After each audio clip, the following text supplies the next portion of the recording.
Hi, welcome back guys. This is your friend, Cabbage Head Fanfics. Back with amazing fanfiction. This is the series of What If Deku Was Obsessively Driven Hero? Now before starting, please give this video a like and subscribe to the channel if you want more videos like this. Now let's get into the fanfic. Izuku was disappointed. He stood behind a crowd that had gathered right outside the Tatooine station, where a giant man was in evident panic. He was swinging his arms frantically as Kamui would swung around him with his quirk, looking for an opening. But Izuku's tired eyes weren't directed towards the villain, nor were they aimed at Kamui. Instead, they stared at the crowd of people too close to the scene to be considered safe. And even worse, the few officers who set up barricades weren't even trying to keep them back. They waved at people while telling them to stay back, but it seemed like they were only doing the bare minimum for a group in the range of danger. The villain was enormous, so he could produce powerful and destructive blows with enough force to send debris flying, which can crush over half of the tightly packed crowd in range. And yet, these people were either too oblivious or ignorant of this fact, as nearly all of them were either cheering for Kamui or recording the event on their phones, even trying to get closer for a better angle. And sure enough, the colossal villain swung his arm and broke one of the support structures holding up the overhead system, sending it falling towards the gathered crowd. People screamed, and many tried to run, pushing others away. Izuku wished he could say he was surprised that this happened, but he really wasn't. Luckily, nobody got hurt, as death arms had shown up in the nick of time to catch the large piece of debris before it could hit the ground and anyone near it. In addition, Backdraft also showed up and was using his water hose quirk to create a water barrier to finally keep everyone back. Izuku liked Backdraft. And now, with the backup that showed up in Backdraft's makeshift barrier actually keeping people back, Izuku finally felt that the situation was being handled. So he formed a small, if not drained, smile as he proceeded to slip his way to the front of the crowd. And as he got to the front, Kamui landed on the roof of one of the station platforms, glaring at the large villain across from him.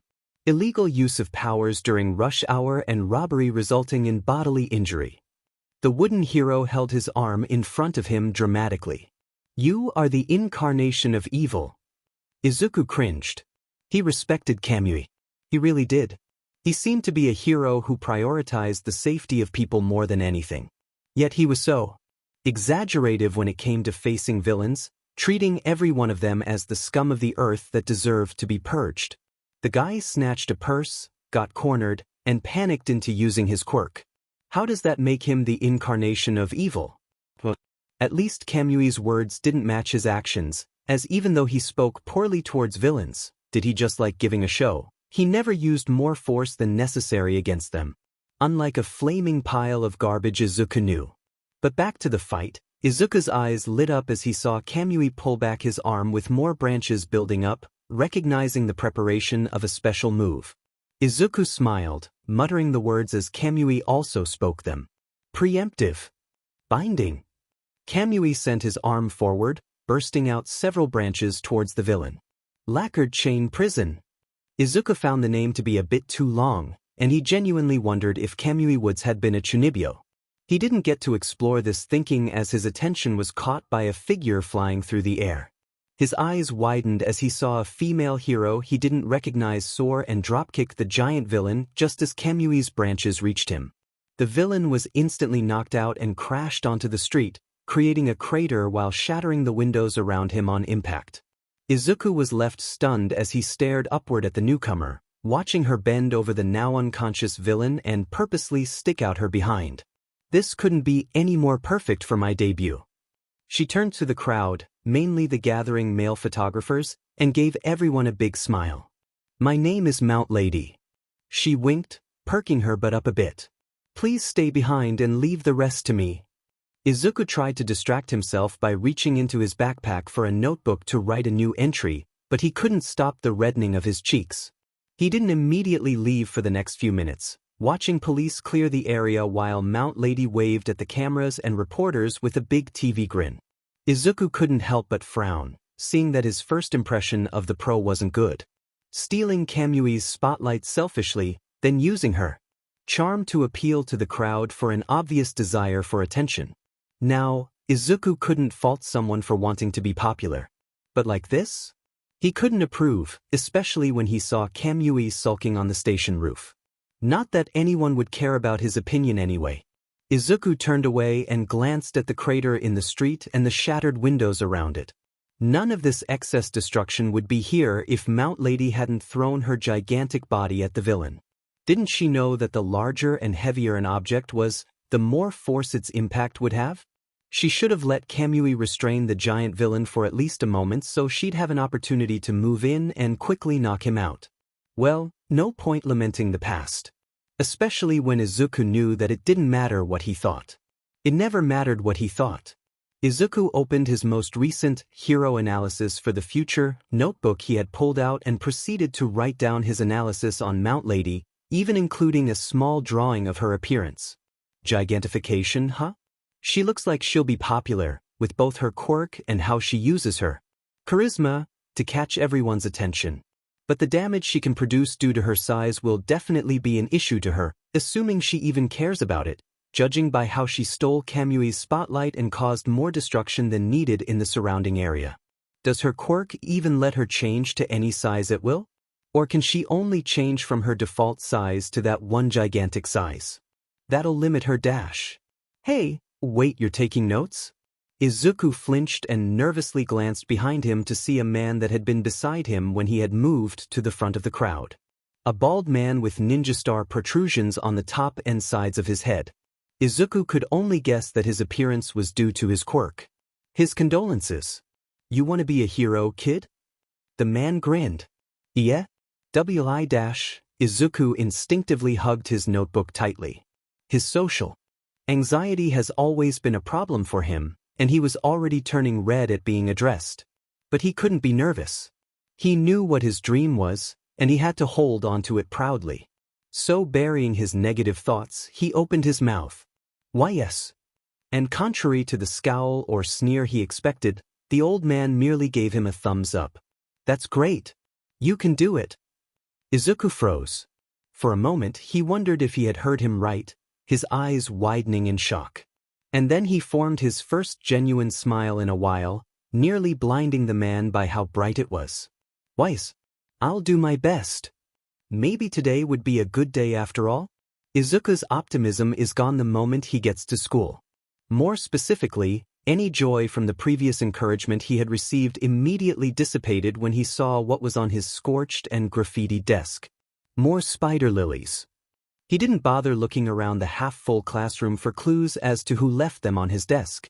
He knew everyone was watching him, waiting to see what kind of reaction they'd get, like they were watching some DMN drama. But Izuku was used to far worse than just flowers telling him to die. You'd think people would be more original. Izuku scooped up the bundle of red lilies and pulled out a rubber band, tying the stems together to bunch them up. He made a mental note to bring them to the usual flower shop before placing them on the edge of his desk. He felt pretty bad for the flowers, having them wasted on him, so the least he could do was take them somewhere where they would be treated with care. A luxury he didn't have. He sat at his desk and kept his head down, quietly waiting for homeroom to start. He tried ignoring his classmates, but his hyper-awareness didn't let him ignore that many were indeed staring at him, with a few even whispering about him. Should he have given more of a reaction to the flowers? Shoot, if they didn't like how he reacted, that might warrant some of them to remind him of his place. Izuku shrunk in his seat, not looking forward to that confrontation. He was already feeling tired and it was just the start of the day. But then again, he was always tired in some sort of way. He was tired of the stares, the beatings, and the overbearing loneliness he felt. Ever since being diagnosed as quirkless. Diagnosed like it's some sort of disease. Izuku knew that he wasn't meant to be happy. He knew that for someone like him, someone quirkless that wanted to live an honest life, the world would be the cruelest to him. He had learned this from one late-night internet search at the age of 4. He remembered being terrified, unable to sleep for days. The information he learned wasn't pretty. Over 80% of the human population had quirks, leaving the remaining 20% lacking one. And not just that, but a majority of the quirkless population were already adults managing to settle in the world somehow, as difficult as it was. There were hardly any quirkless students left, his kind being born rarer and rarer. But the scary part was how the quirkless students that were around usually didn't even make it to adulthood. The lack of employment, the hate crimes, the suicide rates. Izuku remembered being curled up under his blankets once learning this, crying as he wondered if he'd end up on those statistics. That was precisely when he understood that being quirkless meant everyone turning against you. And it hadn't taken long to experience this firsthand. The moment news of his quirkless nature spread, his world turned upside down. He lost all of his friends, his teachers lost all basic respect for him, and everyone treated him as either frail or less than dirt. And over the years, all these hardships showed on the previously bright and innocent boy. Bags under his dull eyes from nightmares and insomnia, scars left on his arms and torso that no one cared about, and the occasional tremble and flinch from sudden actions or loud noises near him. Izuku hated the way he was now. He hated just how weak he felt. Why did people oppress him merely for something he lacked? He's nice to everyone, he's respectful, and he tries his best to do whatever is asked of him. He knows that his muttering can be creepy, but did that really warrant the occasional shock or burn? Did wanting to be a hero without a quirk really trigger others so severely as to beat him down? Why couldn't they just dash? You're all third years, it's time for you to think seriously about your future. Izuku blinked several times and released a breath he didn't know he had been holding, feeling his chest aching from previous bruises. He had been drifting without even realizing it. Class had already started, and the dark blonde teacher at the podium held up a stack of papers with a grin. I'll pass out handouts for your future plans now, but dash. He flung the papers into the air, sending them scattering. You're all pretty much planning to go into the hero course, right? Every student in class activated their quirks with cheers. Yes, you all have wonderful quirks. But using your powers during class is against the rules. Their teacher chuckled. Izuku had to resist the urge to roll his tired eyes. There was no actual authority or insistence in his teacher's voice. He's basically encouraging them to use their quirks whenever possible, and it's bound to get his classmates in trouble in the long run since they were never correctly disciplined on this. Not to mention, what did he say? Wonderful quirks? What for the hero course? There's someone who can only take their eyeballs out of their sockets, another who can only inflate his face, and a third that can only stretch his fingers. Wonderful quirks? He's studied quirks for his entire life to make up for the one he didn't have, and it was clear that basically all of his class had no hopes of becoming heroes. And no, it wasn't just because of their quirks. Izuku truly believed that anyone could be a hero with determination and proper training. Quirks were only tools to use to help with that. Rather, Izuku knew that his classmates wouldn't get into the hero course because they haven't put even one day of training in themselves. At least he occasionally did small exercises at home and practiced mimicking different fighting styles to make up for his lack of quirk. So he had decent movement and somewhat fighting experience. Who was he kidding? His only knowledge of fighting was the various martial arts videos he's studied online. It had been his only option, seeing as any dojo he went to would immediately turn him away. Apparently, it's quite a risk and liability to take charge of a quirkless person. But Izuku knew that he could be a good fighter. All he needed was someone to give him a chance. Dash. Didn't Midoriya want to go to Uda too? Izuku stopped breathing. He felt the hairs on the back of his neck stand up, and he instinctively pushed himself away from his desk, narrowly avoiding an explosion that shattered it while turning the red spider lilies into ash. Poor little guys. Izuku didn't want to be afraid. He really didn't. And yet he could only stay locked in his seat as his fear-filled eyes stared up at his childhood tormentor, Katsuki Bakugo. DMNBSTRD. He snarled with hate-filled eyes. You're below all these extras. You're quirkless. Those red eyes haunted him. The scent of smoke from the blonde's hands gave Izuku flashbacks to beating after beating, burn after burn, all for choosing to continue a dream that Bakugo, for some reason, took personally. Looking at him became overbearing for the boy, so he looked down. Bakugo's hands popped and cracked like firecrackers, threatening to burn him once again. And everyone else in the classroom merely smirked or sneered, practically encouraging his actions. Even the teacher only sighed at the situation, And Izuku didn't doubt that it was towards him rather than the one threatening to blow his face off. What makes you think you can challenge, let alone stand in the same room as me? Bakugo roared, aggressively leaning towards him.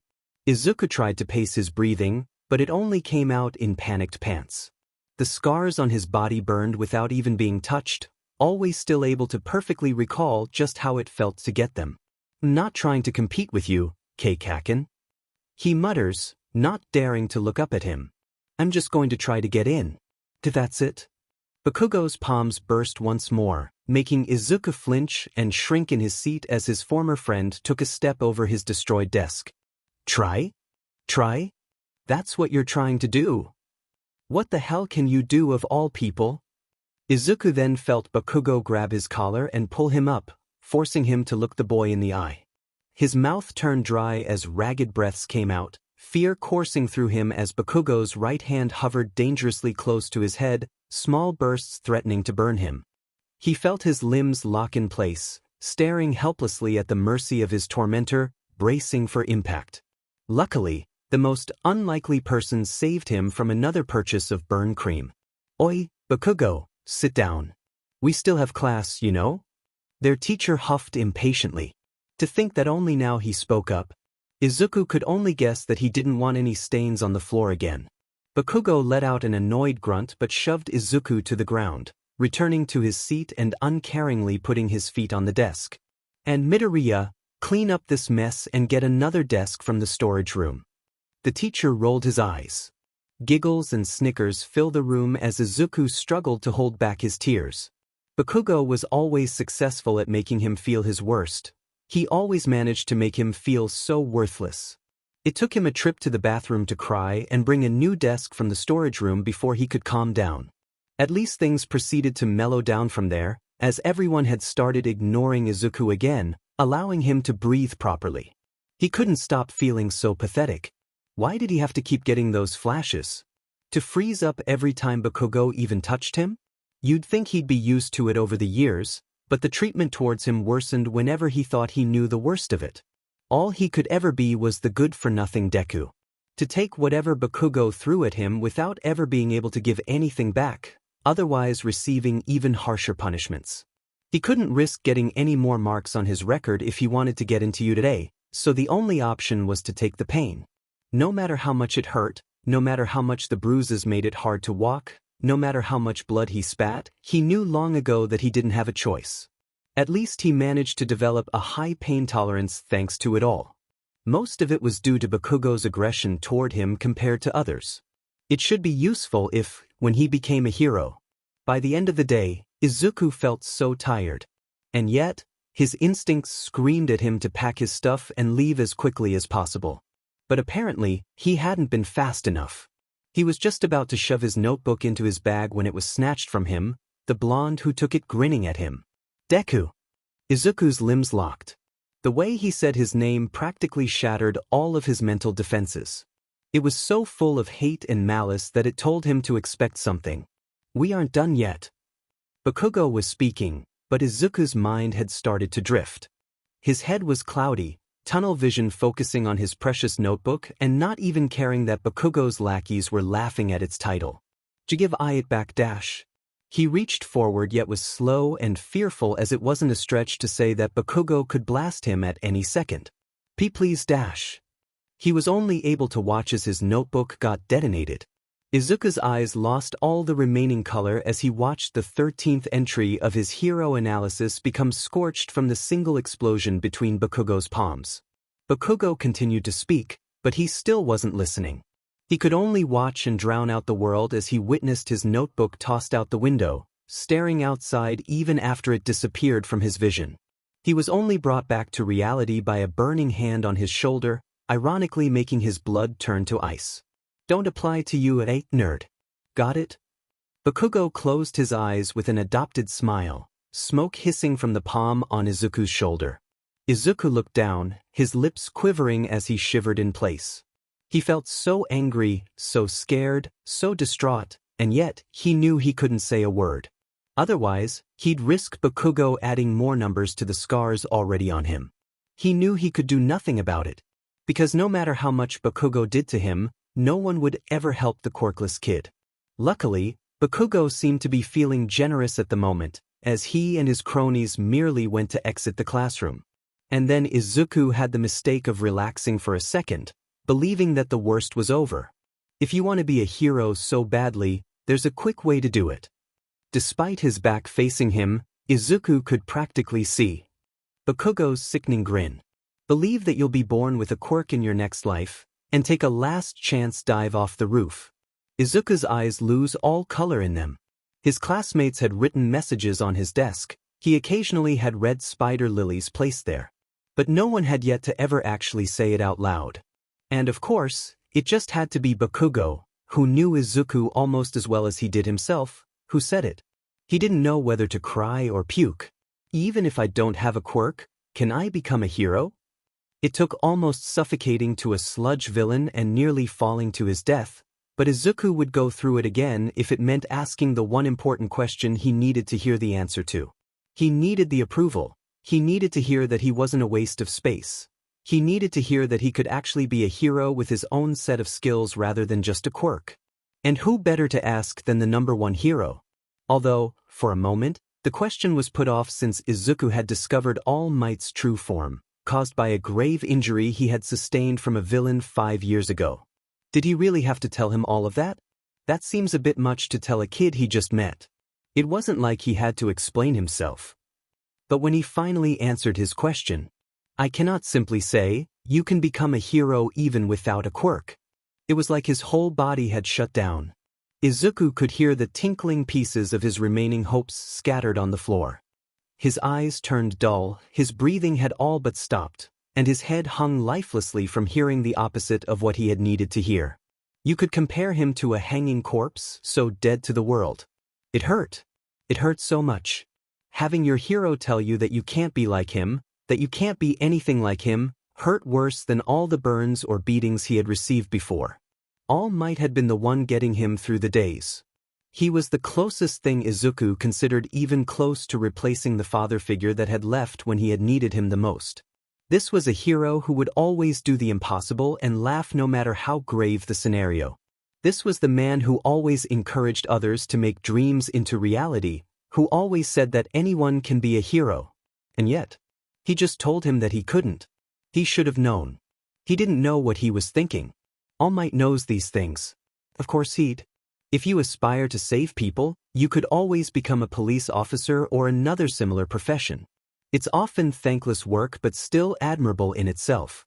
It's not bad to dream. But you also have to consider what's realistic, young man. The older man sighed. What?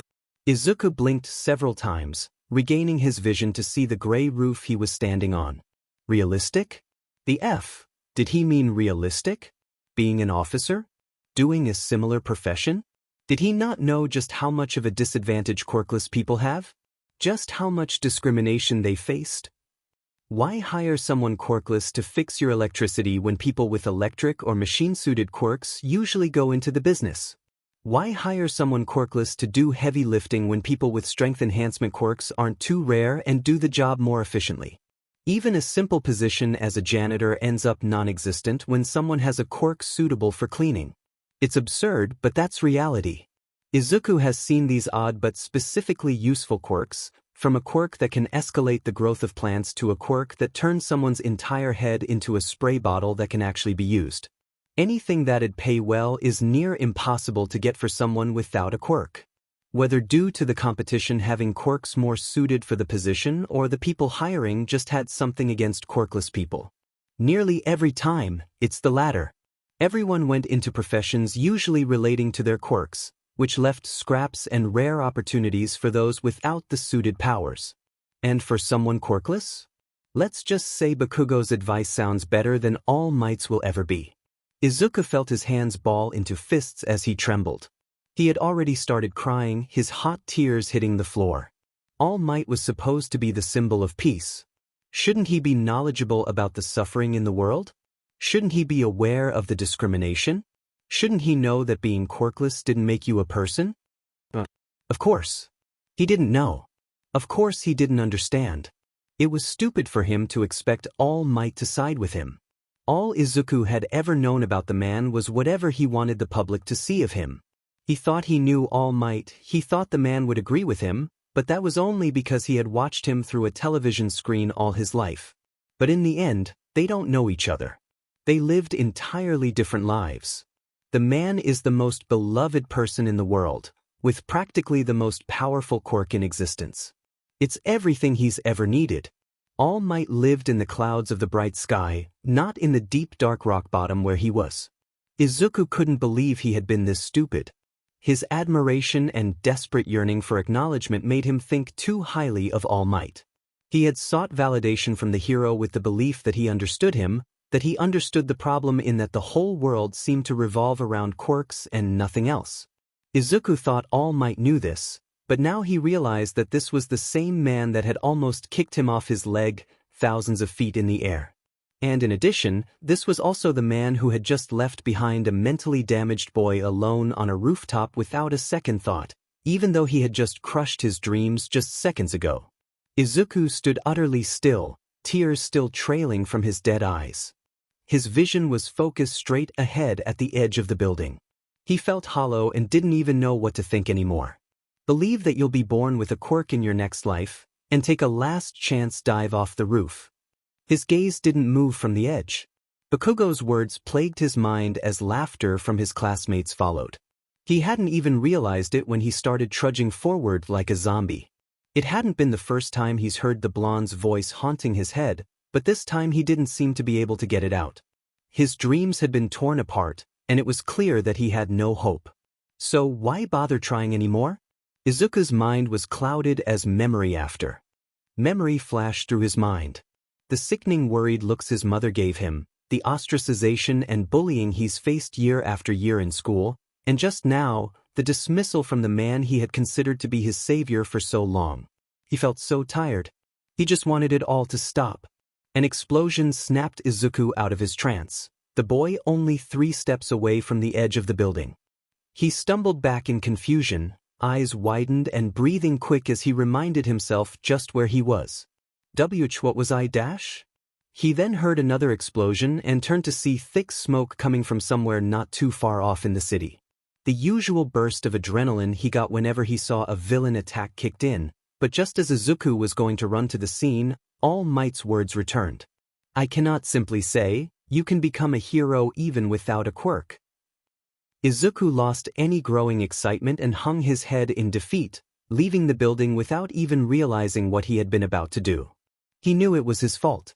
The moment Izuku saw the same Sludge villain that had almost killed him in that underpass, he knew that he was the reason this was happening. It must have been when he clutched onto All Might's leg, causing the villain to fall off, and he felt horrified at the thought. Especially when he saw his former childhood friend suffocating in dark green sludge. Bakugo constantly fired explosions that kept the pros back, but no one could blame him. He was in a panic and survival instincts were taking over. He was only trying to keep out the sludge and finally breathe. But it was clear he had no luck in it, as the sludge had already covered the bottom half of his face. Even though Izuku was both terrified and guilt-ridden at what he had caused, those thoughts were pushed aside for more horrifying ones. The sight of all the pros doing nothing to try and save Bakugo. Death Arms and 2 other heroes were merely watching as Bakugo's eyes started to roll to the back of his head. Mount Lady couldn't fit in the alley in her gigantic state, so she stayed back in her giant form. And Kamui was merely watching from the ledge of a building he had placed some civilians on. Izuku looked around frantically at all of the heroes on the scene. Were they not going to try and help him? It's clear what to do. The villain's body might be liquid, but there are clear weak spots in the form of his eyes. It's no use. None of us here can take this guy. Death Arms shouted. All we can do is wait for someone else with a better quirk. Izuku's eyes widened as he drowned out all the noise around him. They're going to wait? Bakugo was about 1 minute away from completely suffocating. His eyes were rolled back, for God's sake. And the explosions from his palms had even stopped because he's so close to dying. And the heroes were gonna wait? They can't wait. So Izuku didn't. Wadash. Hey, you idiot. Stop. He only realized that his legs carried him towards the sludge villain when he was already halfway to him. But Izuku didn't panic or stop running. Instead, he decided to go through with this suicidal act to the very end. And if he died? So what? He isn't meant to live long in this world anyways. Izuku's teeth pressed together as his expression morphed into fearful determination. He kept his eyes forward as both hands reached into his backpack and pulled out a ruler and protractor. His mind was already mentally flipping through page after page of his notebooks, formulating a plan. Most of his body is liquid, however. He readied up as the sludge villain noticed him coming, eyeing the orbs full of anger. He still has vulnerable solid parts. The brat. The villain's voice warbled as he swung a sludge arm horizontally at him. Izuku sprang up and avoided the sludge arm swiping under him. He tilted his body to the side and pulled his right arm back as he was in the air. Then the moment he landed, he hurled his ruler and managed to nail the villain's right eye, earning a groan of pain as the sludge man closed both eyes and shook his head. Seeing his first shot hit its mark, thank God, Izuku dropped the protractor in his other hand and leaped right at his former friend. It was the perfect opportunity. When someone is in pain, their grip and focus tend to slip. So it was this one and only chance Izuku needed. His hands pierced into the sludge, where both managed to grab hold of Bakugo's wrist. And then he pulled. Izuku didn't know how much of a hold the villain would have left, but thankfully, the weight of his backpack added to his own as he yanked Bakugo was just enough to pull the boy out of the sludge, the two of them tumbling onto the asphalt. There were gasps in the crowd, and the heroes had widened eyes. Izuku didn't hesitate when landing and slipped off his backpack, rushing to Bakugo's side and trying to lift him up. Kaken! We have to move! However, Izuku's eyes turned to horror to see a dizzy and disoriented Bakugo, barely conscious. Sheet! He's already lost too much oxygen in his brain. I don't think I can carry him away before . You yesterday. Izuku turned pale. He turned and saw the sludge villain's eyes glaring at him in pure fury, a giant limb of sludge already raised. Don't get in my way away.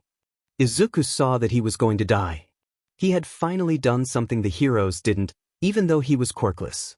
And yet, now he was just gonna be another person on the statistics. He wondered if it was just meant to be in that split second. At least, until All Might came in out of nowhere. Izuku was practically done with life at this point. There's a limit to how rash you can be. Hey, at least he had actually done something to pull out Bakugo when 6 different heroes on the scene couldn't. You had absolutely no reason to put yourself in danger. Oh, sorry, was a boy dying with none of you helping not enough of a reason? I never asked for your help. And you didn't help me. Got it? Okay then, Bakugo. Next time, you can just die then. I was fine by myself. Who are you trying to fool? Are you trying to make me owe you? Apparently, he didn't know what being a hero actually meant if that's what he thought he went to save him for. Izuku simply sighed as he watched Bakugo stomp off, the blonde apparently only catching up to him just to declare his superiority. Oh well, at least that didn't include giving him any burns this time. He hung his head as Bakugo disappeared down the street, the sunset shining on the side of his face and revealing the bags under his eyes. He felt so tired. Today had been the worst day of his life, and that included the days where the burns, beatings, and overall bullying were at their worst. And he thought today was going to be a good day. How naive. His whole class had again jabbed at his dreams of being a hero, insulting and dismissing him with words and spider lilies. But today felt so much more excruciating just by that out of everyone, Bakugo had been the one to boldly tell him out loud to. Then things just got worse from there. He nearly died to the sludge villain. The suffocating feeling in his throat wouldn't be gone for days. It was horrible but not the worst for him. But then, the hero he idolized told him the exact thing he didn't want to hear. It was worse than anything else. And the feeling worsened in the aftermath of the sludge villain incident, where the heroes had the audacity to scold him when they were going to let someone die right before them. They told him he was reckless and that rushing in while using his quirk was illegal. That was when Bakugo just had to mention his quirkless nature. And the scoldings just got worse. You're lucky to even be here right now. Are you lacking common sense? Do you have a death wish? Perhaps. Izuku had wanted to scream at them in anger. He wanted to cry in frustration. He wanted to let them know he actually did something when they didn't. He allowed Bakugo a few gasps of air he had desperately needed. He did that. But in the end he didn't talk back. He was only polite. He had clenched his fists on his lap and kept his head down, apologizing quietly and only wanting it all to be over. He knew that anything else he said wouldn't matter. He'd always be wrong because he was quirkless. He and his opinions would always be tossed aside like trash just for his lack of any power. It's what happened with his first potential friends getting into middle school. The moment they learned what he lacked, he and anything he said was irrelevant. He just wasn't important.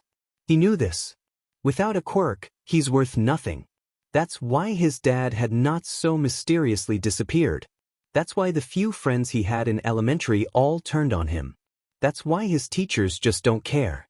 Izuku shook his head and sighed once more. He had zoned out again. It'll be dark soon, and if anyone saw a kid just standing there without movement, he'd just be a target for any villain passing by.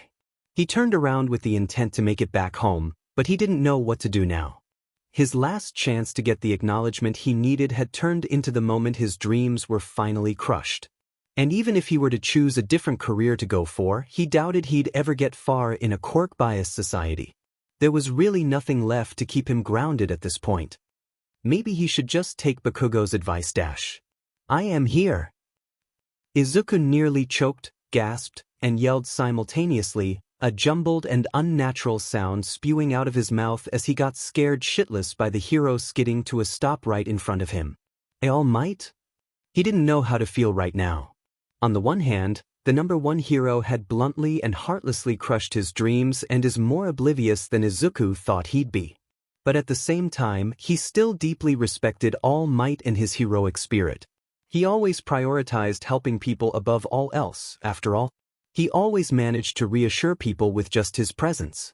Still, who unconsciously tries to push someone off their leg to their death so high in the air? Who crushes a clearly distraught kid's dreams and leaves them alone on a rooftop without even a second thought? Whatever. Izuku didn't care anymore. So he'll do what he always did when in front of people. Be polite. Hide the pain. No matter how tired he is. At least it was easy this time with how nervous and shaken he was. I thought you were with the reporters? All Might merely laughed. Slipping away was child's play. Why? He started flexing. Because I am all PFFT. Izuku flinched as he saw his mentor poof back into his smaller form and spew blood. After nearly a minute of coughing, Small Might used his arm to wipe his mouth of blood and faced Izuku. I came to speak to you about a number of things. First and foremost, thank you. Izuku blinked in confusion. Yeah? But I dash. If you hadn't been there, if you hadn't told me about your life, then I would have merely been a man in a bodysuit that couldn't even live by his own words. The hero bowed respectfully. But Izuku merely looked down in shame. You have nothing to thank me for. It was my fault that dash. Of course I have to thank you. All Might cut him off, standing tall. Out of everyone, it was you, the quirkless and timid boy at the scene, that had me act. Izuku raised his head and blinked in confusion. It was him, the quirkless boy, that had inspired him? Top heroes have stories about them in their school days. Most of their stories have one thing in common. All Might brought up a proud finger, grinning. Their bodies moved before they had the chance to think. That was true for you too, wasn't it? So, I have come to correct myself on my very wrong words, boy. About that question you had before dash. Izuku started trembling, suddenly recalling the words from his mother that he had always pushed back into the back of his mind. He remembered sitting in front of the computer screen, asking if he could be a hero after discovering he was quirkless. Her response, "I'm sorry, Izuku. I'm sorry. I'm sorry," was the first time he had ever felt so tired, because it was those words that had started it all. His own mother had no hope that her quirkless son could ever become a hero.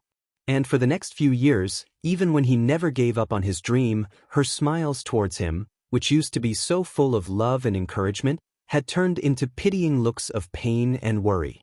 It was her words that had always eaten him away.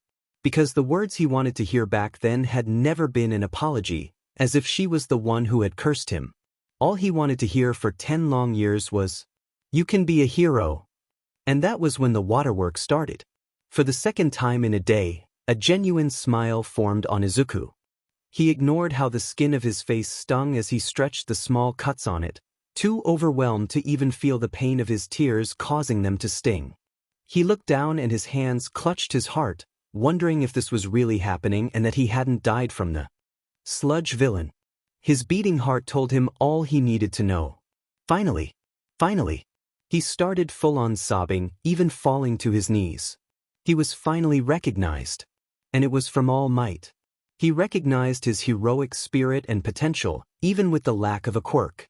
Maybe with the number one hero supporting him, he could finally become the hero he knew he could dash. "You are worthy to inherit my power." What? Izuku blinked several times, his tears halting as the remaining ones dropped to the floor. Did I hear that right? He looked up at All Might, still trembling but with a newfound look of confusion in his eyes. "Excuse me?" All Might let out a laugh with his hands on his hips. "What's with that face? It's only a suggestion for now, but it'll depend on your effort and determination whether or not you can absorb my quirk." Absorb his quirk? What was he dash?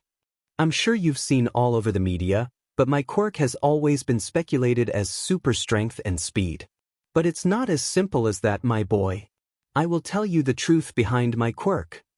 All Might stuck out his hands and looked up as if praising someone above. "My quirk was passed on to me like a sacred torch. It is a quirk that cultivates power in one person, who then passes it to another person, who also cultivates power to pass on. It is the quirk built upon hopes and dreams of those who hold it." All Might held a fist in front of him. "That is my quirk. I was crowned with one for all." "One for all," Izuku dumbfoundedly repeated before the hero pointed right at him. "I have been looking for a successor worth of inheriting such power for ages, and I have decided to choose you to be next in line, young man. The quirkless boy who stood out to me more than any hero has ever done so, and it is your decision if you wish to accept this destiny." Izuku was stunned. A quirk able to be inherited by another? A quirk that powerful? The symbol of peace's power was given to him? He was so confused to even nerd out about such a quirk. And not only that, something was bothering him, something just didn't add up. Something that only someone quirkless like him would immediately wonder about first instead of being ecstatic at how he, of all people, was chosen. But dash. Still on his knees, Izuku stared up at All Might, lips quivering. If one F for all is the quirk given to you." He took a deep breath. What is your actual quirk then?" All Might lowered his hand and gave the student a soft smile. "My boy, I was actually once quirkless, just like yourself." And just like that, Izuku turned ice cold. Quirkless? All Might had been quirkless? Then why didn't he understand? If he had been quirkless, then shouldn't he see the problems Japan has? Shouldn't he know more than anyone about the suffering a quirkless person, someone like him, has gone through? And it's not just quirkless people suffering, but also those with extreme physical mutations and so-called villainous quirks. Did All Might never even think about this? Did he still only think that you need a quirk to become a hero, and that was why he was offering his quirk up? Does this mean he still only sees Izuku as worthy as a hero if he has a quirk? And if he didn't accept his, then would All Might see him as Deku like everyone else did? He wants to turn him into another next symbol of peace? A symbol that causes society to paint the world as perfect when there are so many obvious issues? Even practically desensitizes everyone to crime? Why couldn't he see the people that truly needed help? People like him that no one was reaching? Why didn't he see that the current system has flaws to it? Why didn't he see that everything could be better if the system wasn't so biased towards those with powerful quirks at first glance? But why? Why? My boy. Izuku gasped and realized that he had doubled over, tears dripping from his eyes as his chest elevated rapidly. It took him a moment to realize that the hands on his shoulders weren't Bakugo's but All Might's, who was crouched in front of the boy with quite worried eyes. Are you all right?" he asked, genuine concern in his voice. A concern Izuku hardly ever received from anyone and didn't know to respond to. He just had a panic attack in front of the number one hero. How was he going to play this off? "I'm sorry. I didn't expect that. To hear such an important secret." Izuku hated that he was good at lying whenever it involved him being not okay. After all, it had been how he always hid his injuries from his own mother. All Might looked a bit relieved and smiled. "I suppose that all of this must be quite a shock to learn that the symbol of peace doesn't have a natural quirk and is offering one to you. So you may hold on from answering my offer until you wrap your head around everything. I can understand if you need some time to make a decision." Izuku sniffled and rubbed his eyes as the hero helped him back to his feet. He was tempted to push him away, to scream and cry about all the pain he went through because of the way the world is now, to yell at All Might in betrayal that the man had been quirkless and had the nerve to tell him that he couldn't be a hero. To tell him that he can be a hero but only if he has his quirk to do it. He had been foolish once again. He had believed that All Might had a change of heart and would have supported him in being a hero without a quirk. And even though the previously quirkless man should understand how the life of a quirkless person is in modern times, he just doesn't. Or perhaps he just didn't face what he went through. Izuku thought All Might was saving him by finally telling him what he needed to hear in all his life, but he was practically just going to use him to replace him, even if all of his intentions were good and he didn't see it that way. He wanted to say so much to him. To knock some sense into the hero about just what little opportunities the current society has for those without strong quirks or quirks at all, to tell him just how much negative influence quirks had on people's mindsets that were never addressed and practically encouraged. But he held back. Izuku held himself in place and could only hang his head in defeat. He knew he couldn't say anything bad, not if he didn't want to lose the only chance he has to become a hero. He didn't fully understand how a quirk could be passed and get stronger that way, but Izuku knew that he couldn't refuse it. Because now he's finally coming to terms with something he should have a long time ago. "I'll do it. I'll accept your quirk." All Might raised an eyebrow. "You already came to a decision? Are you sure? If you need more time." "I'm sure." Izuku cut him off and took a deep breath, looking up directly at the man with puffy eyes that didn't take away the raw determination in them. Seeing this look, All Might grinned before laughing in his signature heroic laugh. "Very well. You become the finest hero yet." Izuku steeled himself. He truly didn't see himself deserving such a power, but it was his only shot to be the hero he wants to be. If the quirk given to him really is All Might's power, then he could become the most notable and influential hero in the world in the shortest time. A hero who can push for change fast. Because Izuku knows he really doesn't have a choice, for he finally understands that he can't be a hero without a quirk. But not because he lacks the ability without one, but because the world would never accept it. It turned out that Izuku couldn't actually receive one for all on the spot. All Might told him that he can't give him his quirk as he is now, yet didn't elaborate on it. All he did was tell him that they'd be in contact. Izuku received the man's personal number, and with it, his true name, Yagi Tashinori, something no one in the media had ever been able to find out. Izuku's inner fanboy couldn't help but treasure this knowledge. To think that he'd learn All Might's true name. But then the boy was once again reminded that the man wasn't as perfect as he had made him out to be. Even ignoring how he had crushed his dreams on that rooftop and practically betrayed him with the knowledge that he had been quirkless, Izuku was astonished as the number one hero buffed up and ran off, leaving him alone. A quirkless kid. Under the now dark sky. All alone. Not to mention, he was in a neighborhood right next to the city, where crime wasn't that uncommon. But Izuku just sighed and started walking back. It wasn't like his daily routine didn't involve him walking home alone anyway. And his apartment wasn't even that much farther. His short walk gave him some time to think. So much happened today, and it was still mind-boggling for him. Even though so many negative things happened, it all took a sudden 180, and now he has the chance of a lifetime. He could finally get a quirk and become a hero. The best hero. He'll be able to go to you today, he'll be able to help people. People that no one else was saving when they were at their most vulnerable. He just has to get through whatever test All Might gave him, and he'd be able to receive probably the strongest quirk in the world. Izuku went up the stairs to his apartment, unlocking the door and stepping inside, where his mood dropped. "I'm home." The silence he received was depressing. He doesn't even know why he keeps saying that greeting when he knows there won't be any response. His rather bland apartment was empty of any sign of life besides himself, and would continue to be so until his mother returned. It's been like this for a few months now, him basically living alone ever since his mom got a promotion at her job at the office. And he was happy for her. She took care of him, a burden, for over 10 years all alone. He knew that her life had its own struggles. He had seen the bags under her eyes get worse over the years. Their financial situation turned horrible since his father left without a trace, so it was up to his mother to pick up the slack. After all, it wasn't like Izuku could do anything to support her. No one would hire him, even for part-time. So his mom had to work more days throughout the week and take longer shifts, all while watching over him. But at least it had ended up paying off for her. With her promotion, she also got a raise that was more than enough to compensate for their lost family member. However, with this also came a change in her official work hours, which involved her leaving in the afternoon and coming back too early in the morning.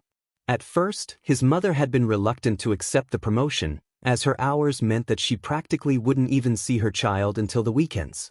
But Izuku himself had encouraged her to accept, putting on a smile when his mother worried about leaving him to care for himself. He told her that it was what they needed, that it was perfect for them. He loved his mother. He really did. "I'm sorry, Izuku. I'm sorry. I'm sorry." Even when she had cried instead of telling him that he can be a hero, even when it was suffocating when she looked at him like he was the friendliest thing in the world, and even when she's never shown any actual support for his dream, Izuku still loved her. She was the only person who knew just who he was and still loved him for it. It didn't matter to her that he was quirkless or still wanted to be a hero. She loved him, and Izuku knew that the woman was the only good thing in his life. So he convinced her to accept the position so she wouldn't have to worry about money anymore. She deserved it. She deserved to finally stop worrying about him. And now, here he was, coming back to an empty home every school day, all alone. As if he hasn't always been. A breeze of cold air made Izuku shiver, realizing he was still standing in the open doorway. He closed the door behind him and didn't bother turning on the lights or eating dinner as he made a beeline for his room. After everything that happened today, he just wanted to collapse on his bed and shut down. But when he opened the door to his room, he froze. Several pairs of eyes stared back at him, all from the same person. From posters to figures, All Might was all over the room, once again reminding Izuku of both encounters with the man that day. Izuku couldn't lie to himself. He's going to be sour for a while about what All Might told him on the rooftop, yet that made him feel guilty. This was the man giving him the chance to become the most powerful hero in the world. Shouldn't he feel more grateful? Did he even have the right to be angry at him? And yet, when he thought of All Might, complicated feelings plagued his mind. Maybe one day he and All Might will be the closest of friends, and maybe he'll be able to be honest with him when that time comes, but for now, he's tired more than anything. So Izuku limped to his bed like a zombie, ignoring the judgmental stares of the merchandise around him, before falling face-first into his pillow. The next day felt so weird for Izuku. When he first woke up on his bed, he had wondered if the previous day had only been a dream formed from his desperate fantasies. But then he saw that he indeed has All Might's number on his phone, something he's sure so many fans would pay to have. Going back to school more or less felt the same for him. His nor Bakugo's identities had been shared by the news, but it wasn't hard to find videos of the Sludge villain incident revealing the two of them. So, of course, that was the new ammo his classmates had for him when he came back. You actually tried to be a hero after all? How stupid can you be? Good job getting in the way of the heroes. What a shame. If you had become a smear on the road, it could have been used as a good lesson for other delusional rejects. Bakugo, surprisingly, hadn't joined any of them. In fact, he hadn't so much as even glanced at him for the entire day. Izuku would like to think that maybe the blonde learned some humility from the Sludge villain incident, but he knew better than to hope. It was sad that Izuku could immediately tell that the blonde was simply more focused on getting even stronger because his ego was hurt. But after school, Izuku was reminded that his life wouldn't be the same for much longer, as a simple text from All Might reminded him of his opportunity. And so, here he was, the next day, face to face with a man more than twice his age, all alone on a secluded and polluted beach at dawn. Thank God his mother slept in until the middle of the day, or it would have been a nightmare to explain where he was going. Izuku wore a white t-shirt and dark sweatpants, looking up at All Might as the man explained that his body wasn't suitable enough to receive one for all yet. And even worse, if he receives the quirk without the proper physique, his limbs would explode from all the stockpiled power. He cursed himself for not doing more exercise years ago. He should have just ignored how his fresh bruises pulsed whenever he tried to work out. He should have just endured how painful his burns stung whenever he tried stretching his arms. But no matter. All Might had a plan to fix that. All Izuku had to do was dash. Clean up all the trash here? He blinked, staring confusingly. Indeed. All Might gave him a big thumbs up. I found this seaside park on the net yesterday and decided that not only would it be perfect to help you build muscle, but you'll also be doing a service for the locals. Huh. In hindsight, he probably should have expected something like this the moment he arrived at the junkyard. But still. So my first step is cleaning up all of this? He muttered, glancing at the mountains of trash covering the entire beach. All Might put his hands on his hips. Young Midoriya, you're aiming to enroll at Udata High, are you not? Izuku turned back to him nervously. Oh, of course. It's considered the best hero school in Japan. All Might nodded before turning his back to him and facing the horizon. But as I told you before, being a hero is not an occupation people without quirks are cut out for. Izuku felt like his heart had been stabbed, the color fading from his eyes. It's sad, but that is what the reality is. His hands tightly clenched into fists at his sides. You really do think that, don't you? And Izuku couldn't say anything about it. Not when he was here to get a quirk. Not when saying something could risk All Might changing his opinion of him and decide he isn't worthy. Not when this was realistically his only real chance to become a hero. And in addition, this is UA's Department of Heroics we're talking about. Known to be the toughest of the tough to get into. So in other words, in the next 10 months before the entrance exam, I'll have to be ready. Right? Izuku forced a neutral tone, trying not to let his emotions leak out. Indeed. All Might turned back to him while simultaneously pulling out a stack of papers and tapping them. And that's where this comes in. I drafted this plan for you to follow alongside clearing the beach. I call it, Aim to Pass, American Dream Plan. Izuku bitterly received the papers before his eyes widened at everything written down. This looks intense. A little too intense. Did you come up with this plan yourself, All Might? He couldn't help but ask. Indeed.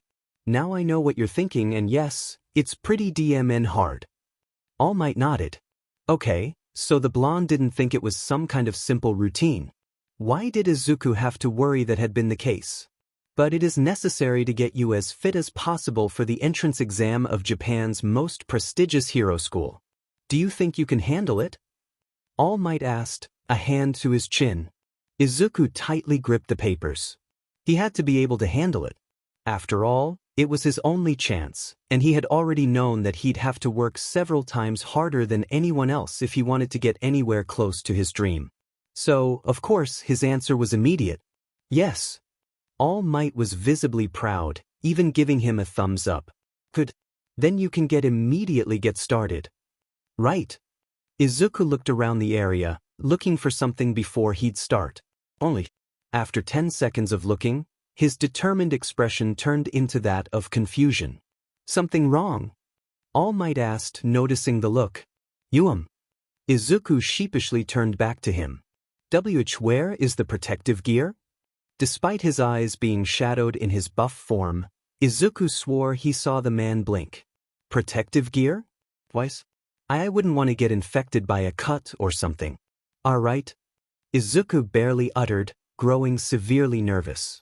A beat of silence passed. Then another. And it was at the third that Izuku realized that All Might really expected him to start cleaning an area full of sharp rusty metal and bacteria-filled appliances without any protective gear. But this is fine. He just had to ask the man if he can buy his own.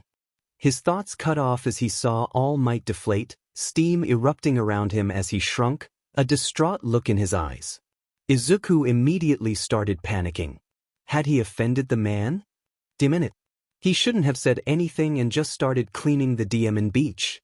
Of course it'd be like this. To try to talk back or explain something to an adult and have it just turn around on him. Like when he had tried to tell his teachers that Bakugo was hurting him. Stop instigating him to ruin his chances of being a hero. Next time this happens, you'll get detention. Or that he hadn't cheated on his test from the girl sitting behind him. You're really trying to turn the blame? I was gonna be lenient, but now you'll be getting a 0. Or that it wasn't him harassing the other students. Just because you don't have a quirk doesn't mean you have to take it out on those that do. Maybe if I put you with them in the next group project, you set aside your differences. It had never ended up good for him, just worse. What if All Might decided he wasn't good enough since he didn't just immediately do what was asked? He couldn't lose his chance to be a hero before it even began. I'll still do it without them. I won't let that stop me. Izuku quickly spouted with his hands forward as if trying to halt his judgment. What? Toshinori gave him a look. No, my boy. You're completely right. I overlooked something so simple. I apologize for that. He said, even bashfully rubbing the back of his head. Izuku had stopped all movement and looked at him. He really looked at him, eyes wide and mouth open. All Might apologized? What the hell? Izuku wasn't used to people apologizing to him, and he didn't even know what to say to it. Luckily, All Might carried on for him. We can just get started on simple exercises today, and tomorrow you can start cleaning. Is that all right with you? Yeah? I mean, why's All Might, sir? He stuttered, standing up straight and attentive. He didn't want to seem difficult to the man. All Might chuckled, a hint of amusement in his eyes. You're really stiff, aren't you? Just call me Yagi while I'm in this form. Or you can even call me Toshinori. Izuku blinked. But I assent that your FF first name? All Might nodded with a grin. Indeed, but I think me telling you my most precious and dangerous secret can warrant that, won't it? Yeah, this was weird. Izuku was used to adults giving him sighs, sneers, and just the occasional gaze of annoyance.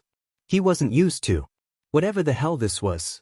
And he could only stare dumbfounded as All Might came over and pat him on the back with a smile that lacked anything negative. You ready to start, my boy? God, this was really weird. The next month that went by was nothing short of hell for Izuku.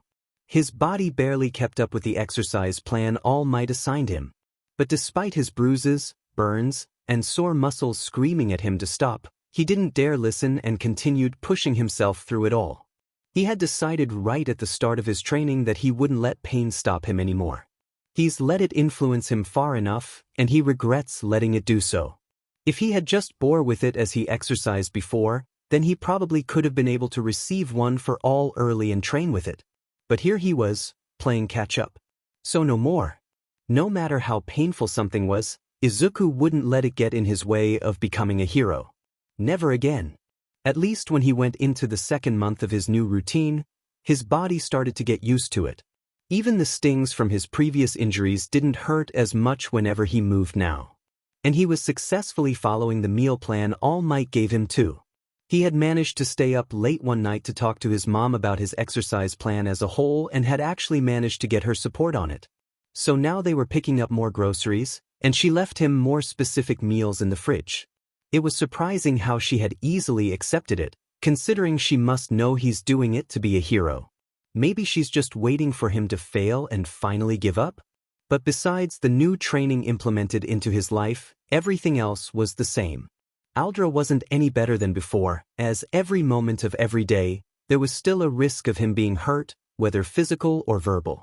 Anything could happen to him, and he couldn't fight back unless he wanted to get a black mark on his record and risk his future. Izuku always kept his guard up, keeping his shoulders tense, head down, and trying to look as insignificant as he could. Look small and pathetic. That's what he had learned over so many years. Make himself look not even worth attacking, lowering the chances of anyone confronting him. The only one this never worked on was Bakugo. It was unpredictable when or where the blonde would suddenly show up and place a burning hand on his shoulder, an act that never failed to make his body lock in place. But today hadn't actually been too bad. Bakugo didn't touch him, let alone even look at him. The worst Izuku had gotten from anyone in the day were some more spider lilies and a shock from a girl who wanted him to stop his creepy mumbling tangent. So he was in a positive enough mood to make a small detour on his way home from school, walking through downtown Mizudafu with another set of red spider lilies in hand. He managed to keep a smile all the way to his destination, a small but colorful flower shop in a line of several other shops. The small shopkeeper bell jingled as Izuku entered, immediately getting the attention of an old lady watering roses near the back. Her light green eyes only appeared slightly opened, the wrinkles around her mouth went upward as she smiled, and the large sunflower on her head seemed to brighten over her short dark green hair. "Evening, Suzuki-san." Izuku spoke first, heading right for the lady. "Midoriya-kun, how nice of you to visit." She answered, placing down her watering can and taking off her yellow gardening gloves to meet him. Yoko Suzuki was an old lady Izuku had just happened to come across a year ago on a day coming back from school. She had been struggling to carry some boxes into her store with no one offering help, so he had offered his. He learned more about her from there, such as that she lived alone upstairs of her flower shop and grew her plants for enjoyment rather than money. She was a very nice lady who was actually nice to him, only because she didn't know he was quirkless. He also learned that she was the only one running the store, from taking care of all the plants to moving heavy things around like bags of fertilizer. She apparently used to run the place together with her husband, but sadly the man had passed away a few years back, leaving her to run the place all alone.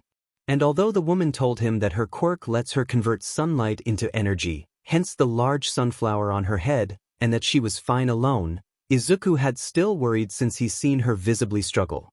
So Izuku occasionally came by to help the woman while also bringing any spider lilies left on his desk. She loved every flower and never questioned how he got so many of them. "Did you come to drop off more flowers, dearie?" she asked, noticing the ones in his hand. Izuku nodded as he held them out. "I found some more that looked lonely." He always finds more. Suzuki gently put down the watering can before receiving the 6 flowers from him. "My, what lovely lilies. It's always a wonder how you find so many." She chuckled, turning and slowly making her way to some empty pots already filled with dirt. Izuku ignored the grins of his classmates that flashed in his mind as he watched Suzuki gently plant the lilies into the pots, his smile slowly fading as he noticed the old woman's stiff movements. He started. "Did you have anything you need help with? It must be hard taking care of everything by yourself. You're the only one ever here, and no one has even asked about the help wanted sign. I can help, and I won't even ask to be paid." But Suzuki merely turned back to him with a gentle smile. "Nonsense, Midoriya-kun. I'm sure you have far better things to do rather than help an old lady like me." Izuku opened his mouth to insist, but she continued. "And didn't you mention that you're training to become a hero?" He flinched and turned slightly red, recalling that he had mumbled his whole dream to the lady about a month after meeting each other. Yes. B but dash. "Then don't you worry your fluffy little head, dearie." Suzuki giggled. "I can handle it." Despite the woman acting so sweet, Izuku tensed at the thought of pressing the issue, knowing how adults tend to react when he did. So he merely looked down and gave a timid nod. If you say so." He'll still make a note to try and find someone looking for work. "And you said you want to go to U.A as well, don't you? My granddaughter also wishes to go. Perhaps you'll meet her there?" Suzuki chuckled. "She loves gardening just as much as I do and would love to meet a pure soul such as yourself." "Pure useless. I'll keep that in mind," Izuku uttered, giving a nervous smile. There was then a beeping sound faintly beeping upstairs. "Oh, those must be the cookies I set to bake earlier. Would you like some, dear?" He hated how his stomach growled the moment she asked. At least Suzuki got a good chuckle from it. Izuku ummed in delight as he chewed on a chocolate chip cookie fresh from the oven. There was a satisfying crunch as he savored it in his mouth, the sweet chocolate bursting with flavor over his tongue. Miss Suzuki really made the best cookies. You just can't beat them. Anything homemade by a sweet old lady was just bound to taste delicious. And she had sent him away with a bag of these goodies. This really was turning out to be a good day for him. As good as it can get for a quirkless kid. Izuku shook the thought from his head and popped another cookie into his mouth, smiling at the warmth of it as he headed home under the evening sun. Few people were in the area with him, as the streets near the start of the neighborhood weren't ever as populated as the rest of the city. Izuku always appreciated how quiet it was around here, as along with the fewer people, fewer cars drove by.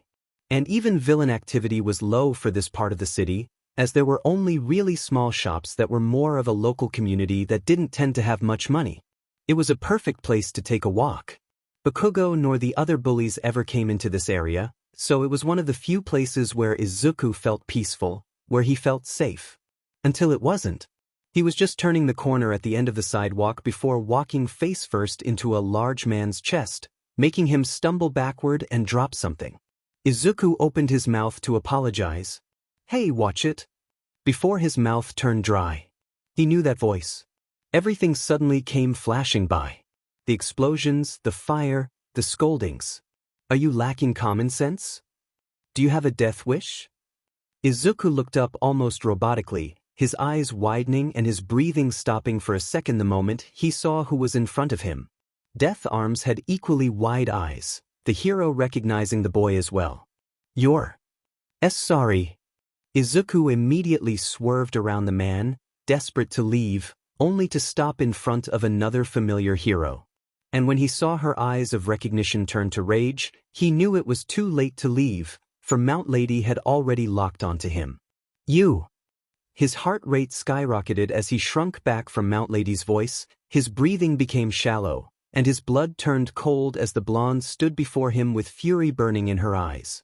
Even Kamui Woods was with them, but Izuku didn't pay too much attention to him. He was more focused on his stomach starting to churn, on how his anxiety was flaring from Mount Lady's anger. Was she angry that he had run in to help Bakugo but hadn't been able to scold him like Kamui and Death Arms? Was this moment meant to be her turn? There's a limit to how rash you can be. You're lucky to even be here right now. Izuku didn't want to go through this again. He didn't want to be reminded of just how frail or pathetic he was for what he lacked.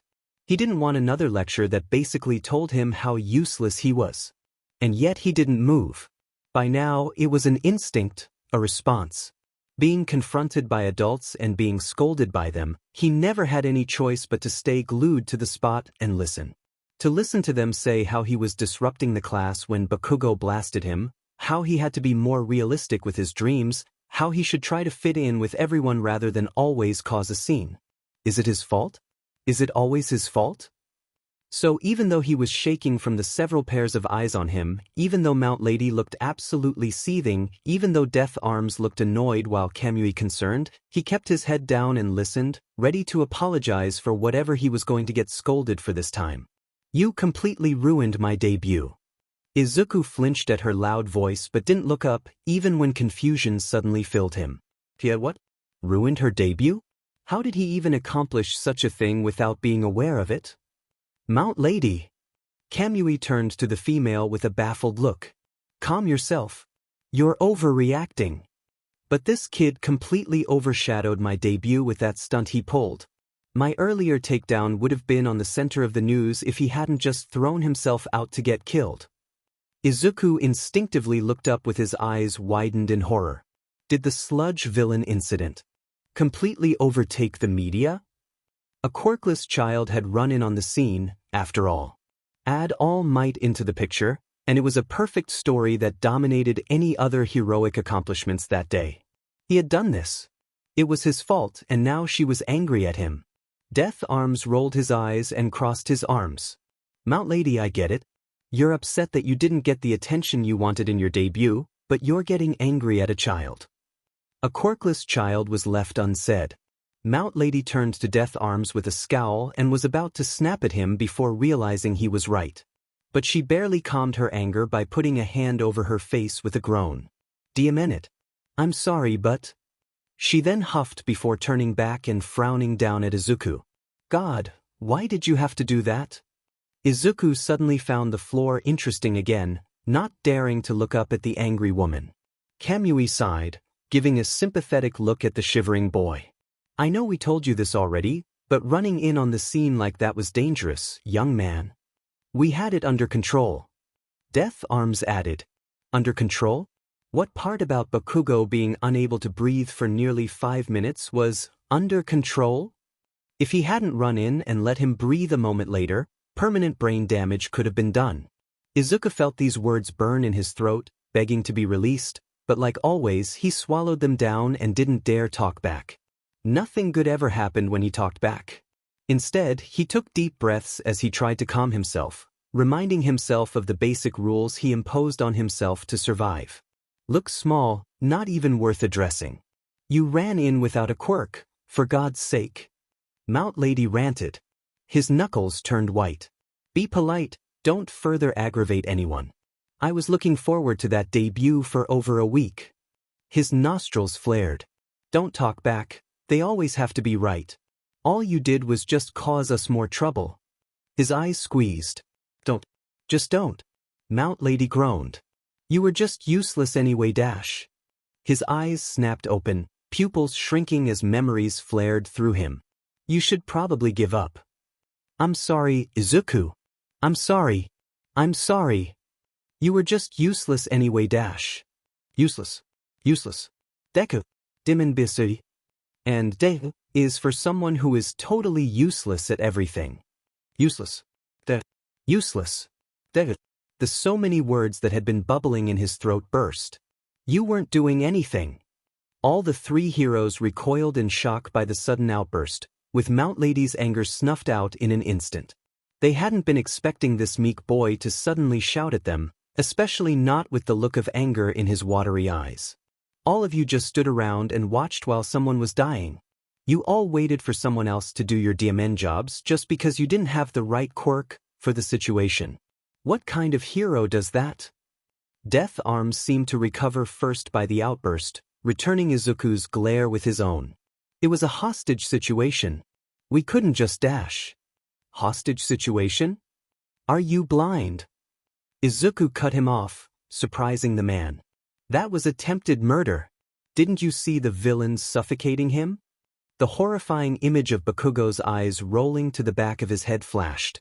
That villain was trying to force himself into his body. He literally tried to do the same thing to me earlier that day so he could use my corpse as a skin suit. Do you know how that feels? That last piece of information brought shock, and even a bit of horror, to the hero's eyes, with Mount Lady even turning a bit pale. And Kaken went through that for over 5 minutes.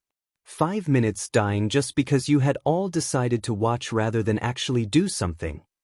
Izuku glared directly at Kamui, the hero actually feeling a chill down his spine. "I get that you're not good with flames, and I respect you for prioritizing saving the civilians in the area first, but I know you can send your branches at a max speed of about 80 miles per hour with a max length of about 50 feet, while still being accurate on where you want them to strike or grab." Kamui made a choked sound at that precise info as Izuku burned on. "You were even able to reach and pull civilians from the ground to the rooftop you watched from. So even if you weren't able to pull Kaken out of the villain's body, you still could have used the speed and precision of your branches to go for his eyes and make him lose focus. Better yet, since you can split your branches, you could have had a few hit his eyes while the others wrapped around Kaken so they'd pull him out. Pain makes people lose focus and grip, so it would have been perfect to create a chance to get him out like I did. And don't you dare say that you couldn't use your branches because of his explosions, because he had stopped releasing them for nearly 2 minutes when he started passing out."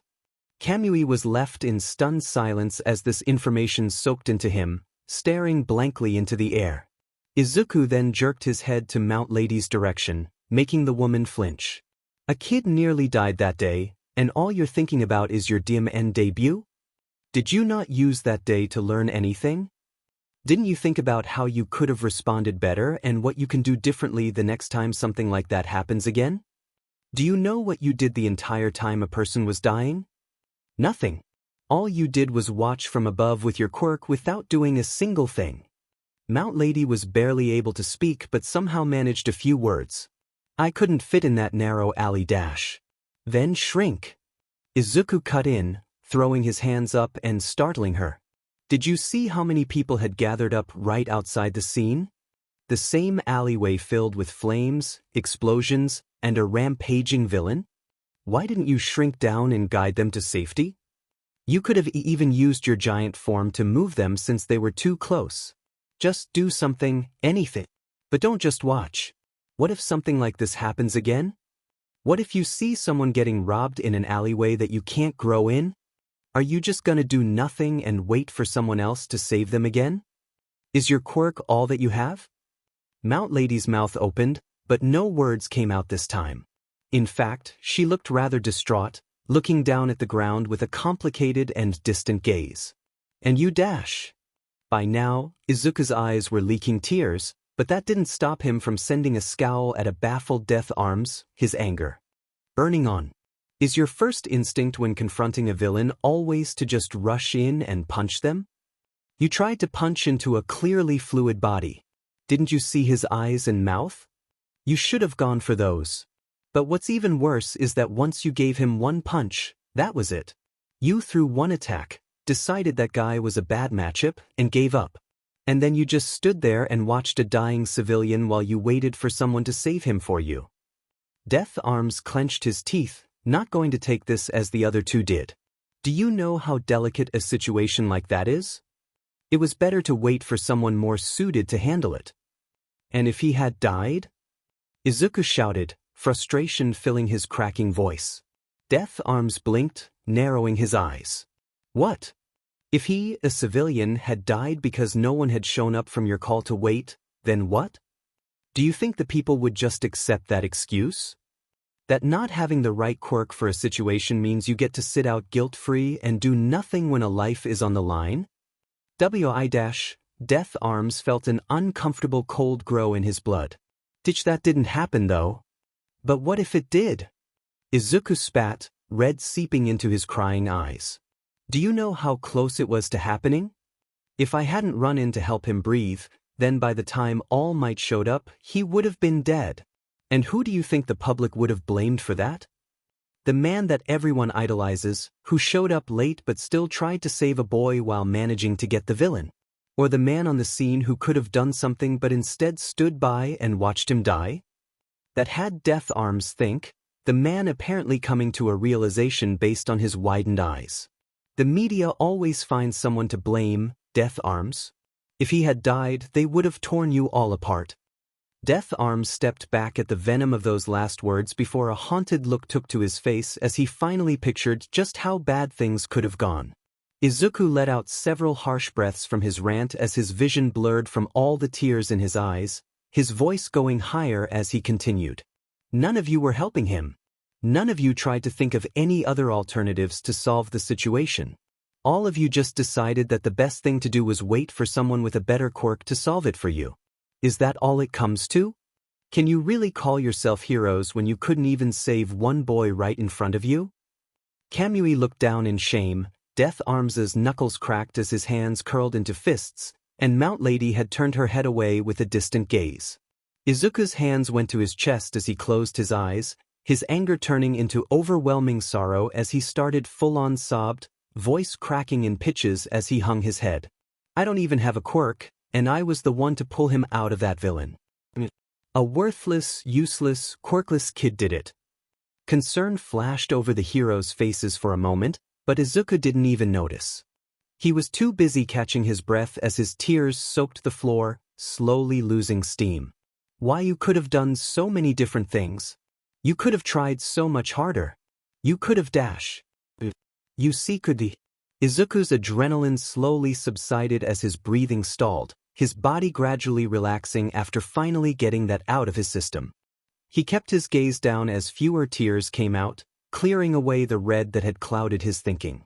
And when he calmed down enough to think about what just happened, to think about everything he just said, his eyes widened in horror. He just talked back to them. He just talked back and yelled at the heroes that had been lecturing him. Nothing good ever happened when he talked back. Whenever he talked back to Bakugo that he should stop hurting others, Izuku always ended up with double the burns. Whenever he talked back to classmates trying to shut down his dreams, Izuku always ended up with more bruises and scrapes. Whenever he talked back to a teacher about his poor treatment in school, Izuku always ended up with more detentions and punishments. So what was going to happen to him for talking back to heroes? His breathing once again kicked up in pace, panic filling him as he took a step back.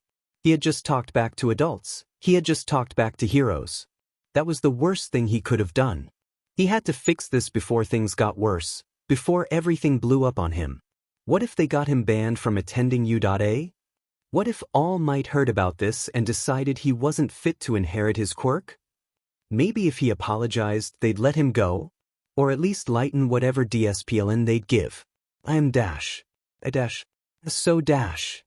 Oh God, he can't even speak. Why does everything look like it's closing in? Is it just him, or is it getting harder to breathe now? Wait, is he having a panic attack right now? Oh no. No. Not now. Not in front of them. Why couldn't he have just kept his mouth shut? He shouldn't have said anything. He's never supposed to say anything. He knew this. It would have been fine if he shut up and agreed with them as always. It would have. Are you okay? Close. Too close. Izuku tensed. He could feel Mount Lady's presence right in front of him. Kamui's voice then came out. Mount Lady, don't. It was a reflex, sensing a familiar feeling of movement that prompted Izuku to look up and find Mount Lady's hand reaching towards his shoulder. His shoulder. And suddenly he didn't see her hand, all he saw was Bakugo's. He saw him with his two lackeys behind him, all sneering while the blonde's smoking hand reached for him, his red eyes burning with malice as he prepared to teach him another lesson, to finish him off for talking back this time. Izuku saw himself bleeding helplessly on the ground, people laughing at him as he slowly bled to death, no one helping him, surrounded by so many people yet dying alone. He was in danger. Fight or flight instincts kicked in, and it was always clear what to choose. Wadash. Kid, wait. Izuku didn't even know when he had started running. All he could think about was surviving. He couldn't let himself get caught. He couldn't. Everything became hazy after that. Izuku remembered someone shouting, and he's pretty sure he stumbled a couple of times.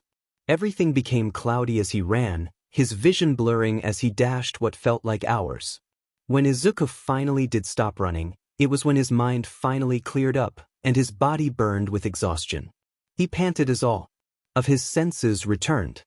He felt the back of his school uniform soaked with sweat, cool fresh air filled his lungs, and his body was throbbing from the inside as his heart rapidly thumped in his chest.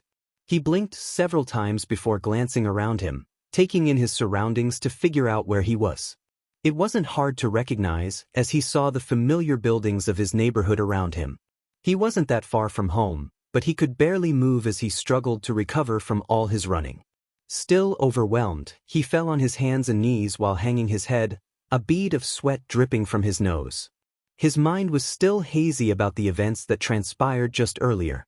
Thoughts and memories separated themselves as he struggled to organize his head and properly remember what happened. He vaguely remembered running. A lot. What happened before that? He was talking to someone, he knew that. But wasn't it more than one person? Who was? The three heroes' faces came to mind, and Izuku's breathing became ragged as everything came back to him. Mount Lady had gotten angry at him for ruining her debut, while the other two were still disappointed in his actions in the Sludge villain incident. And then he talked back at them. No, even more. He had screamed at three professional heroes and then ran away when one tried to reach out to him. God damn it. Izuku's voice cracked as he rubbed his eyes with an arm, sniffling as shame filled him. I overreacted. I yelled at them. And then I just ran away. Are they gonna look for me later? But I really like taking that path. Damn it. Why didn't I just shut up? Of course Mount Lady wasn't gonna hurt me. She isn't Kakin. He shakily got back to his feet with another sniffle. I hope no one recorded any of that. I didn't want to make any of them look bad. Actually, it's me we're talking about. I'm probably the one that looked stupid. Ugh, if anyone from school saw that, I'm done for. Izuku took a deep breath and dusted himself off, holding back more tears as he thought about the encounter. I know we told you this already, but running in on the scene like that was dangerous, young man. We had it under control. All you did was just cause us more trouble.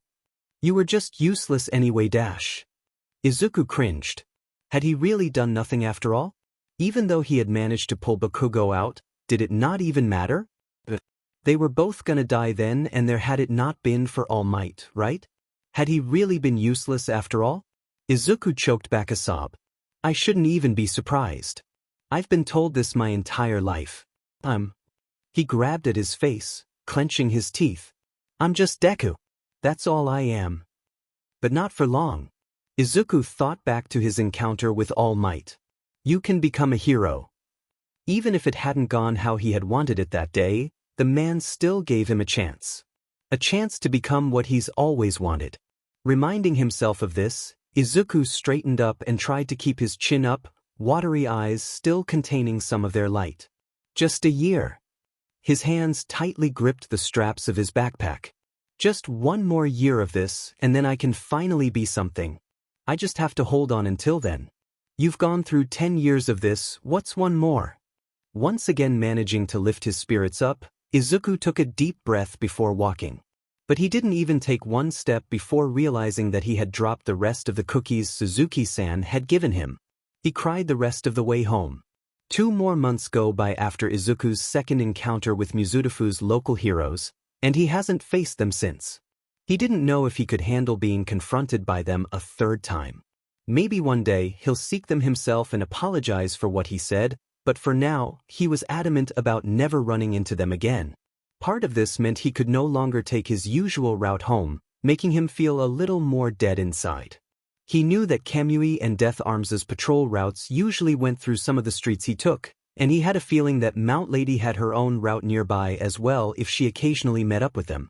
It was honestly heartbreaking for Izuku because he really loved that path home. Walking through them was the only time he felt some peace, but now he had to avoid them or risk having a third and final confrontation. At first, he had tried to just take alternate paths around the same area so he could still enjoy some of those streets, but after catching sight of Mount Lady and having to hide from her, he knew he had to play it safe and change the area he goes through entirely. He did still wonder why at the time she looked like. Well, if Izuku had to describe it, he'd probably compare it to a mother hen trying to find a lost chick or something. She just looked really worried for some reason. But besides that new change in his daily life, his training with All Might was improving. He'd like to think he's an expert at ignoring pain at this point, as exercising with new bruises or burns hardly faze him anymore. And he was also getting used to All Might's presence in general, although it was still really hard to call him Tashinori. Izuku just didn't feel like he was close enough with the man or even had the right to call him by his first name. It was even hard to call him Yagi. He appreciated All Might, he really did, but frankly, sometimes it was hard to look him in the eye when, I cannot simply say, you can become a hero even without a quirk. My boy. I was actually once quirkless, just like yourself. But as I told you before, being a hero is not an occupation people without quirks are cut out for. It's sad, but that is what the reality is. Yeah. But there was no way Izuku could dislike the guy. Not when he seemed to genuinely care about him. Izuku can count how many people care about his existence with just one hand, and All Might has made it clear that he's one of them. He had even given the boy a surprise day off before and took him to get ice cream together. It was weird but not bad. The pats on the back and occasional head rubs were nice too. He couldn't even remember the last time he had gotten physical affection like that from another person besides his mother. So all in all, things were okay. He had established and adjusted to a new rhythm of his life, and he didn't expect anything else to be different for a while. But he had no idea how much more his life would change even before making it to UA's stay back. It had been after another day of chatting with Ms. Suzuki. The sky had already turned to sunset, and Izuku had been taking a longer path home when he heard that yell in an alleyway he was just passing. He immediately recognized that it was a cry for help, a desperate plea from someone in danger. His legs were moving even before he had come up with a plan. He ran into the alleyway, following the sound of whimpering and a rather alarming giggle. He turned a corner before arriving at the source of the commotion, only to freeze. Just farther down the shadowed alleyway, he saw a thug dressed in ripped jeans and a black shirt with his butt on the ground, holding a bleeding right arm with eyes looking up at someone in pure fear. And in front of the man, back turned to Izuku, was a girl that looked nothing more than a school student. She had a large cream sweater that covered most of her blue uniform and matching skirt, along with black socks and standard brown school shoes. Her skin was rather smooth, and her ash blonde hair was done in two messy buns, both with strands of hair sticking out. But what had Izuku realized she was anything but a normal student was the bloody knife in her right hand, which was momentarily obscured as she raised it in front of her head. He then heard a slurp, followed by a manic giggle that brought a chill down his spine. "Not bad, it'll do," the girl cooed, taking a step forward. "I'm sorry for trying to score with you, all right? I didn't dash. Please dash." The thug held his bleeding arm as he desperately scooted back, tears going down his eyes as the girl approached him with her knife raised. Izuku knew that if he didn't do anything right at this moment, then this guy was a goner.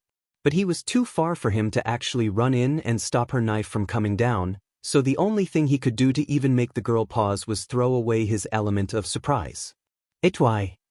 His shout made the girl jump and turn her head in his direction, where he caught a full look at her face. The first thing that immediately drew his eyes was her own. Her startled golden orbs shined with pupils thin as slits. The second thing he caught on to was her partially open mouth, teeth containing sharp canines with blood all over them. Izuku probably would have thought this girl was quite pretty if she didn't just scream danger. He felt his blood turn cold as the girl's eyes widened and centered on him like some kind of predator. Her mouth only added to the look as she formed a wide smile with her canines pointing out. Add to it, her cheeks were suddenly overtaken by a deep blush as her breathing intensified. "Oh my!" She exhaled excitedly. Her eyes reminded him of a cat, golden, pretty, but deadly. The girl completely turned her body in Izuku's direction, focusing on him and only him. "Saito!" She panted out, taking a wobbly step towards him. What? Izuku took a step back, confused but highly alert. The thug now behind the girl saw his chance and got up, running away further down the alleyway with a frightened squeal without a second thought. "Geez, you're welcome." So Izuku was left alone with a very scary girl.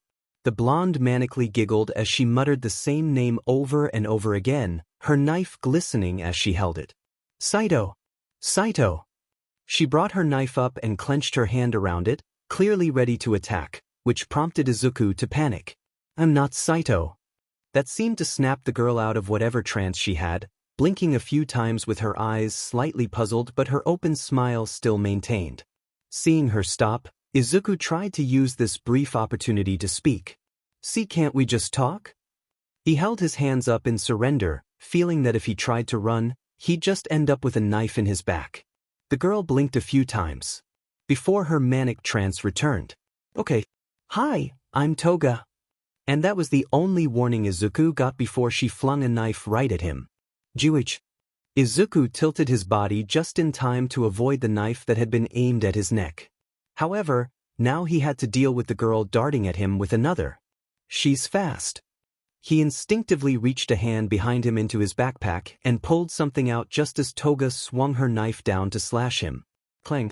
Her knife was met with a metal ruler of all things, which Izuku firmly gripped with both hands as he struggled to push back. To think that the same ruler that had helped him save Bakugo was saving him now. "Oh my god. Ruler-kun, I'll love you for the rest of my life."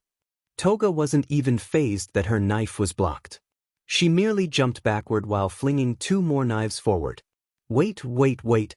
Izuku was barely able to avoid both blades. "Why are you even attacking me?" Toga landed on the ground with an immediate answer. "Because you're cute." Izuku's whole face would have turned crimson if the girl wasn't currently trying to make him leak that same color. "You look so cute." Toga crazily laughed as she pulled out two more knives. "But you'd look so much cuter covered with blood." Izuku didn't understand what she was going on about, but his life was in danger. He had to think of a way of getting out of this with his blood intact, whether through talking or fighting. Fighting to beat her is definitely out of the question. Izuku has seen only 2 attacks from her, and he already knows he can't win. This girl is fast and seems very familiar with her knives. But is talking to her any better? She seems too focused on getting his blood to even listen. Wait, maybe he can use that? Do you like blood? He asked with a strained expression, backing up as the girl closed the distance in an instant. I love it. Toga replied, swiping her right knife at him. Izuku's left hand grabbed the lid of a metal trash can beside him and held it up as a shield.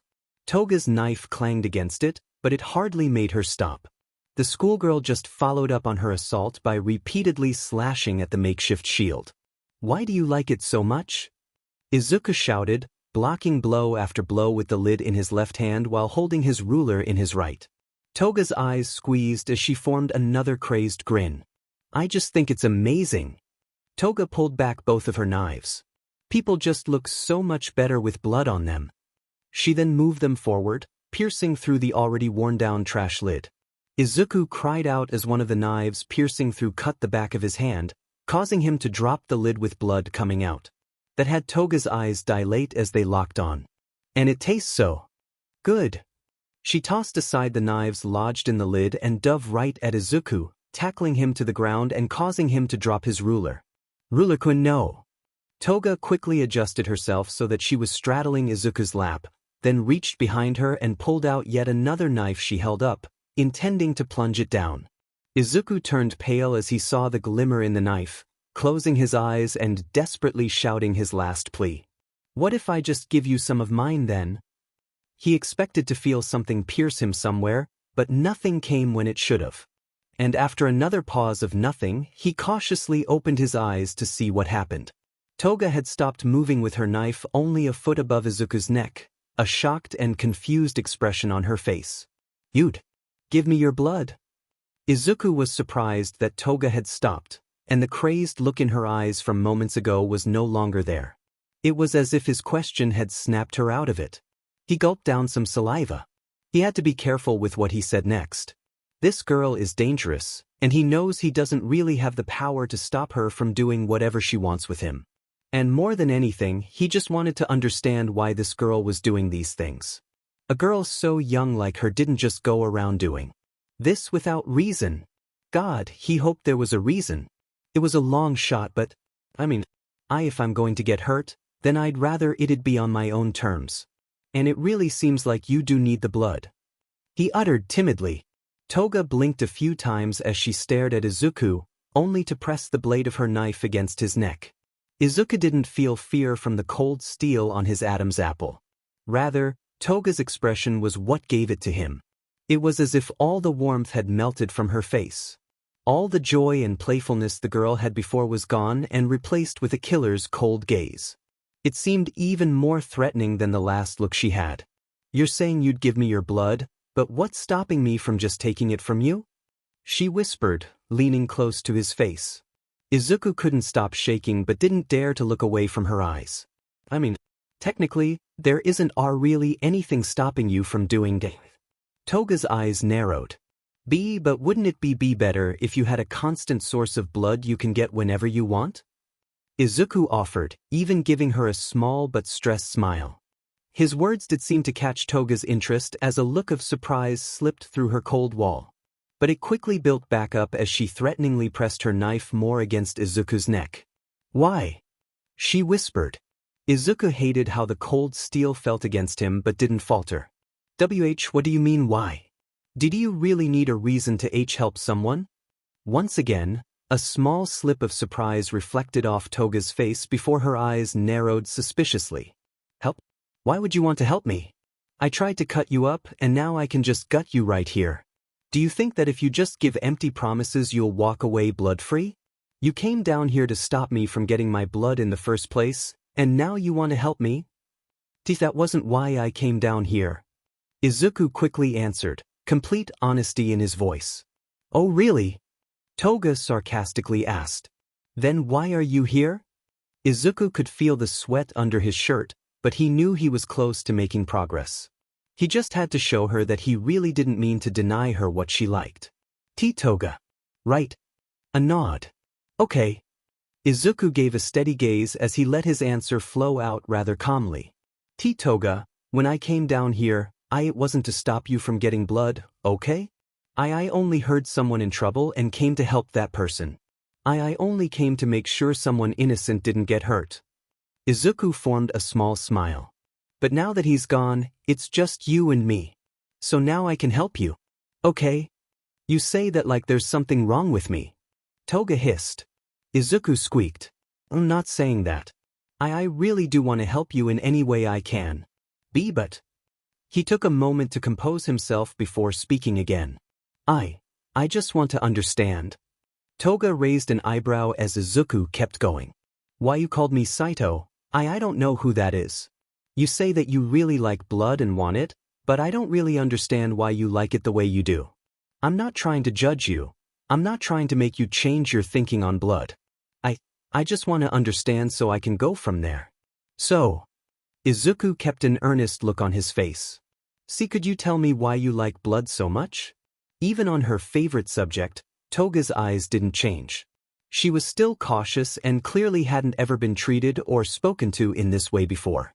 She hasn't ever had someone who'd actually want to listen to why she loved the crimson red so much, and it confused her but didn't stop her from answering.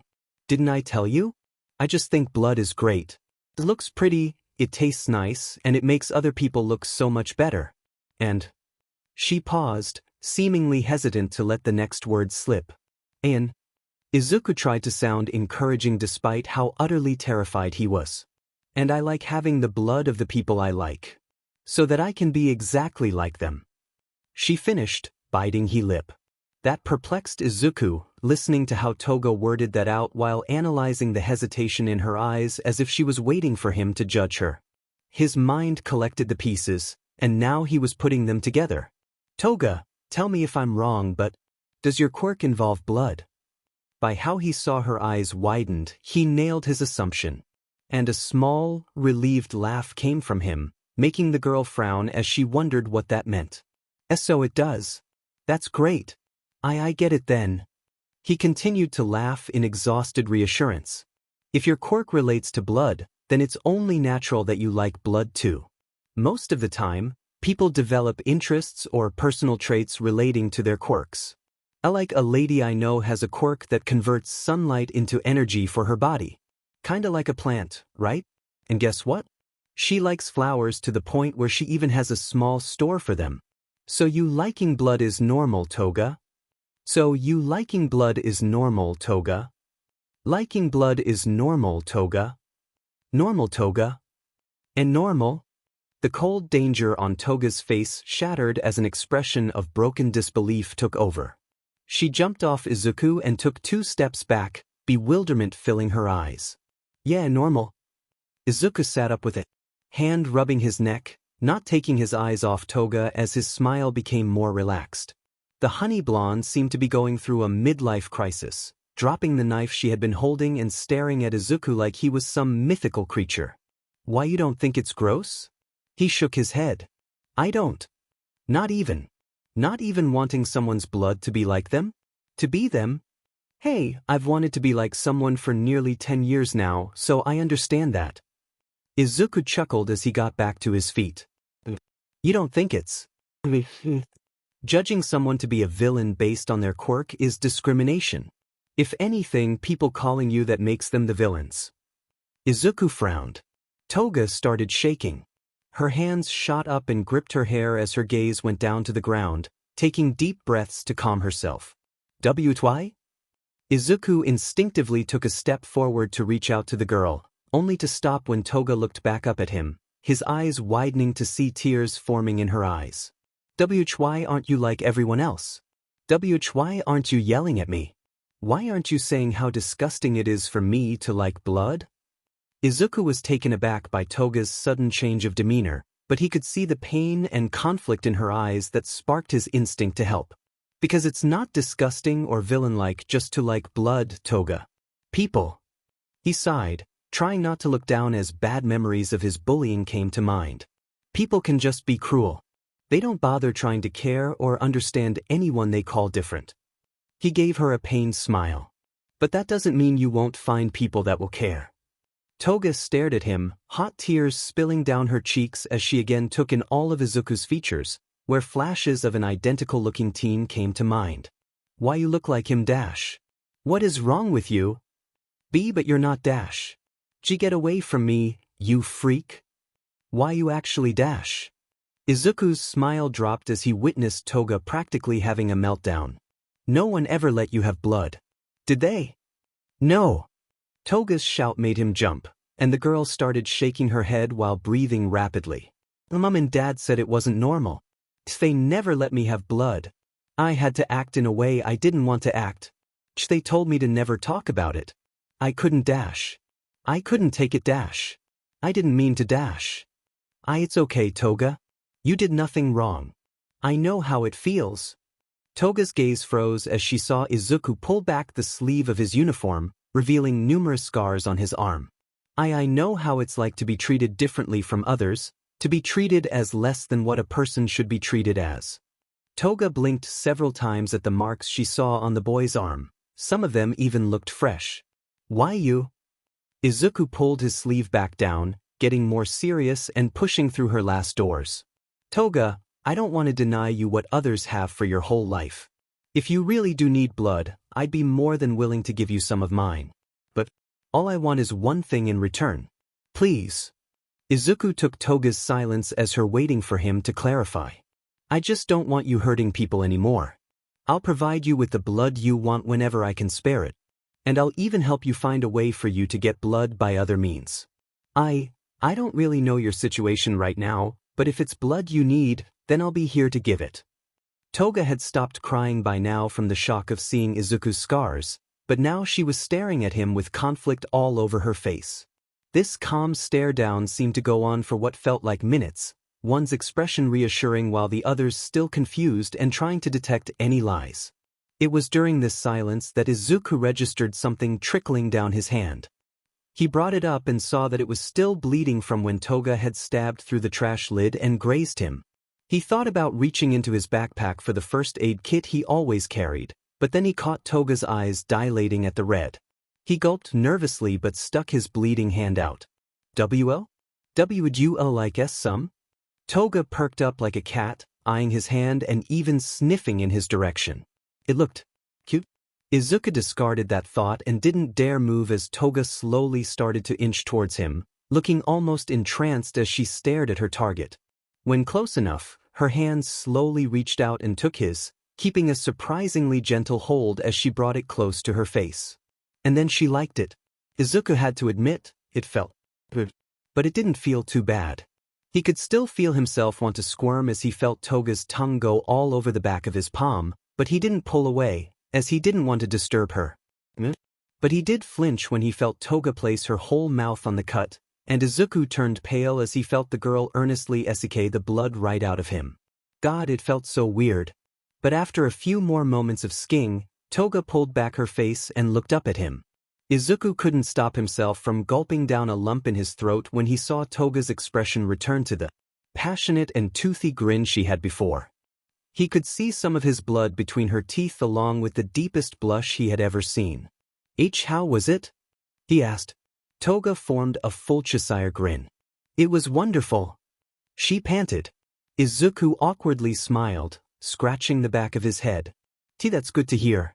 I didn't know if my blood would even taste good, hee. By then, not much blood was coming out of Izuku's hand. And even though Toga had a bit more she could savor, her full attention was right on Izuku, simply staring at him with a glint in her eyes. Izuku had been waiting for Toga to say something, but he realized that the girl's gaze seemed locked onto him. And the more time that went by, the redder his face got. After about a minute of staring, he couldn't handle the silence anymore and turned away, awkwardly mumbling as he gently pulled his hand away from both of Toga. Sue? Please don't go hurting people anymore. Okay, Toga? Himiko. Izuku turned back to her with a perplexed look. He didn't think Toga's smile could get any bigger, but somehow, it did. Call me Himiko. Izuku gulped. That had been an experience. Izuku wore a completely blank look on his face as he walked into his neighborhood underneath the night sky, staring down at the back of his hand. For the rest of their encounter, Toga had continued to giggle and smile at him, simply nodding at whatever. Izuku told her with a sparkle in her eyes that he hadn't ever seen a person make at him before. He had wanted to ask her more about herself, but the sky had already been turning dark by then, which Toga had noticed and took her leave. But not before asking something. Hey, what's your name? Oh, I guess I never mentioned it. It's Midoriya. Izuku Midoriya.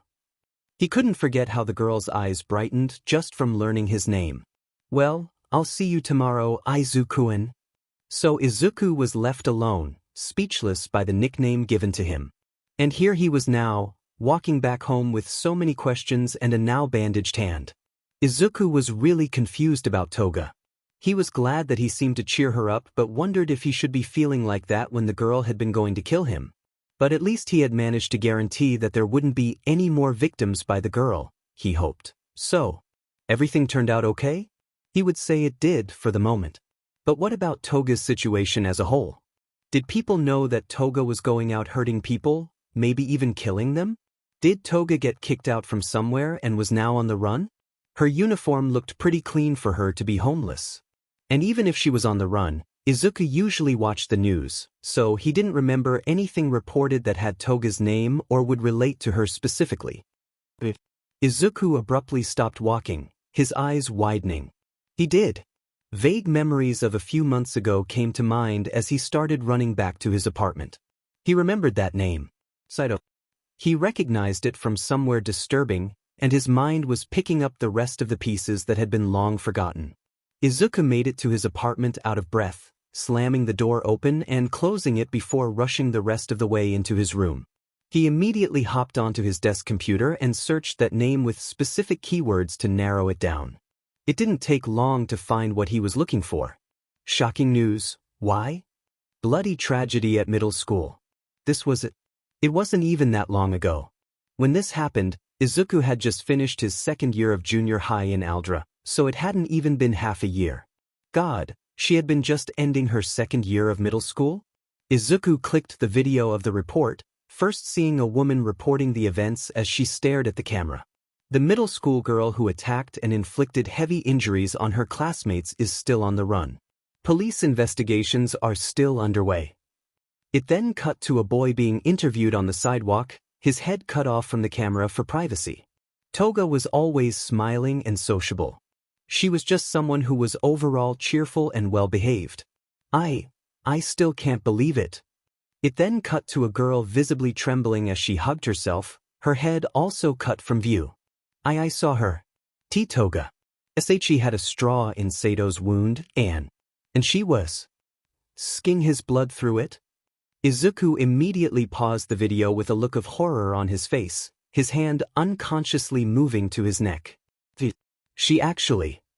He almost couldn't believe it. To think someone so young could do something so gruesome. Izuku took a deep breath to calm himself.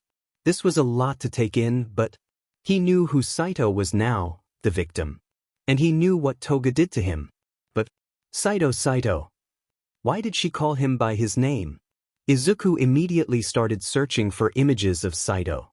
Normally it'd be illegal for a minor's information or image to be leaked out to the public without consent, but he knew there would always be insensitive idiots posting something about them anyway. That was how his classmates had figured out his involvement in the Sludge villain incident, after all. So it didn't take long to find a photo of Saito on a school field trip. And Izuku couldn't believe it. Saito stood in front of a hero agency with his class, wearing a dark blue uniform with a red tie as he smiled at the camera, surrounded by his many classmates. But what shocked Izuku was his features. He saw it. Similar wide eyes, a mess of fluffy-looking hair, and even a somewhat similar build as himself. But both his hair and eyes were black, and he lacked any freckles on his face. But the comparison was still there. Looks like me. Izuku's hand went up to his face as he stared at the boy in the photo, suddenly getting chills. Was Toga gonna do the same thing to him? Just the thought of it made Izuku feel queasy. Oh God. He pulled out his phone and stared at the screen, his hands shaking. He could report his encounter to the police. But, why aren't you like everyone else? Why aren't you yelling at me? Why aren't you saying how disgusting it is for me to like blood? Mom and Dad said it wasn't normal. They never let me have blood. I had to act in a way I didn't want to act. They told me to never talk about it. Wasn't she also a victim? I couldn't dash. I didn't mean to dash. Izuku frowned, looking back up at the screen and eyeing the title of the headline. The media asks why, but Izuku knew why, his analytical mind putting everything together. Toga must have snapped, simple as that. The students interviewed said it themselves. She had always smiled. She had always been obedient and well-behaved. From the context he's gotten from her, it seems like she had put on a mask that she had to keep on. A mask that had ended up shattering when her thirst for blood from her quirk made it so she couldn't take it anymore. And Toga had told Izuku herself that her parents said her fondness for blood wasn't normal and made her act in a way she didn't want to. They didn't get her the resources she needed to help cope with the side effects of her quirk. They kept her from being herself. Izuku tightly gripped his phone as his other hand clicked his mouse to continue the video. The screen had changed from the trembling girl to a speaker by a gate of a wealthy-looking house, where Toga's parents spoke from. "We're so sorry. We did our best, but it wasn't any good. She was a lost cause. That child." Izuku narrowed his eyes. "She's a demon." He then closed the tab entirely, deciding that was enough of that. That must have been Toga's mother. He could already smell the bullshit. Did your best? They tried to turn their child into something she wasn't rather than accept her nature and the nature of her quirk. Some best. Did they never even bother getting a counselor? Or any kind of professional help? Did they prioritize their reputation rather than their daughter's condition? Izuku pinched his nose with a sigh. This was just another example of society trying to force its standards on someone. He would know. But she's on the run now. He rested his elbows on his desk and hung his head, hands digging into his hair. Does she even have anywhere to stay? He knew Toga needed help. He didn't want her to be treated like a villain that didn't have any hope. The only reason she is even the way she is that nobody had helped her the right way. He wondered if she had reached out to anyone about this, only to be denied help. What could he even do himself? He didn't even have her number or any other way to contact her since she abruptly left. And now that he thought about it, did she even agree to their deal now that he thought about it? And if she did but can't find him, then would she just forget about it and continue to go hurting people? Could he get someone to help him out? To help him find her? Maybe All Might? He didn't know if he could trust him with this. The man had the same views as the general public regarding quirkless people becoming heroes. What if his views on villains were similar? That a villain is a villain, no matter what? Izuku slammed his head on the desk with a groan. What was he supposed to do? Did Toga say anything about where to find her? How would they even meet up in the future? Well, I'll see you tomorrow, Izuku-en. She expects to see him tomorrow? Does that mean? Oh God, he has to go back to that alleyway, doesn't he? But did he really want to run into her again? Izuku slapped himself for even thinking of leaving her, someone who needed help. This was the whole reason why Toga was on the run. Because no one helped her when she needed it. So he was going to be that person. But although he wanted to help her, Izuku knew that it probably wouldn't be a good idea to ask Toga for information about her past. It might just make her wary of him again.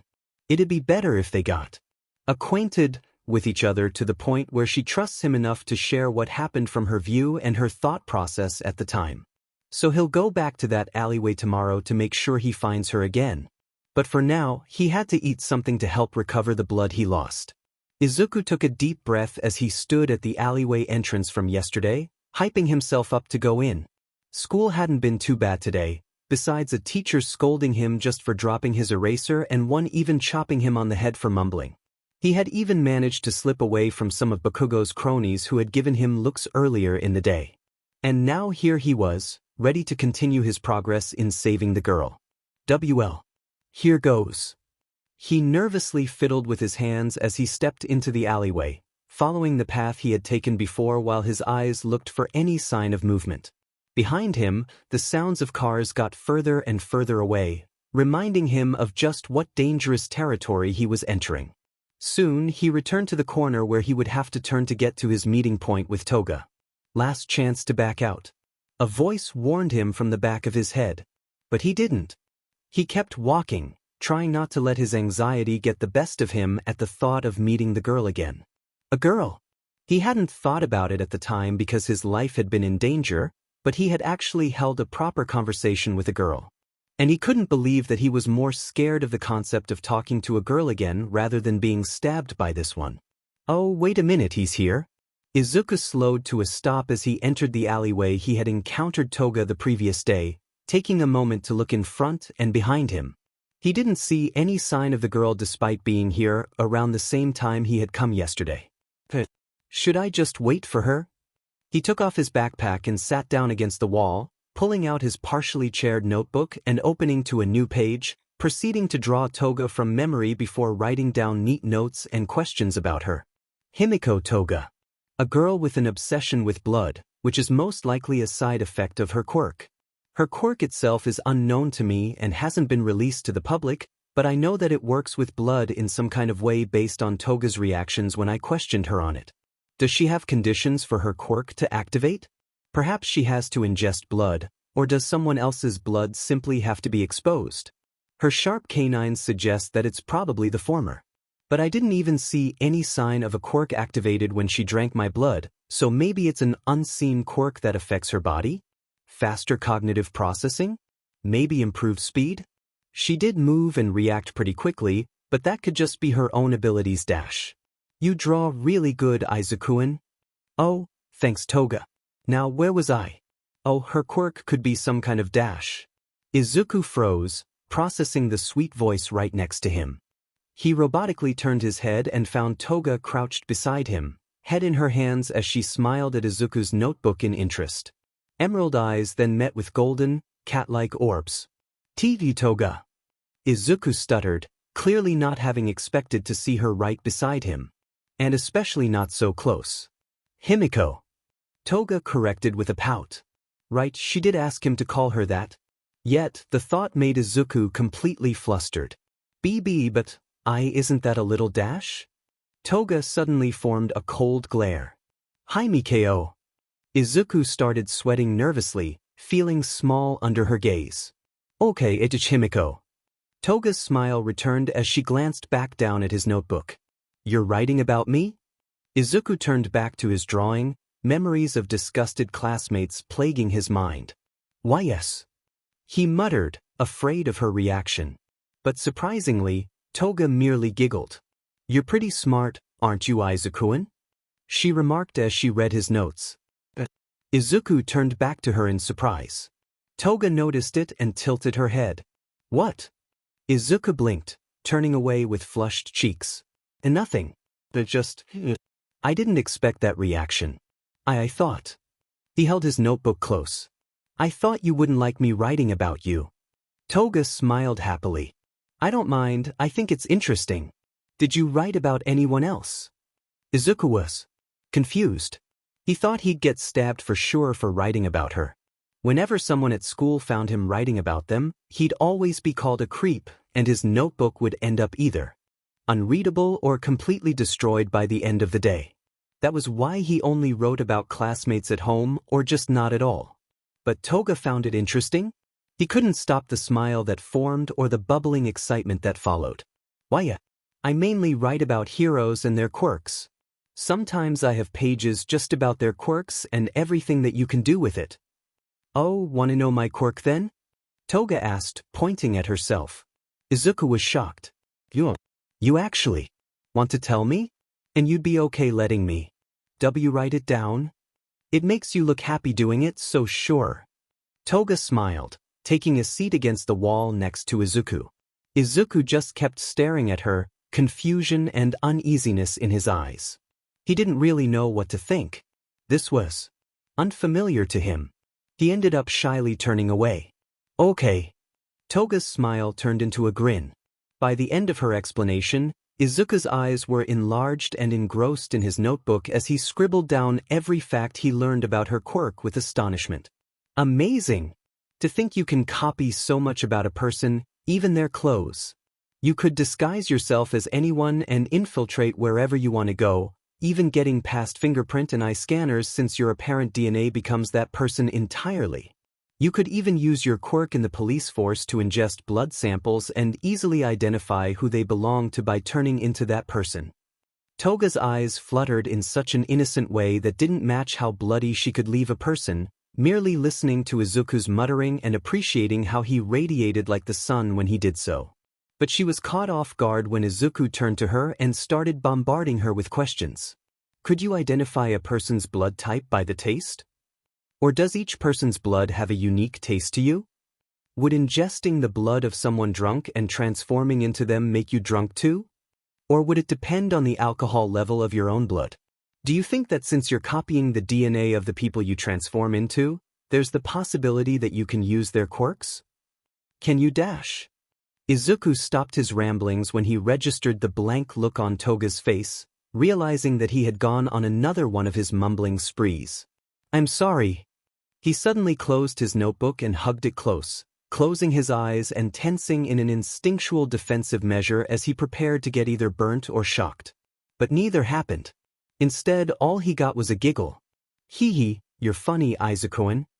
Izuku didn't open his eyes when he heard that innocent giggle, his body naturally afraid to get hurt. But after a few more seconds of silence, he slowly opened them to see Toga still smiling harmlessly. I didn't know someone could talk that fast. Toga continued when she saw him looking at her now.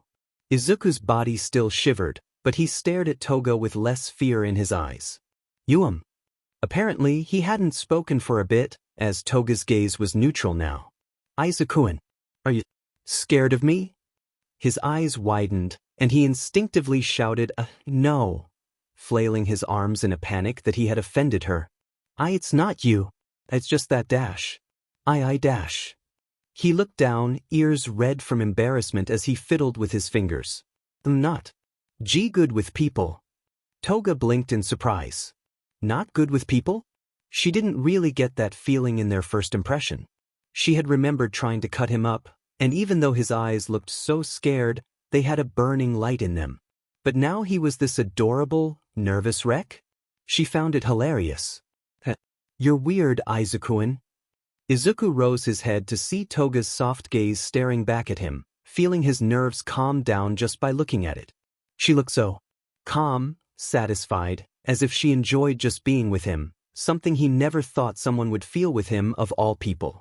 There wasn't any sign of craziness in her eyes, nor was there any aura of danger around her. All he saw was a normal girl.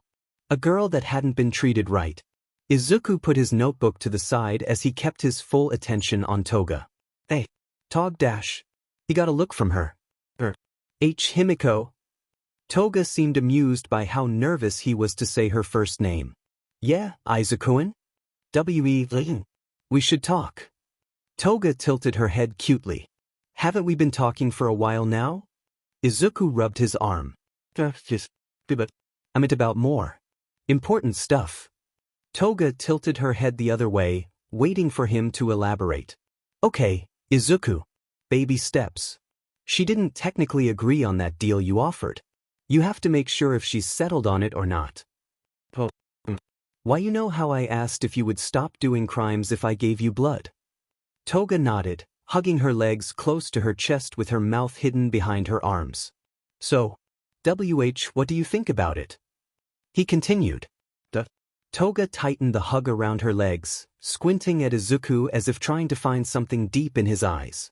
But she apparently didn't find what she was looking for, as her body shifted and started to relax. So, I can have your blood whenever I want. Izuku saw an image of himself as he dry, his body as skinny as a stick bug. He shivered at the thought. When I can give it to you. Because I still need enough blood not to pass out or die, why you know. He uttered, hoping she'd understand. He saw Toga's eyes narrow, seeming reluctant. But I can also store my blood in packets whenever I'm not giving it to you directly. That way, if you want blood and I'm not in the condition to give it to you, Why, I can have one of the packets. And I did say that I'd work to help you find blood by other means. So I'll start looking into that too. Toga blinked, curiosity in her eyes. You'd really do that much for me? Of course. I wasn't lying when I said I wanted to help you out. Izuku proudly stated. Toga rose her head from behind her arms, mouth appearing as a small line. But why do you want to help me so much? There was a pause between them, with a surprised Izuku not having expected that question. Seeing his look, Toga continued. You don't have any reason to help me. Yesterday, you could have only said those things to trick me into letting you live. You didn't have to come back, but you did. You won't get anything for helping me, and I won't give anything to you. So why? It seems that she doesn't believe him enough to know that he'd help without expecting something. And Izuku understood that. She had only met him yesterday, so Toga didn't really have a solid reason for trusting. But he already knew why he was helping her. And he could only hope she'd believe him. Himiko. He started, a fire igniting in his eyes. I'm quirkless. Toga's eyes filled with surprise before morphing into suspicion, wondering why he suddenly brought up such a fact. Izuku took a deep breath before adding, but even though I'm quirkless, I want to become a hero. This time, Toga raised an eyebrow, to which Izuku released an empty chuckle. I know it sounds crazy, but it's something I wanted to be for my whole life, even when I learned that I didn't have any kind of power. Izuku shifted his sitting position, seated on his behind again while staring down at his hand with a depressing gaze. But because I'm quirkless, my whole value as a person seemed to just vanish. It seemed like I'd never be given a chance to become a hero when everyone was against me. My best friend completely turned on me, other kids look at me like trash on the street, and adults just seem to lose all respect me. I was bullied for something out of my control, and it became worse when people learned that I still wanted to be a hero, even without a quirk. Izuku looked back up at Toga, trying not to let the pain of his memories show on his face. Our situations aren't the same, Toga, I know that. But what I experienced firsthand made me realize that there are so many people in the world like me. People who need help, people who need someone to accept them for who they are and show them that they have value as a person. I want to be a hero so that I can save these people and finally get the world to realize that quirks aren't everything, that they shouldn't judge people for something out of their control. Izuku put on a sad smile. But if I can't even help one girl right in front of me, then can I really call myself a hero? Can I really fight for the ideals I want when I don't even follow them myself? Toga's stare was just open. Listening to Izuku, she could hear how earnest he was and yet could pick up on the pain in his voice from reminiscing. Izuku stood up. So that's the reason why I want to be a hero, that's why I want to help you. Not to gain something out of it, but because it's the right thing to do. So, he offered a hand down to Toga, smiling more cheerfully now. Will you let me help you? Toga sat still for nearly a minute, merely staring upward at Izuku with a look of wonder. There was still hesitation in her eyes, hesitation that he picked up. I'm not asking you to do too much, Himiko. At least, I hope I'm not. I'm not asking you to turn yourself in. I'm not asking you to go meet people to help you. All I'm asking is that you stop hurting people and don't do any more crimes that others will use against you in the future. Because one day I will fix things. I'll fix things so that you can go back into a world where people accept you for who you are. Until then, you can live comfortably as you want. When you want blood, I'll give it to you. And if you need help with something else, then I'll do my best to provide it. Toga didn't seem to have even blinked for the last minute, just staring with wide eyes. You know what my quirk is. You must know if you give me blood packets, then I could use them to do something as you at any time. I could end up ruining your life, and yet, you'd trust me not to? Izuku merely shrugged with a chuckle. If I didn't trust you, then I wouldn't be able to help you. Toga finally blinked at that response. And then she laughed. Izuku hadn't ever heard anything so precious. He could feel his smile enlargen at how happy she looked. Her laughter didn't last long, but Izuku was ever so glad he had witnessed it, as it filled him with more confidence than ever as Toga glanced back up at him with a grin. You really are weird, Izuku-kun. She reached up and grabbed his offered hand. But rather than let him pull her up, she pulled him down. Izuku yelped as he fell to one knee with his face a few inches away from Toga's, not getting the chance to even back away as the girl's hands reached up and grabbed his cheeks. "But I like that." Her whisper brought an odd shiver of dread all throughout Izuku's body. And yet, it wasn't the same dread he had felt when Toga first tried to slice him. It was hard to describe. It seemed like the type closer to prey being hunted by predators, but without the fear of death. And yet, Izuku didn't know what it meant. All he did know was that Toga's current expression was worrying. She seemed completely engrossed in his eyes, with her cheeks a gentle red, and another one of the largest grins she's had so far. But it made Izuku instinctively gulp, and he couldn't help but feel like somehow he had gotten more than he bargained for. 2 days have gone by since Izuku's last meeting with Toga. Himiko, per her insistence. God, she really asked him to call her by her first name. Her first name. There wasn't a single person he's ever addressed like that. And a cute girl was the one who demanded he did. He'd probably freak about it more if he didn't have more important things to worry about, like what the hell was he supposed to do now? The day after establishing his agreement with the honey blonde girl, he had gone back to that shady alleyway to see her again, perhaps to talk to her about her plans for the future. But he didn't find Himiko, he only found a fresh note pinned to a trash bag with a knife. "I'll see you soon, Izuku-san." That wasn't ominous at all. And as much as Izuku waited in that alleyway that day and the day after, Himiko hadn't shown up. So here he was, in his apartment with the sky pitch black outside, his all-might lamp illuminating his desk as he wrote with one hand while lifting a small dumbbell with the other. But he found that he couldn't focus on his work, not when there was a constant nagging in his head about Himiko's sudden silence. Izuku groaned and simultaneously put the dumbbell and pencil on his desk. Just why did she suddenly go silent? She left that note for me, but how would she even know where to find me? Should I go back and leave a note of my own for her? Or is she not going to be back in that alleyway anymore? He leaned back in his chair and stared upward at his ceiling. I hope she's okay. I don't know how high her dependency on blood is, but I hope she doesn't end up hurting someone because of it. Wait, how long can she go without blood before losing her sense of self? I gotta find her before that happens. But where do I even dash? Tut. Izuku's body stiffened, his head robotically turning at his curtain-covered window. Did I just hear something? He waited a minute to see if he had imagined that, only to hear 3 more taps. Is there something tapping my window? Was it a bird? That sounded about right to him. After all, he and his mom lived on the 3rd floor of the apartment complex, and right outside his window was only the small balcony that each unit had. Tut. Izuku frowned, getting up from his seat and approaching the window. One quick movement should scare the thing away, so he grabbed his all-might-themed curtains, which practically looked like American flags, and yanked them apart. He expected to see a crow or dove fly away, not 2 illuminating golden eyes staring right back at him.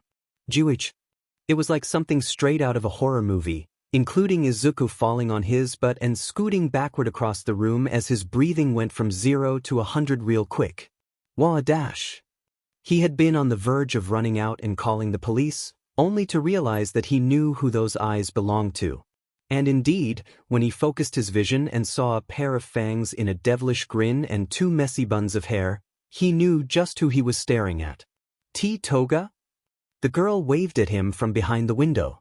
Izuku was reasonably dumbfounded. Several questions sped through his head as he stared at his unexpected guest, like what the hell was she doing on his balcony? How did she even get on his balcony when they were 3 floors up?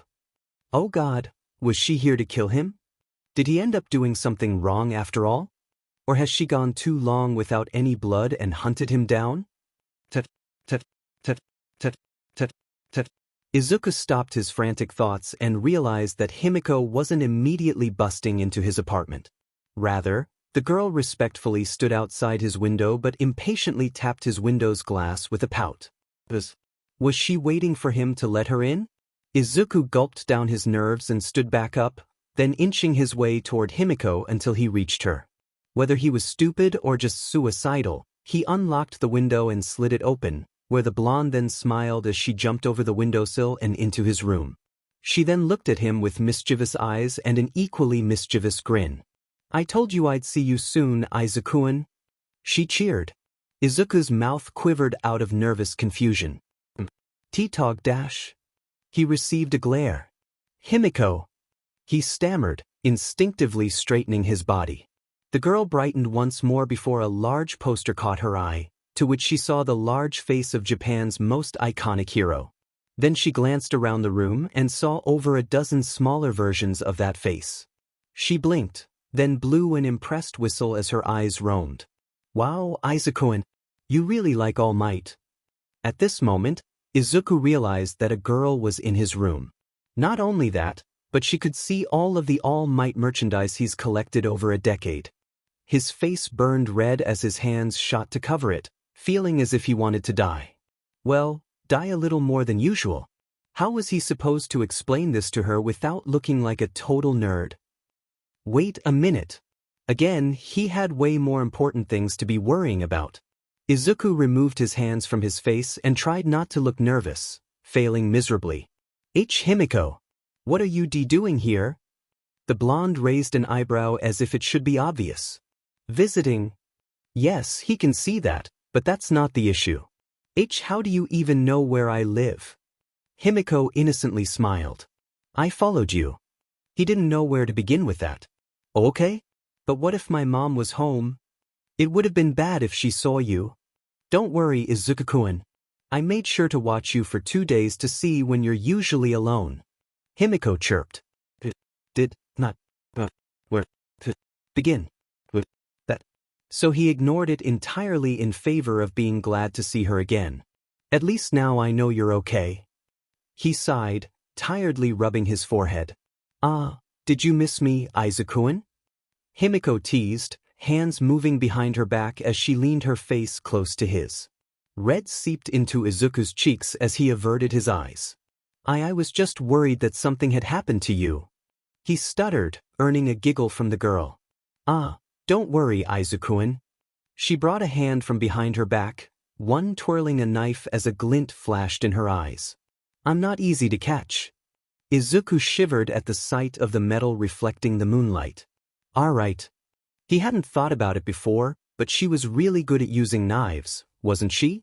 Himiko slipped her blade away, where does she even keep them, and skipped over to Izuku's bed, plopping herself on the edge and dangling her legs. "So whatcha doing before I got here?" she asked, pressing her hands on the mattress as she leaned back a bit. Just making a copy of my homework," Izuku responded honestly, only to cringe at how odd that sounded, especially as Himiko raised an eyebrow. "A copy? Shoot. How was he supposed to explain that he always carried a hidden copy of his homework in case his bullies destroyed his original?"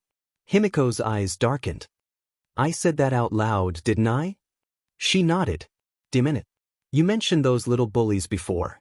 Can you tell me who they are? I just want to talk." Himiko beamed innocently with closed eyes despite the knife poking out of her sleeve. "Didn't we agree that you'd stop hurting people, Himiko?" Izuku uttered in a panic. Sure, he may not like his bullies, but that doesn't mean he wants them gutted like animals. Nevertheless, Himiko didn't seem to like his answer as the girl childishly flailed her arms up and down, knife in hand and another pout on her face. "But they're so mean to you. I can't even stab them a little bit?" Please don't." Izuku pleaded. "Doing that wouldn't solve the problem. It'd just compromise you. The heroes have no idea you're in Mizudafu, do they? Even if you turn into someone else, someone might connect the dots and come find you." Himiko's pout grew. "I really can't stab people anymore? So what, I can only run away or let people hurt me then?" Crap, she seemed reluctant. He had to find some sort of middle ground. "I'd prefer that you just run away if you get into trouble, and mainly with the heroes. But if it's unavoidable, then don't go overboard. Please?" Izuku nervously looked down at the floor, fiddling with his hands. I just don't want anyone to get too hurt. That means you too to dash." Himiko." The blonde stared at the greenette for a few seconds before grumbling as she slipped her knife back into her sleeve. "You're too nice, Izuku-an." He chuckled nervously at that, looking back up at her. As someone has to be, right? Himiko seemed to agree, as a small smile formed on her face as she propped her elbows on her legs and slouched over, putting her head in her hands. "You're really gonna try to be a hero, Izuku-an?" Now that was easy to answer. It was the only thing he was ever sure about. "Of course. I told you before, didn't I? I want to help people like me and you. That's the kind of hero I want to be, one that cares enough to save everyone." "Even the villains?" Himiko asked, her voice nearly a whisper. "Especially the villains," Izuku responded firmly, astonishing her. "If there's one thing I know, Himiko, it's that villains aren't born, they're made. Most people turn into villains because they're pushed to that point. Whether it's people wanting to get revenge on those who hurt them or believing that villainy really is their only way to live." He gave the girl a sad smile.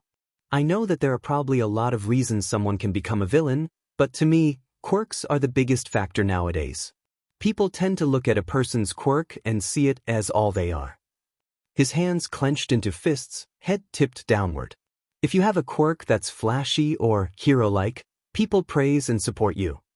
He watched as Bakugo madly grinned as teachers and students smiled, cheering his amazing quirk. If it's something scary or villain-like, people fear or antagonize you.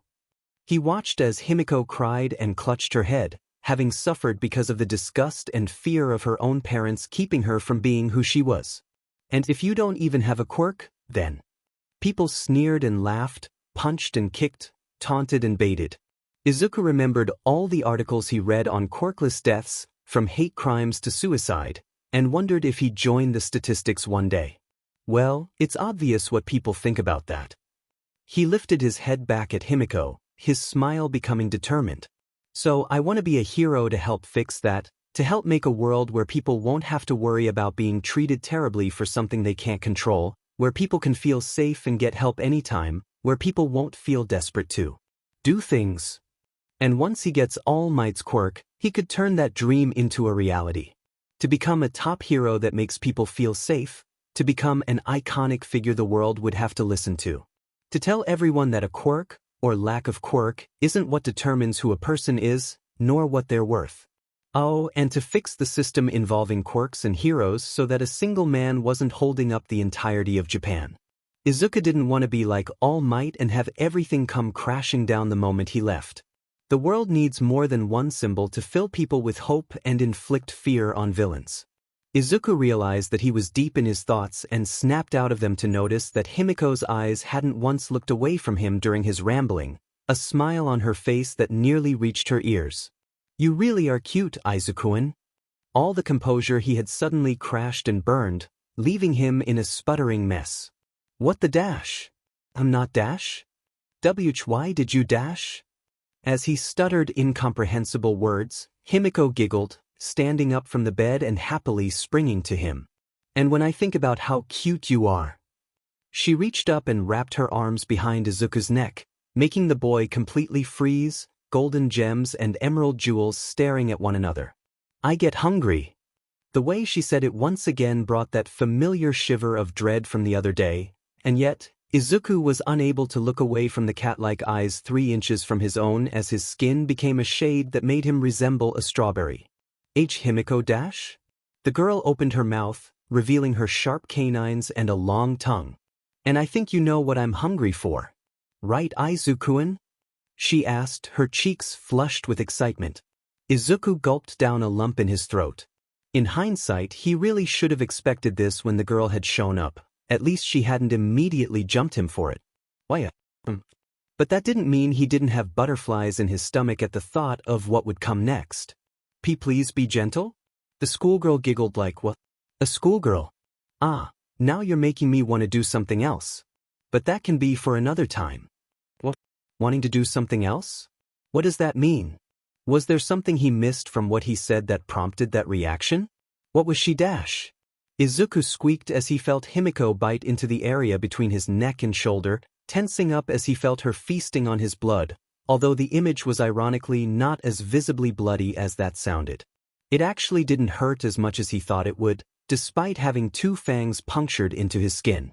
If anything, it felt more like getting his blood drawn, actively uncomfortable suction but not necessarily painful.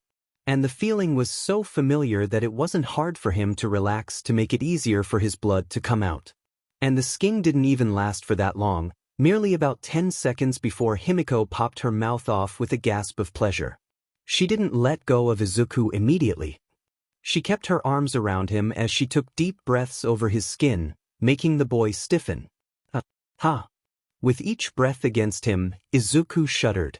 He tried not to think about how close Himiko was, how soft her feminine body pressed against him, how nice her hair smelled as it tickled his nose.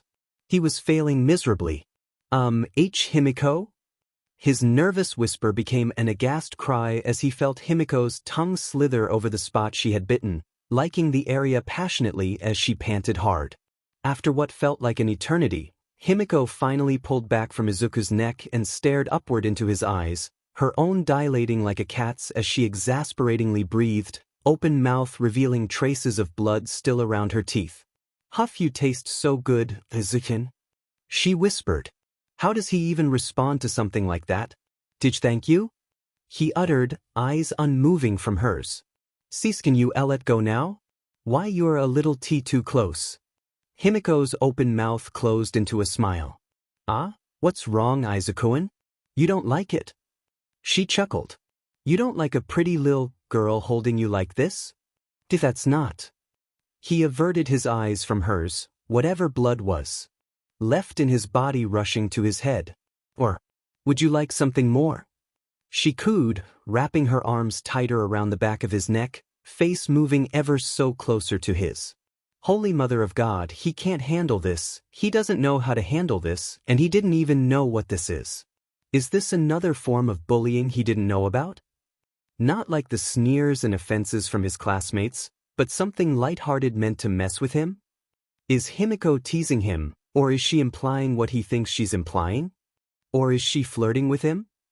Was a girl actually flirting with him? Aga. Wah. Only unintelligible garbles came from Izuku's mouth, his brain failing to send information for him to form coherent words, as it was practically overloaded at this point and unprepared for what came next. It was a simple, innocent kiss on his cheek from a dangerous yet beautiful girl. But it was the tipping point that finally fried his brain, and you could practically hear the windows shut down sound as Izuku's eyes rolled to the back of his head, the rest of his body falling backward. Himiko's arms slipped off him, and she watched in bewilderment as the boys hit the ground with a comedic thump, steam rising from him. She blinked a few times before realizing what just happened, cheeks puffing up as she snorted before bursting into laughter. She hadn't known what to expect from Izuku, but she hadn't been expecting that. Her laughter lasted a few seconds before she caught her breath, still releasing a few giggles. Ha! Phew! She wiped a tear from the corner of her eye and stepped beside Izuku's prone body, crouching next to his face. She moved her hands to her cheeks, eyes illuminating brightly in the darkness as she admired his unconscious form. "Guess we'll have to ease into that." Izuku remembered the day he had stopped being optimistic about his life improving. It had been the first day of his second year at Aldra. Spending a year at the school had given his classmates the realization that no one would ever do anything to help him, so some had welcomed him into the second year by pushing him down the stairs. And to add icing to that spoiled cake, a teacher had been present throughout the entire thing, only to turn a blind eye. That day was the first time Izuku had really thought he was going to die, and that had both made him realize that things just weren't going to get better for him and that Bakugo was his friend no longer. So he dealt with it, believing that things would never improve until he finally made it into UA. His desire to be a hero had been the only thing that had kept him going, and although he wasn't happy, he at least had a dream that he believed would finally lead him to happiness. Meeting All Might had temporarily shattered that dream. Actually, in a way, the man had destroyed a part of it entirely. Izuku had only wanted to be a hero with his own abilities and talents, all without any powers to show that it could be done and change the world's viewpoint on quirks. But the man's response to his question had made him lose all hope that he could do it. If the number one hero didn't accept that someone quirkless could be a hero, then the odds are that no one else would. That could even include UA. Who knows if they'd let him into the hero course even if he passed as quirkless. But despite the unfortunate circumstances, Izuku's dream was still burning brighter than ever, what was left of it, at least.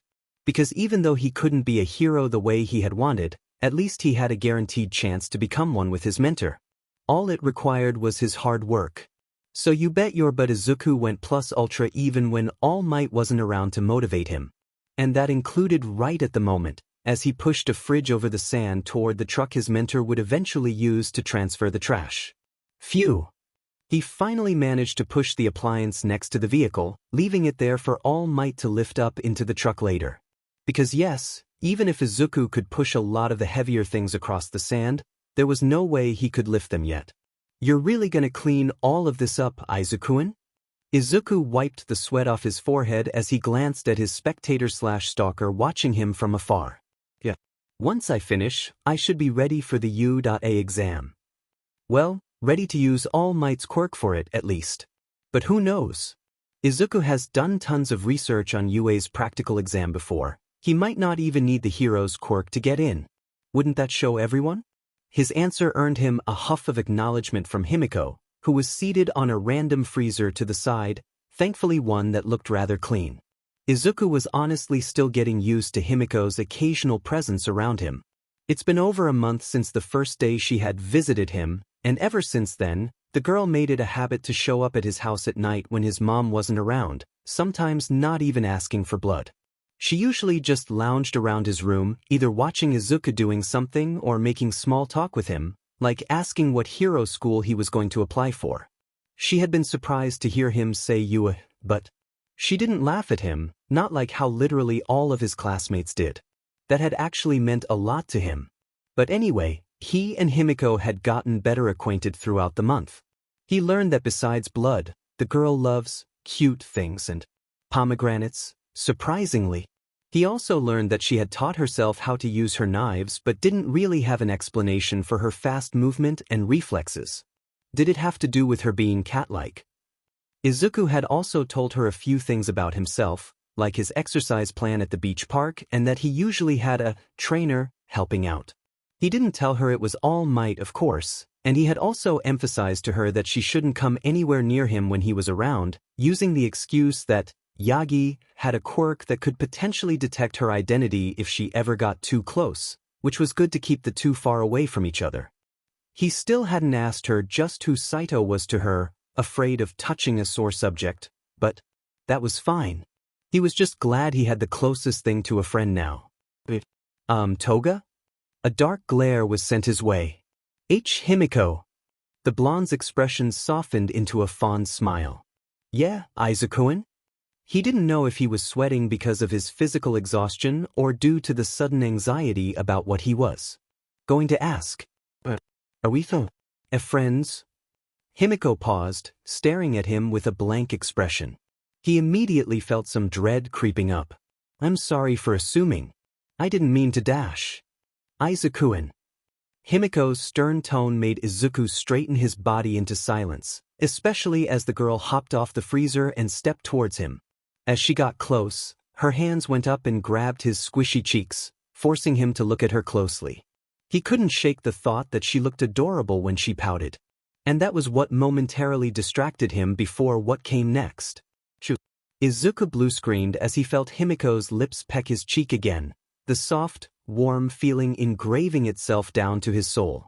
He didn't immediately pass out this time, thank God, but he had gone near catatonic by the sudden action, brain in shambles. He could only stare, dumbfounded with burning cheeks, as Himiko stared upward at him, a cheeky grin on her face with her yellow irises reflecting the sunlight like gemstones. Does that answer your question, Izuku-in? Well, yes, but actually no. But he was incapable of saying anything at the moment due to his stupefaction, only watching as Himiko let go of his face and backed up, moving her hands behind her back. I hope it does. It'd be a shame if you don't realize just when someone actually wants to be your friend, or maybe even more. Himiko winked at him before turning around and walking off, swaying her hips a bit as she did until she was completely out of view. After she left, Izuku's brain finally started working again, and he wondered what the hell had just happened. He just didn't get it. Are all girls that straightforward when they don't hate you? Were they all that touchy if they didn't view you like trash? Or was he that socially stunted that he was actually wondering if that had been flirting or some really weird friendship interaction? Did he have that little self-esteem that nearly 90% of him didn't believe that a girl could ever be, well, interested in him? God, he needed a therapist. Now, if only there was one that'd actually accept him. Izuku spent several more hours at the beach, contemplating life. It was when there was a month left until the exam that Izuku's nerves started getting to him. Just thinking about how he'll do on it has been taking a toll on his mind, wondering if he'd end up disappointing All Might and not even getting into UA. So although today was supposed to be a day of relaxation for him, per All Might's insistence, he was getting more exercise in a way that involved what he loved doing, helping people. Izuku carried a few bags of fertilizer beside a table of new flowers, placing them on some wood pallets on the floor before standing up and wiping his brow. All of his hard work was showing, as he doubted he would have been able to carry even one bag of fertilizer a year ago. I moved the bags, Suzuki-san.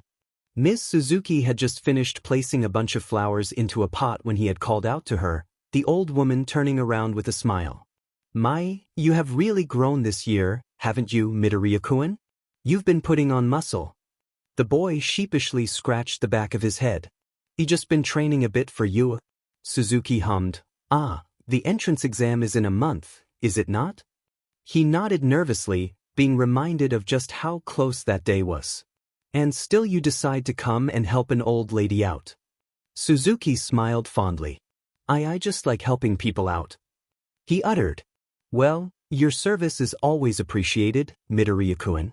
But I suggest using the rest of this month to prepare for your hero exam. Then we can celebrate when you pass," the old woman stated brightly. Izuku blinked, wondering if he had heard that right. "Didn't you mean, if I pass?" "I know what I said, Midoriya-kun." Suzuki chuckled. Izuku felt himself getting embarrassed. "You really think I'll get into the H-Hero course? You don't even know what my Q-Quirk is." She merely gave his words a dismissive wave. "That doesn't matter, Midoriya-kun. You're a clever boy, so I'm sure you'll get in, no matter what your quirk is." Did that include if he didn't even have one? Izuku was almost tempted to ask her, but he knew that'd basically cue her in that he's quirkless. And although Suzuki was one of the nicest people he's ever known, he knew that even the kindest people could end up treating him like everyone else when they heard what he lacked. After being hopeful only to be let down so many times. He just couldn't say it. "Thank you for your confidence," he said instead, not looking her in the eye. "You're welcome, Midoriya-kun. You and my granddaughter are going to be such wonderful heroes." Suzuki then gasped, a sudden thought reflecting on her face. "That reminds me. She's supposed to be visiting around this time. Would you stay for dinner? She's been wishing to meet you." Oh, social interaction? With another girl? He had only just gotten used to Himiko's company, and even then, he had no courage to talk to another girl while he didn't have a quirk yet. I should actually get G going," he stammered. Suzuki looked a little disappointed but still kept her smile. "Oh, what a shame. But I suppose it was too sudden to spring on you. I'm sure your own family is expecting you back home." Izuku cringed at that. His dad was gone, and his mom was usually at work by the time he came home. He wasn't gonna admit that to Suzuki, though. "Why, it was nice seeing you again, Suzuki-san." He smiled. "A pleasure as always, Midoriya-kun. Good luck with your exams." She returned. "Thank you very much." After a polite bow, the boy turned and exited the flower shop. As he walked along the sidewalk, he couldn't help but think back on Suzuki's words. "That doesn't matter, Midoriya. You're a clever boy, so I'm sure you'll get in, no matter what your quirk is." So close. It was so close to what he had wished to hear for his entire life. He once again started feeling self-doubt crawling up, that Suzuki-san would have said something else if she knew he lacked a quirk, if all his help to her would have meant nothing if she learned he was quirkless. He got so deep thinking about it that he zoned out and bumped into someone. He immediately became rigid, especially when some rather sharp dark green eyes turned to him. Sorry." I wasn't looking where I was going. He instinctively bowed several times. The girl simply gave him a small nod back. It's of no harm. Despite her intense eyes making it seem like she was glaring, she had a pretty soft-spoken voice. May you be blessed. Okay. Izuku watched the girl leave, getting a good look at the back of her head, where he noticed an obvious but interesting detail. Vines? Must be her quirk. Do they grow on her head in a similar function as Suzuki-san's sunflower does? Would sunlight help them grow faster? Does she have some measure of control over them like other hair-related quirks? He turned around and kept walking, ending up on another one of his muttering tangents about how the girl's quirk functioned, all while the girl herself walked into the flower shop he had just left. Not even a minute passed before that girl urgently ran out of the shop and looked down the sidewalk, only to see that the saint her grandmother had mentioned was already long gone. February 26-5:57 a.m. When Izuku had first started following All Might's exercise plan, it had been excruciatingly painful for someone like him, who hadn't exercised before, to follow. Add to that the burns and bruises he'd usually get from some of his classmates, and those first 2 months had been the most painful ones of his entire life. After his encounter with Death Arms and Co., the next couple of months had been difficult but much more manageable, as he had obtained quite the pain tolerance at that point. It wasn't like he didn't feel pain, but it was easy for him to push through it. Meeting and befriending Himiko after another few months had been quite a surprise for Izuku, as he hadn't expected his first new friend since primary school to be a villain of all people. He also hadn't expected to be nearly killed again by that same girl in their first encounter, but he'd say things had really worked out for him. He was alive after all. Since then, Izuku has been following the same pattern of getting up early, cleaning the beach with all might, going to school, surviving, and returning to continue working on the beach or doing his homework. Besides Himiko's constant visits and some close calls nearly running into Mount Lady, nothing else was really noteworthy about the year as it went by in a flash. Day by day, Izuku had cleared away the beach, and week by week, more areas were cleaned to reveal the bright, glistening sand underneath. During this time, there had been plenty of good development between his and Himiko's. Friendship? Relationship? He didn't even know what to call it at this point. First, the girl had trusted him enough to take him to her home. And that home was just an abandoned apartment in better condition than he had assumed it'd be at first glance. It even had a couch and a bed in the room she was in, both rather clean, and there was even a washer, which finally explained to Izuku how Himiko's uniform always looked so clean. But that wasn't the important part. That part was finding out that the freezer from the beach actually wasn't in too bad of a condition, and Izuku had ended up installing it into Himiko's living space. That meant he could leave blood pouches for the girl, so she didn't have to come to him directly anymore. And yet, Himiko made it clear that his blood tasted the best when she SE'd it out of him directly. He wasn't sure what to make of that. Himiko's forms of affection had also changed a bit. In the months that had passed, the girl had gone from simple kisses on the cheek to tight hugs and playful licks here and there, even when there wasn't any blood on him. Sometimes she'd even just glomp him or nuzzle him with her cheek. She was like a cat. A clingy, pretty cat. At least Izuku had gotten used to her antics. And he'd even say that he enjoyed them. He didn't mind the clinginess. But then again, that might be the 10 years of lacking physical affection talking.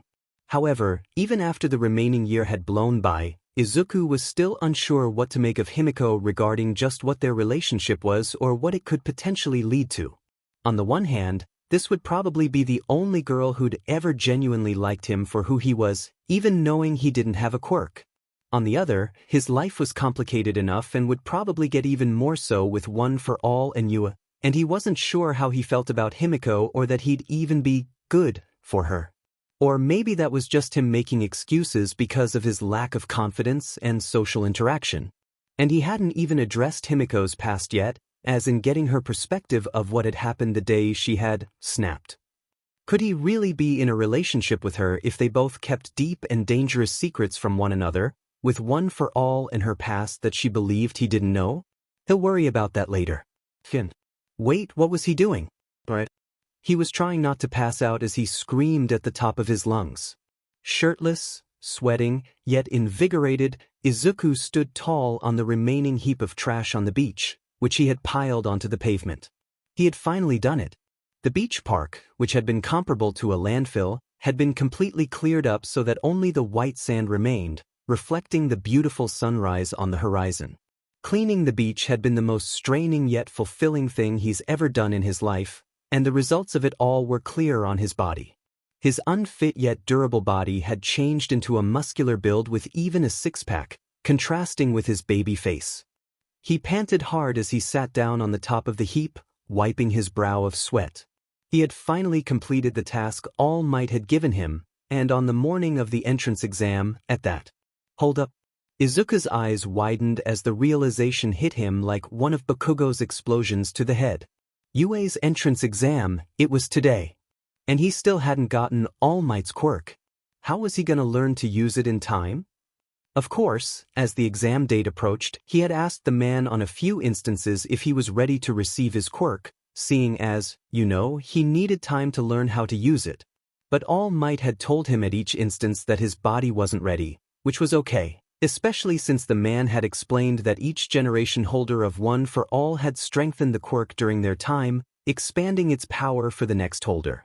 And judging by just how overpowering All Might is, he was probably right in that it was better to wait until as close to the exam as possible so that his body would be muscled up enough to get rid of any risk of him exploding. But still, he didn't think All Might had meant until the day of the exam. Oh my goodness! Think of the devil. Izuku stood up and turned around, finding the buff-up hero in a coat and scarf staring in amazement at the sight of the beach. Seeing the man's awe at his feet felt really nice. All me dash. He slipped. Juich. He fell off the pile of trash and had been going to land on the beach, but the muscled man easily moved at eye-blurring speeds and caught him in his arms, laughing proudly as he stared down at the tired young man. Good work, young Midoriya. You've truly gone beyond plus ultra. Thanks, All Might. Izuku weakly chuckled, reminiscing about the year with the man as he was placed back to his feet. His interactions with the number one hero have also improved during the time spent with him.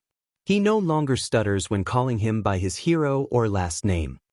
Okay, Izuku still kept to himself any and all opinions relating to how the current laws and social stigma relating to quirks were trash and that he'd tear it up and change it completely, but All Might didn't need to learn that and suddenly decide his power would be fit for someone else. He had to keep the man thinking that he'll be the good little successor that'll keep the peace in the country rather than divide it. Even if All Might believed in him and his heroic spirit, Izuku doubted the man would approve of him trying to change things. I cannot simply say, you can become a hero even without a quirk. Given that his current thoughts seem to match with other adults so far, even if it was in a kinder tone. But he'll worry about that later. Right now, Izuku had finally proven that he had the willpower to be the best hero using All Might's quirk, and now, it was the moment of truth. To think that you could barely carry a dumbbell 10 months ago, but look at you now. The blonde laughed, putting his hands on his hips as he admired the boy's muscles. A physique fit for a hero. You did good, my boy. Very good. I'm proud of you. That was when the waterworks started. Maybe he was still really weak to genuine praise, or maybe he just felt relieved that he had done this right and hadn't lost his chance to get a quirk, but either way, he couldn't stop crying. Thank you. Sniff. He wiped his eyes with his forearm, crying into it. Thank you, All Might. Haha, we'll have to work on fixing those leaking eyes of yours. The muscled figure joked, patting Izuku on the back. To think you finished on the day of the entrance exam, we have no time to waste. Yes, finally. It was time for him to get what'd guarantee him into a quirk. But, is this really what he wanted? It's best you give up. You're below all these extras. You're quirkless. I cannot simply say, you can become a hero even without a quirk. Maybe not. But he really doesn't have a choice. Izuku took a deep breath as he moved his arm off his eyes and looked up at All Might, watery orbs full of the same determination he had when he had decided to be his successor. I'm ready. The man's smile widened. Then let us proceed with the award ceremony and grant you your hard-earned reward. Izuku watched as All Might raised a hand, plucked out one of his hairs, and pushed it forward. Eat this. You wanna run that by me again? UA Entrance Exam, 8:34 a.m. Izuku jogged up the uphill sidewalk towards the giant building off in the distance, the building representing the most prominent hero school in Japan. And he'll be there to take an exam that'd be his first step as a recognized hero candidate. Not to mention, he was heading there with All Might's quirk, one of the most powerful quirks in the world, given to him by the #1 hero himself. Now, if only the man had told him how to actually use the DMN thing. The hell did he mean, clench your buttocks and yell, smash? What kind of advice is that? Izuku growled, eyebrows furrowed. He couldn't help it. He couldn't help the frustration and irritation he felt when that had been the man's go-to advice in teaching him how to use One for All. He thought there would be a predetermined process on activating and using the quirk, common advice passed down from one holder to another, something that wasn't just, oh, just use it. God, good thing All Might was a hero and not a teacher. Izuku couldn't even fathom how he'd go about such a role. Well, he'd be better than the ones at Aldera at least, but that'd be behavior-wise. The only useful thing All Might told Izuku was that he should be careful when figuring out how to activate the quirk, as his body had been rushed to be able to hold it, so it might have some repercussions when he tries to use it. What a great thing to mention before his exam. So basically, Izuku had no idea how to activate One for All.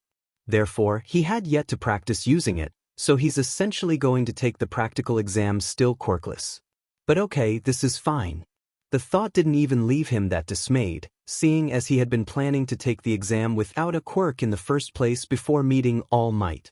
And if the exam is what Izuku thinks it'll be, then he's set.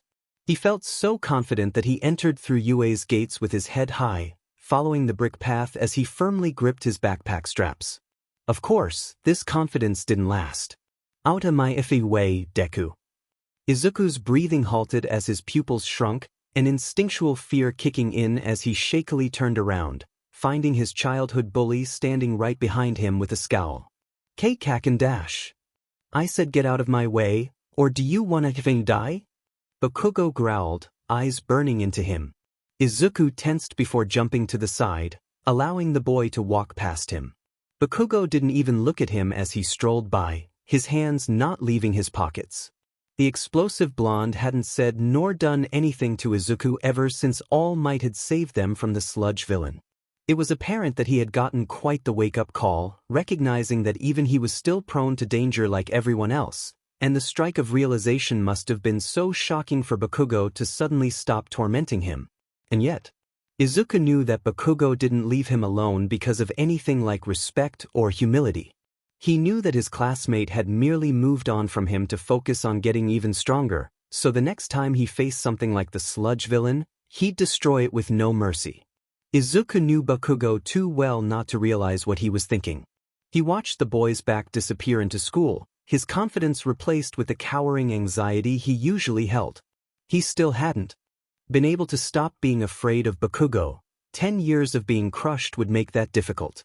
But hopefully he'd get over that when he finally proved himself to the blonde that he wasn't weak.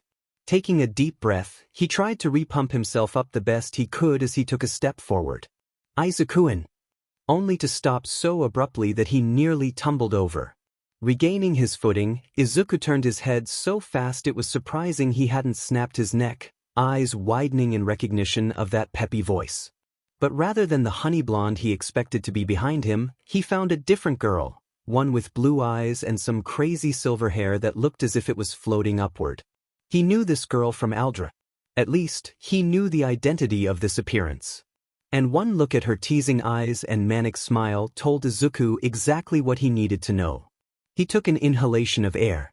"Ijimai dash?" Himiko cut him off with a hand to his mouth, giggling as she did so. It's your good old friend Himi. Remember?" She said sweetly but insistently.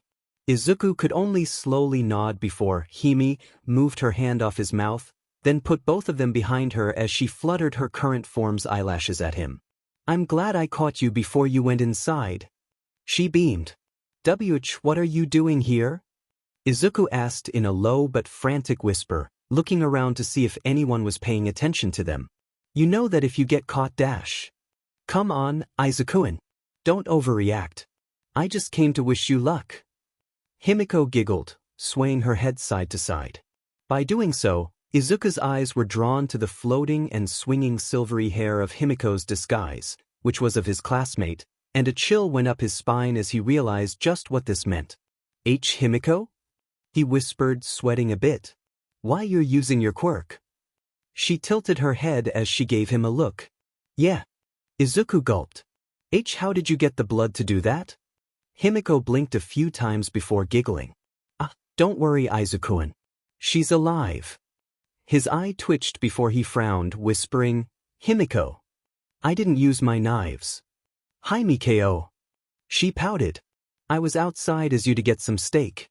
The snobby girl showed up with friends and recognized you while I was eating. Came to say hi, but was clumsy and bumped my food off the table. She was so clumsy that she even tripped as she turned to leave and split her head a bit. You tripped her? Izuku deadpanned. Didn't you hear me? She was so clumsy. Himiko smiled. Both stared at one another for a few seconds before Izuku sighed and pinched the bridge of his nose. What happened after? Himiko's eyes became somewhat manic, and her grin matched it. I just said sorry and smiled. But for some reason, they ran away. Izuku could imagine how scared those girls must have been from seeing Himiko make that face using his body. Maybe they'll leave him alone now? Guess he can appreciate that. I'm glad things didn't get too bad, but you should be more careful whenever you use my appearance. A lot of people don't like me.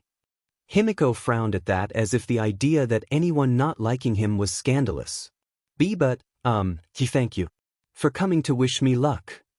Izuku added, giving her a nervous smile.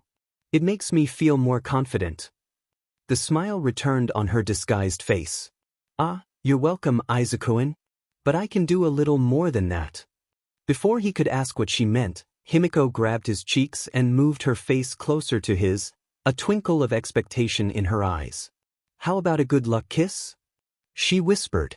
Izuku took the emergency exit out of the conversation and slipped out of Himiko's grasp, the entirety of his head red. Sorry, bye. He turned around and sprinted toward the entrance to the school building. Only to actually trip this time, on a loose brick at that. Welp, guess I'll die. Izuku waited to hit the ground, but surprisingly, that moment never came. Rather, his body suddenly jerked to a stop mid-fall, and he started floating instead. He wondered if One for All had actually given him the power to break physics before noticing the girl standing beside him.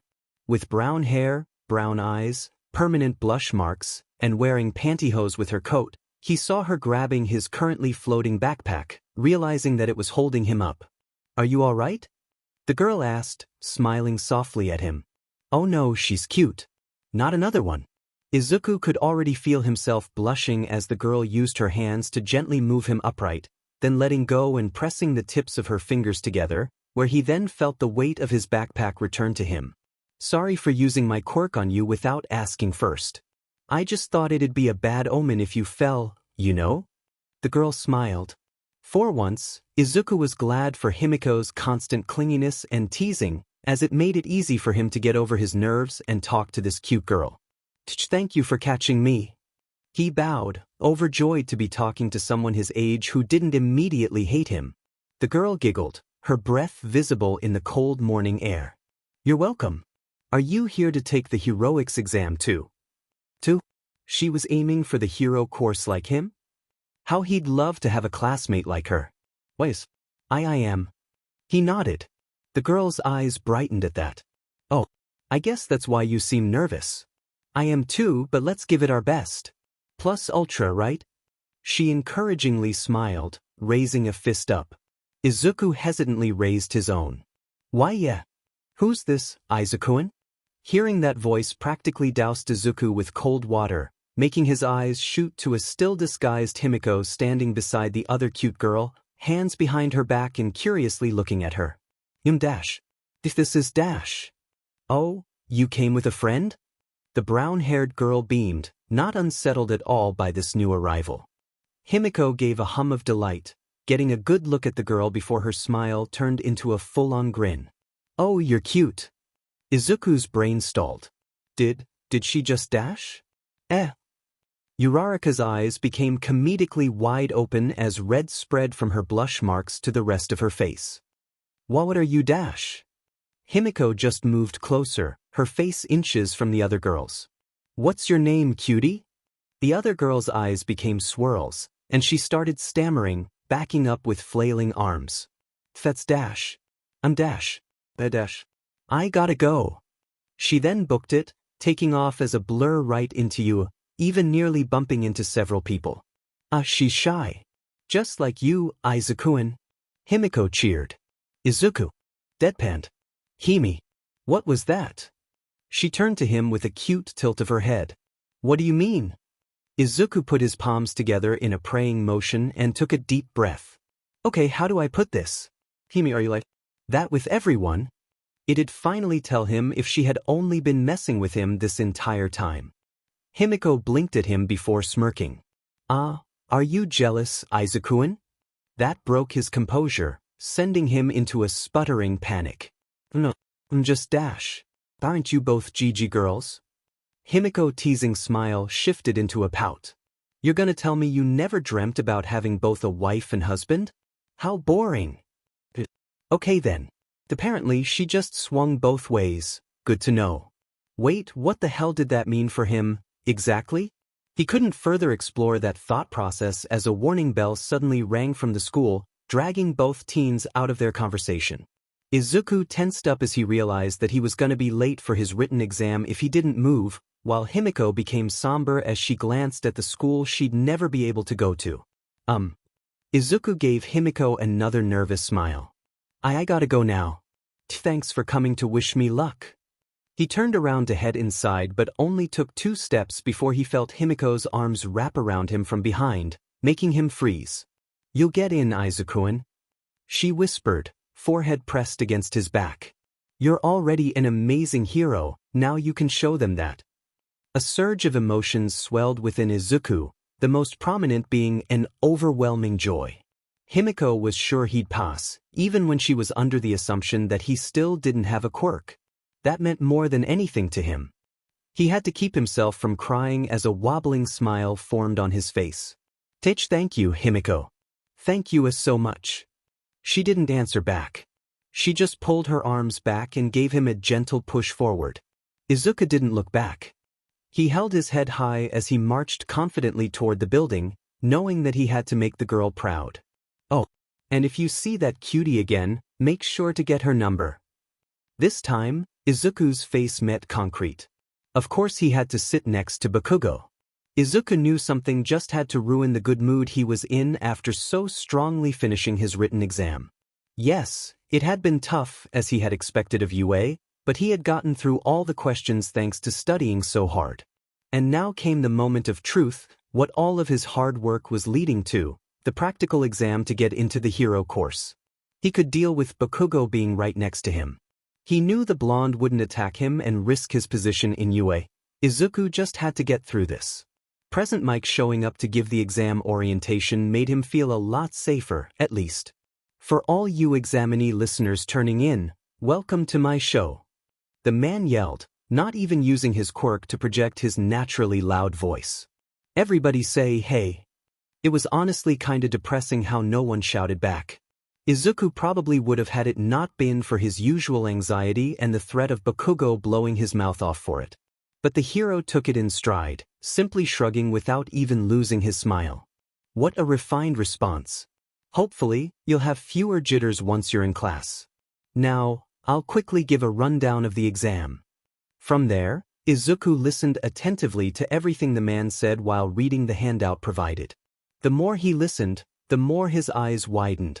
Robots, that was what the exam was about. Everyone would have to dispatch or immobilize robots to earn points, and those with the highest scores will be accepted into UA. This process will be done through a 10-minute mock urban battle where everyone will be competing with each other. Izuku couldn't believe it. This was the exam testing potential hero students. This was going to settle the futures of hundreds of them. It's exactly what he thought it'd be. He formed a giddy smile, for his research had been right. You always kept vice-like holds on information regarding their entrance exams, so much so that it was practically impossible to ever find anything about them online. However, each year means another exam where hundreds of students would rush in, only for nearly all of them to fail. So it wasn't surprising that some of them would be sad about it and vent online about their experiences out of spite, only for their posts to be taken down not even a minute later. So being patient and thorough, Izuku had used each year's entrance exam day to scour the internet for any info about them, reading posts and leaks on those days to find out everything he needed to prepare for. He had planned to take the exam quirkless, after all. He had needed every source of info he could get. Izuku felt more grateful than ever to All Might now, because his new muscled build is going to help him tear robots apart. He was a bit miffed that the exams seemed to favor those with destructive quirks, but at the same time, Izuku knew there had to be more to it. After all, heroes like Midnight and Best Jeanist had actually made it into the hero course before the sports festival, meaning they had passed the entrance exam. But the thing was, both heroes didn't have quirks good for destroying robots, so they must have either found a gimmick to take them down or some other way to get points. Which means that Izuku could do the same. "Excuse me, may I ask a question?" Izuku was snapped out of his thought process by a blue-haired boy standing up, who wasn't discouraged at all despite having the whole room's attention on him. Izuku wished he was a bit more like him. On the printout, there are clearly 4 different types of faux villains on this handout. Such an error would be the height of embarrassment for a top-tier National Academy of UA's caliber. The reason we examinees are here in the first place is to seek the best guidance on becoming model heroes. And just like that, Izuku changed his mind and was glad not to be like that guy. The 4th villain is an obvious thing on the paper. Did he really think UA would forget to mention that? In addition, over there with green curly hair. Izuku felt a block of ice form in his stomach to see the guy pointing at him, now feeling everyone's eyes on him. "You've been muttering this whole time. It's distracting. If you're here on a pleasure trip, then you should leave immediately," the boy declared sternly, even narrowing his eyes. Izuku felt his breath hitch. Everyone's stares and snickers reminded him of his classmates, their judgmental gazes burning into his soul. Luckily, Present Mike saved his rising panic by bringing everyone's attention back to himself, letting him breathe easier. He zoned out for the rest of the explanation, only really picking up that the last robot is just some kind of obstacle everyone should just avoid. He left that auditorium shakier than when he had entered it. Izuku took yet another deep breath, probably his 10th one so far. This was it. 10th months of training had finally led him here, standing with over a dozen other applicants just outside the doors of the mock city that would be the battleground for his future. Izuku gave a nervous glance at everyone around him, analyzing the competition. It was somewhat surprising to see that no one seemed nervous. If anything, they looked confident, some even arrogant. He wondered how much of that confidence came from adults telling them only what they had wanted to hear about their quirks. But Izuku did notice that nearly everyone present had brought some kind of support equipment to help them use their quirks, which made sense, seeing as it had been written in the booklet that it was allowed, and even Present Mike had said this in the auditorium. And yet, it was somewhat misleading. Despite UA claiming that applicants could take whatever they want into the exam, that phrase wasn't entirely accurate. Anything considered too dangerous or destructive wasn't allowed to be brought in. This included bombs, firearms, nuclear weapons, etc. And that is because Izuku had been planning to make a powerful taser to shock the robots. So what if it could potentially stop someone's heart or completely fry them? The thing wasn't going to be meant for people. Most of his other ideas on what to bring had also been rejected by UA when he had emailed them about it, which also SCKD but didn't mean that he had been going to the exam empty-handed. Apparently, knives were all right, something Himiko had been overjoyed to learn. She had even lent him a few for the exam, which Izuku had on him via a belt with several sheets attached. He wasn't sure if they'll be useful against robots, but you never know. It was just nice that Himiko had given him something to help him out. He had also brought one other thing with him, the densest thing he could get his hands on. The pipe. It was either that or a Nokia. He had the pipe tied behind his back via cloth, nothing too special. If anything, The plainness of the item was clearly out of place compared to all the advanced-looking support equipment his competition had. Izuku wondered just what kind of quirks these people had to warrant such equipment, already feeling his fingers twitch at the urge to write. But while looking around, he stopped and gasped as he recognized someone in the crowd. The cute girl from earlier. There she was, the brown-haired girl from before. She stood awkwardly among other contenders, fanning her face as she took several deep breaths. She was nervous, just like him. That brought a smile to Izuku's face, feeling just the smallest bit of kinship with her. She had encouraged him when he had been nervous. He should return the favor. He started making his way towards the girl, either to wish her luck or thank her again for helping him when he had been going to fall. Then he felt it, a presence. Izuku's smile dropped, and his eyes widened as his hyper-awareness, trained from years of running and hiding from his bullies, kicked in his instincts. And before he knew what he was doing, he was turning around and slapping away the hand reaching for his shoulder. For a second, everything just stopped. Izuku was face to face with the scary blue-haired boy that had called him out earlier, the student's expression frozen in shock. A part of Izuku knew that he should probably start bowing and apologizing for knocking the guy's hand away, but he was on full alert and shaking in a mixture of fear and panic. Didn't touch dash. He didn't realize his breathing had faltered until he tried to speak, his words coming out in gasps and stutters. No, not now. He realized several pairs of eyes were on him now, from peers that had seen him slap away the boy's hand. He felt so small under their stares, under all of their sneers and mocking gazes, looking at him like he wasn't even competition, like a pebble on the road. Just like Bakugo. Izuku's vision became disfigured as if looking through a fisheye lens. He could feel each pound of his heart as breathing became even harder. Not now. Not now. Not now. Not now. Not now. Not now. As for the boy whose hand he had slapped, his eyes narrowed as he opened his mouth, going to say something, only for him to close it as he stared at Izuku with a conflicted frown. He looked as if he was going to try to speak again. Beiawan start. But Izuku bolted. He had gotten the chance to escape, taking off into the mock city with all of his senses sharpened from his hysteria, barreling past confused competitors staring up at present Mike over the abrupt start.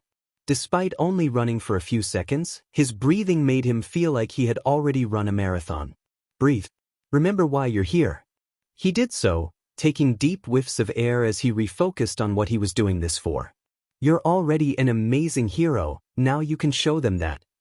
Remembering Himiko's encouraging words, Izuku's eyes hardened, no longer holding panic but a burning determination as his breathing became steady. And just in time, too, as he spotted a one-pointer in the distance, a simple robot on one large wheel. Fast but brittle. He remembered from the handout. He untied the cloth around his torso and pulled his pipe from his back, holding it firmly in both hands as he rushed straight for the mechanical construct. The robot locked onto him about halfway through, its wheel skidding as it sped to meet him head-on. It's on one wheel and moving in a simple straight path with fast acceleration, so it won't be able to stop or turn suddenly. So if I time it just right dash.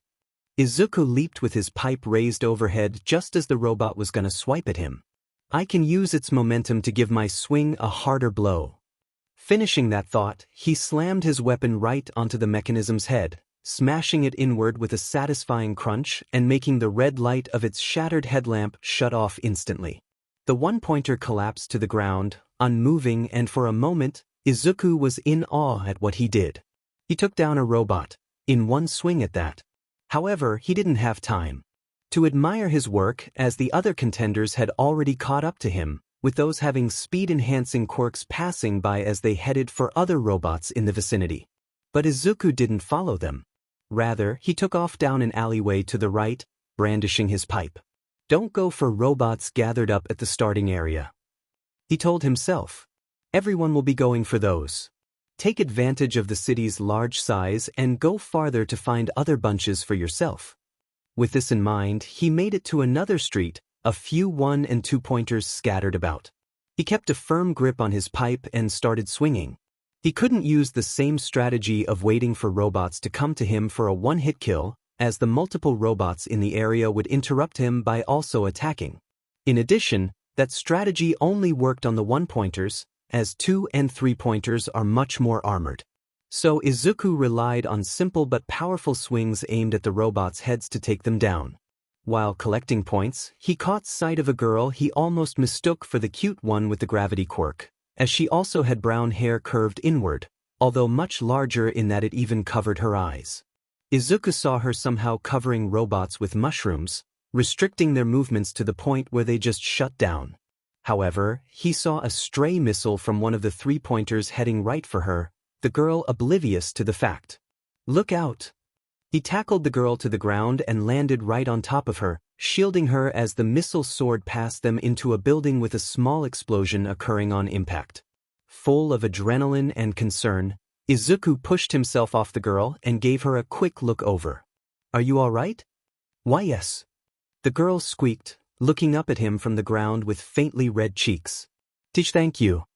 Izuku nodded and bolted away, scooping the pipe he had dropped and racing to find more points. He continued on, keeping track of his pace as he did so. 1-pointers only took about 4 swings to the head before they shut down unless they had been speeding at him, but 2-pointers required a couple more swings, while the 1 3-pointer he aimed for took so long that another competitor had chipped in to finish it off. "This is too slow." The exam was about halfway done when Izuku came to this conclusion, gritting his teeth in frustration as sweat dripped down his nose. He knew he wasn't moving fast, wasting too much time on each robot he took down because of the required number of swings to destroy them. And all the while, several people were using their quirks to take them down in only 1 or 2 attacks. Not only that, but his pipe had been bent and worn down a lot by all the impacts to the point where it was starting to take him extra swings to take down robots. He needed a new plan and fast. Izuku growled in frustration and tossed his bent pipe aside, taking off for another street. He knew he couldn't take down robots with his bare hands, and all he had left on him were the knives Himiko had lent him. He worked his brain to find a new plan of attack. Before, he had been smashing the heads of robots because of the first detail he had noticed about them: they only lock onto their targets when their red headlights catch sight of them. So, of course, Izuku assumed that all the robots must have a sensor that lets them see through those headlights so that they only act when a target is in sight.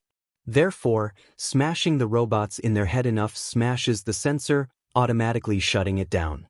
But what if he was able to aim for the sensor directly? Izuku's eyes widened as a confident and even excited smile formed from his revelation. "Thank you, Himiko."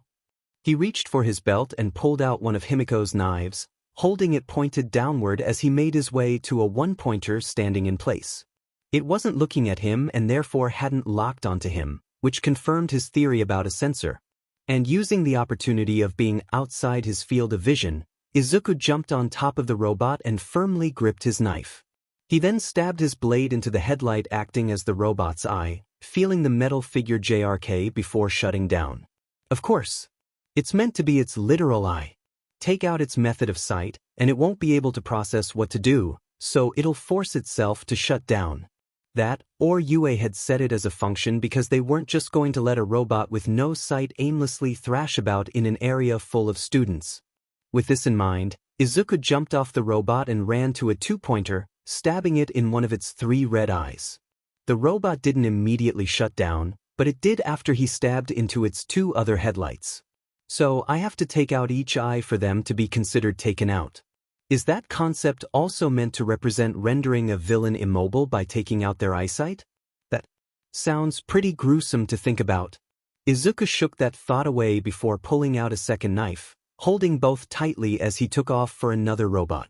He found a faster way to get points, but he had already lost a lot of time, so he had to make it up in the remaining duration. And for the most part, he was.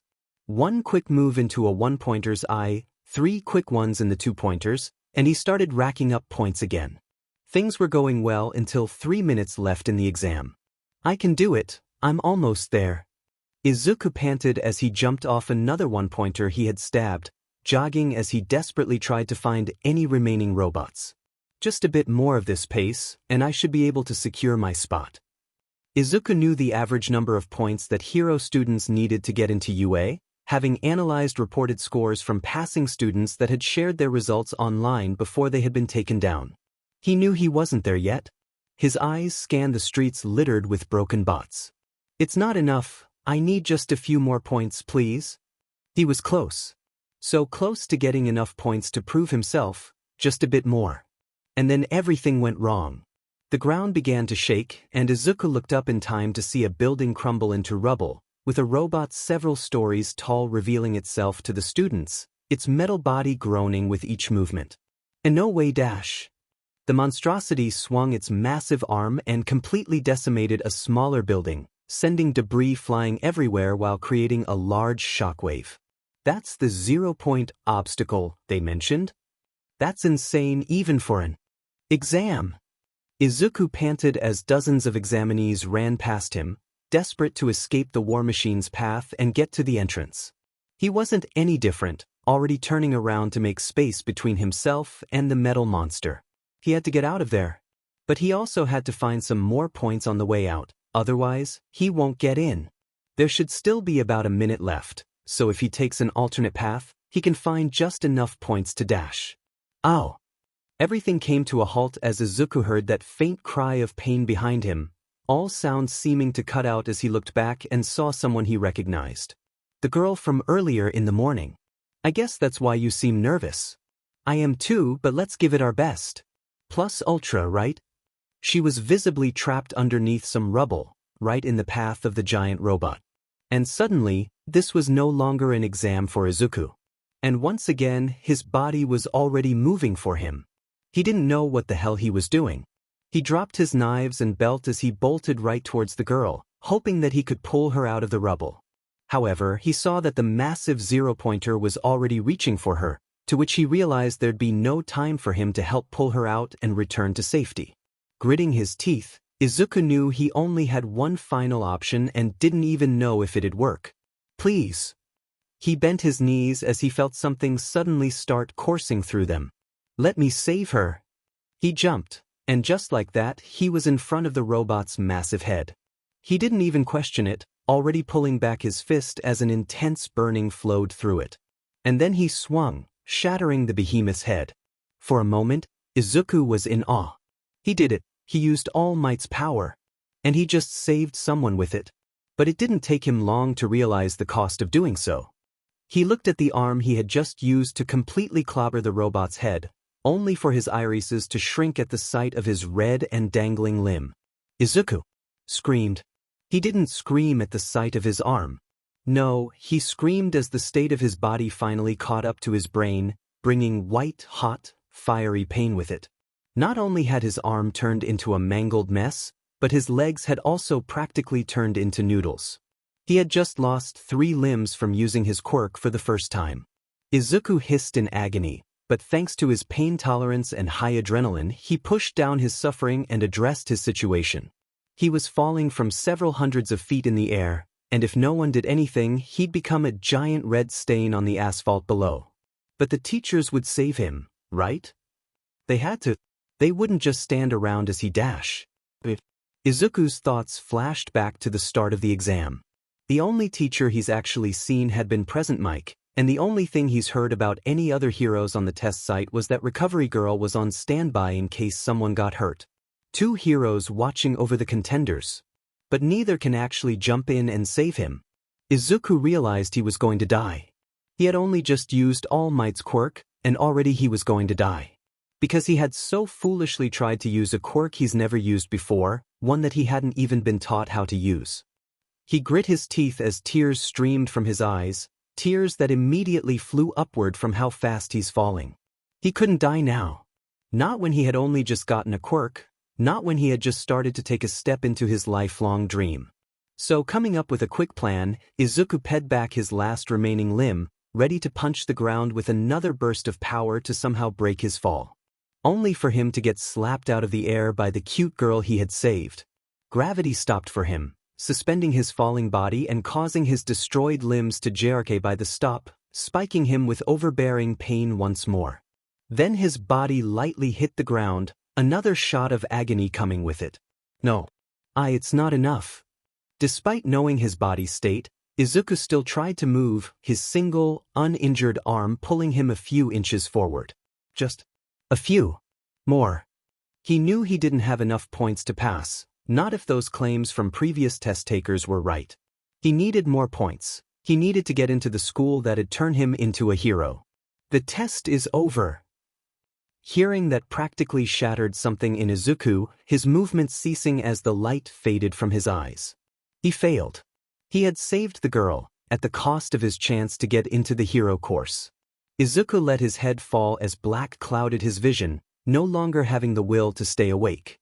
He didn't see the tired but worried glance the cute girl was giving him from on top of a broken robot, nor the open mouth of awe the other brown-haired girl had as she stood with the other stunned competitors just ahead. When Izuku woke up, he found himself on a bed in Recovery Girl's office. Apparently, the old woman had healed him up a bit while he had been unconscious before having him brought here to finish recovering. Once she saw that he had woken up, she told him that he had shattered his arm and legs, his power having been too much for him.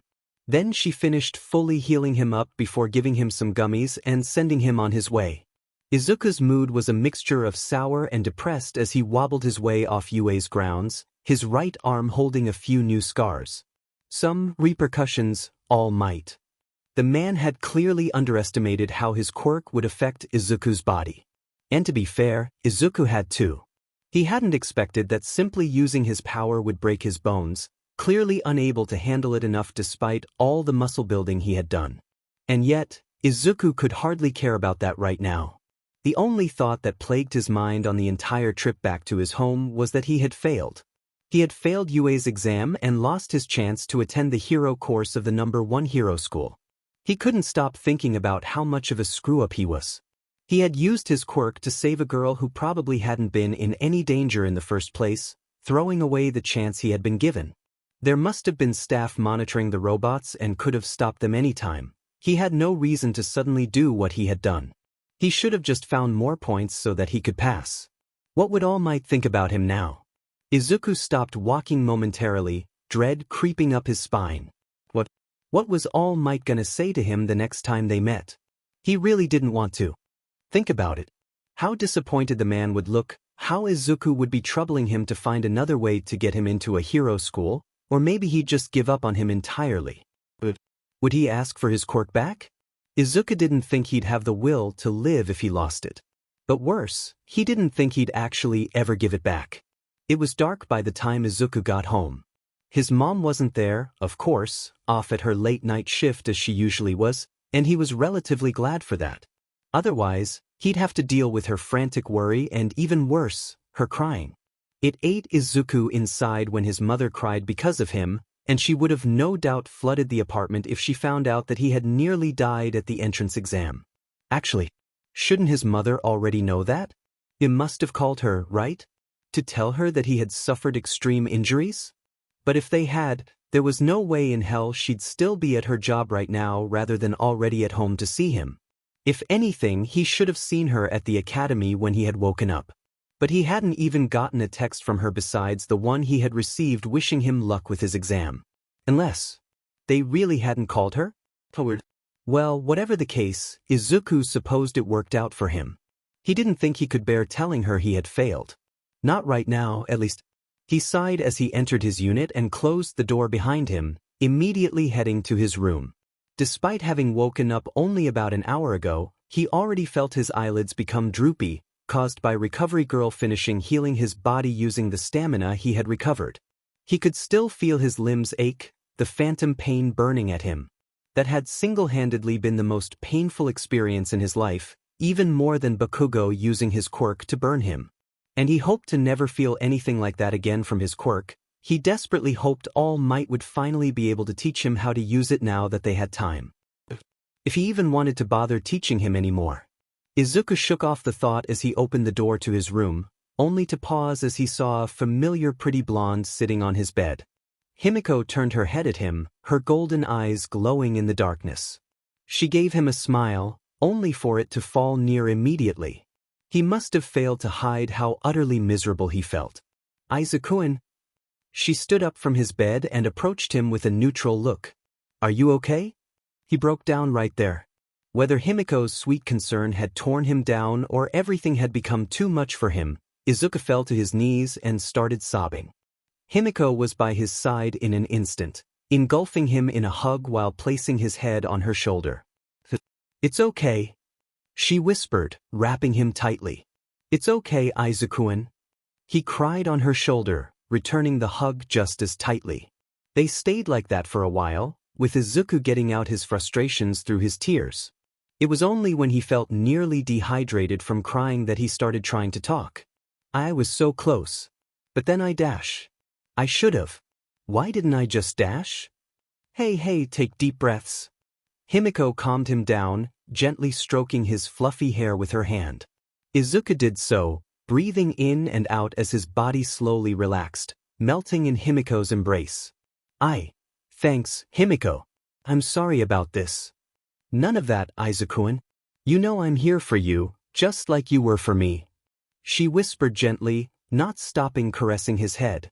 "Are you okay with telling me what happened? Or would you rather not talk about it?" Izuku closed his eyes as he thought back to his exam, the words pouring out. "I had gotten a decent amount of points. The exam was about destroying robots, and I figured out I could destroy the sensors in their eyes to shut them down. Thank you for your knives, by the way, they were really useful and dash." He paused, a realization coming to mind. "Oh, I never got them back." "Don't worry about it, I have plenty more." Himiko quelled his worries. "I'm just happy they were useful for you." He relaxed again in her arms, relieved she wasn't angry at him. "Anyway, I had managed to build up many points, but I knew it wasn't enough. I still needed more to get enough to pass, and I could have gotten more. I was so close to getting enough, but then I saw her. Himiko repeated curiously. "The girl that we met this morning." He replied with pink cheeks. He felt Himiko twitch and could imagine her eyes brightening, but she remained quiet, letting him continue. There was a giant robot that showed up near the end of the exam. It wasn't worth any points and was only meant to be an obstacle, so it was going around destroying buildings. But the girl had been right in its path, trapped under some rubble. And I got so scared that she'd get crushed or something that I just moved." Izuku sighed, unconsciously nuzzling his head against Himiko's shoulder, getting a small purr from her. "Then my quirk suddenly kicked in and dash." "Your quirk?" Himiko pulled away from Izuku and looked him straight in his face with baffled eyes. Right, he hadn't told her he had gotten a quirk. But then again, he wasn't supposed to. At least, he wasn't supposed to tell her he had been given one. "Why, I was shocked about it too. But turns out I have one." Izuku responded with a pained smile. "I was running to go save the girl, then the next thing I know, I'm face to face with the giant robot and punching its head in, breaking my arm and legs in the process." Himiko stiffened. "You what?" Izuku looked down and sheepishly fiddled with his fingers. "I'm not sure about it either. It all just happened."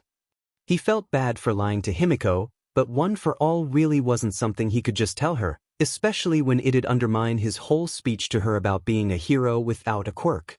I hadn't even realized what I did at first, not until I felt the pain of my broken limbs afterward.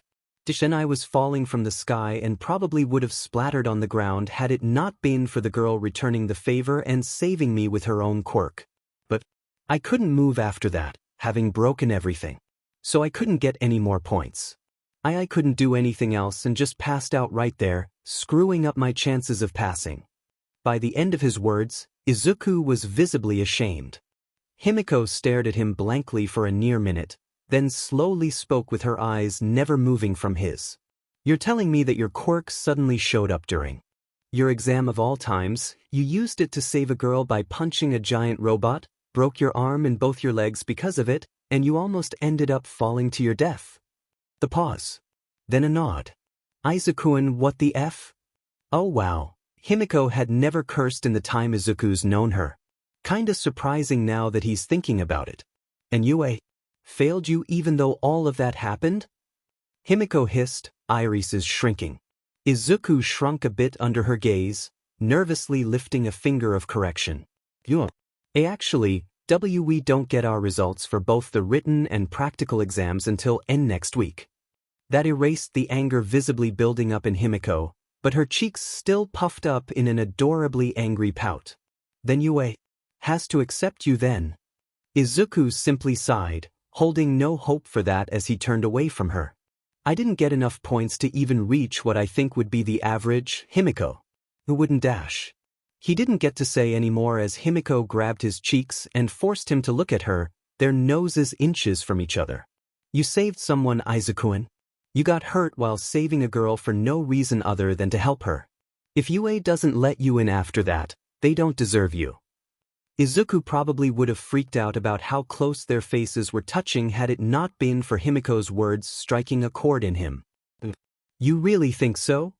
She nodded, moving her hands off his face, pout becoming a reassuring smile. Would the best hero school really turn away someone who not only blew away their biggest robot but did it to save someone in trouble?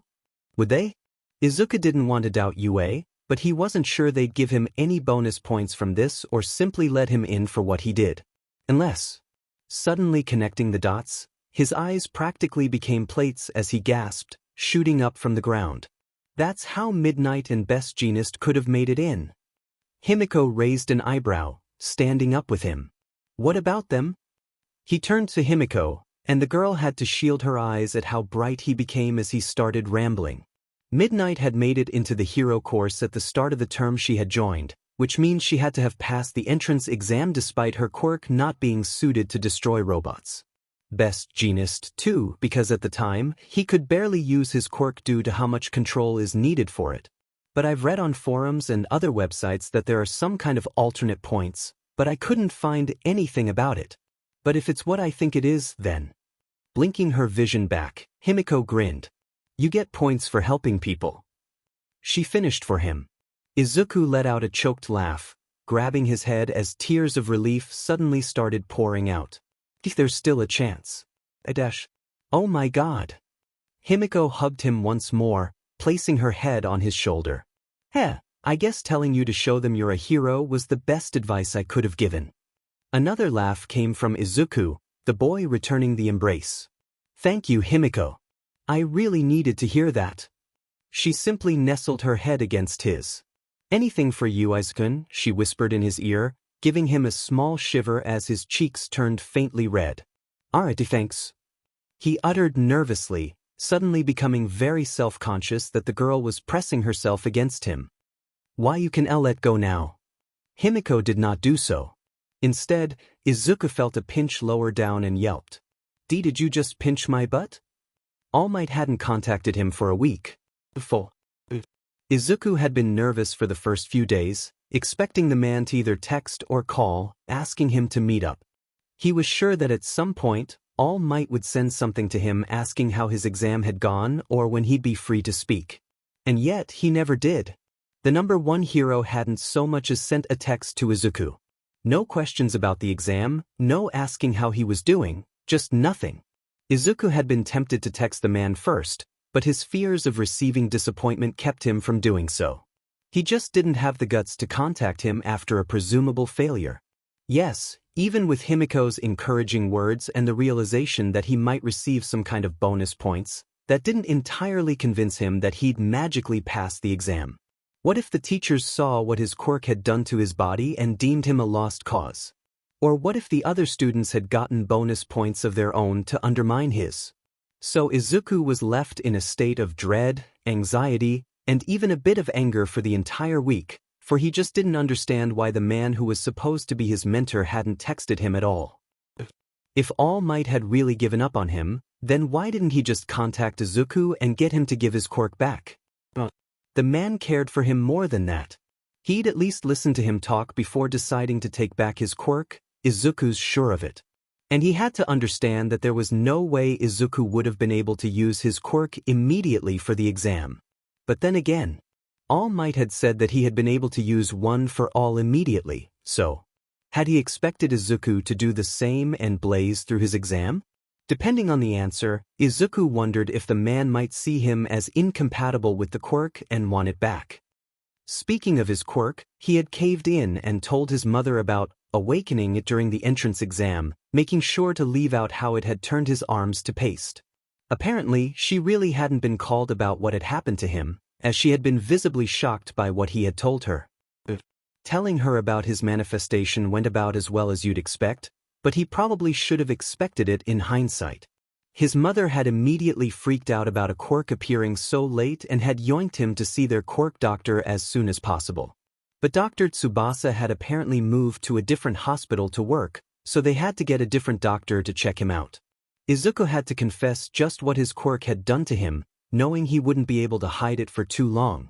His mom had bawled, which had crushed him inside because he hated when she cried because of him. It made him feel like a burden. Of course, he still held back the information on just what his quirk actually was and had let the doctor come up with his own assumptions about how it worked.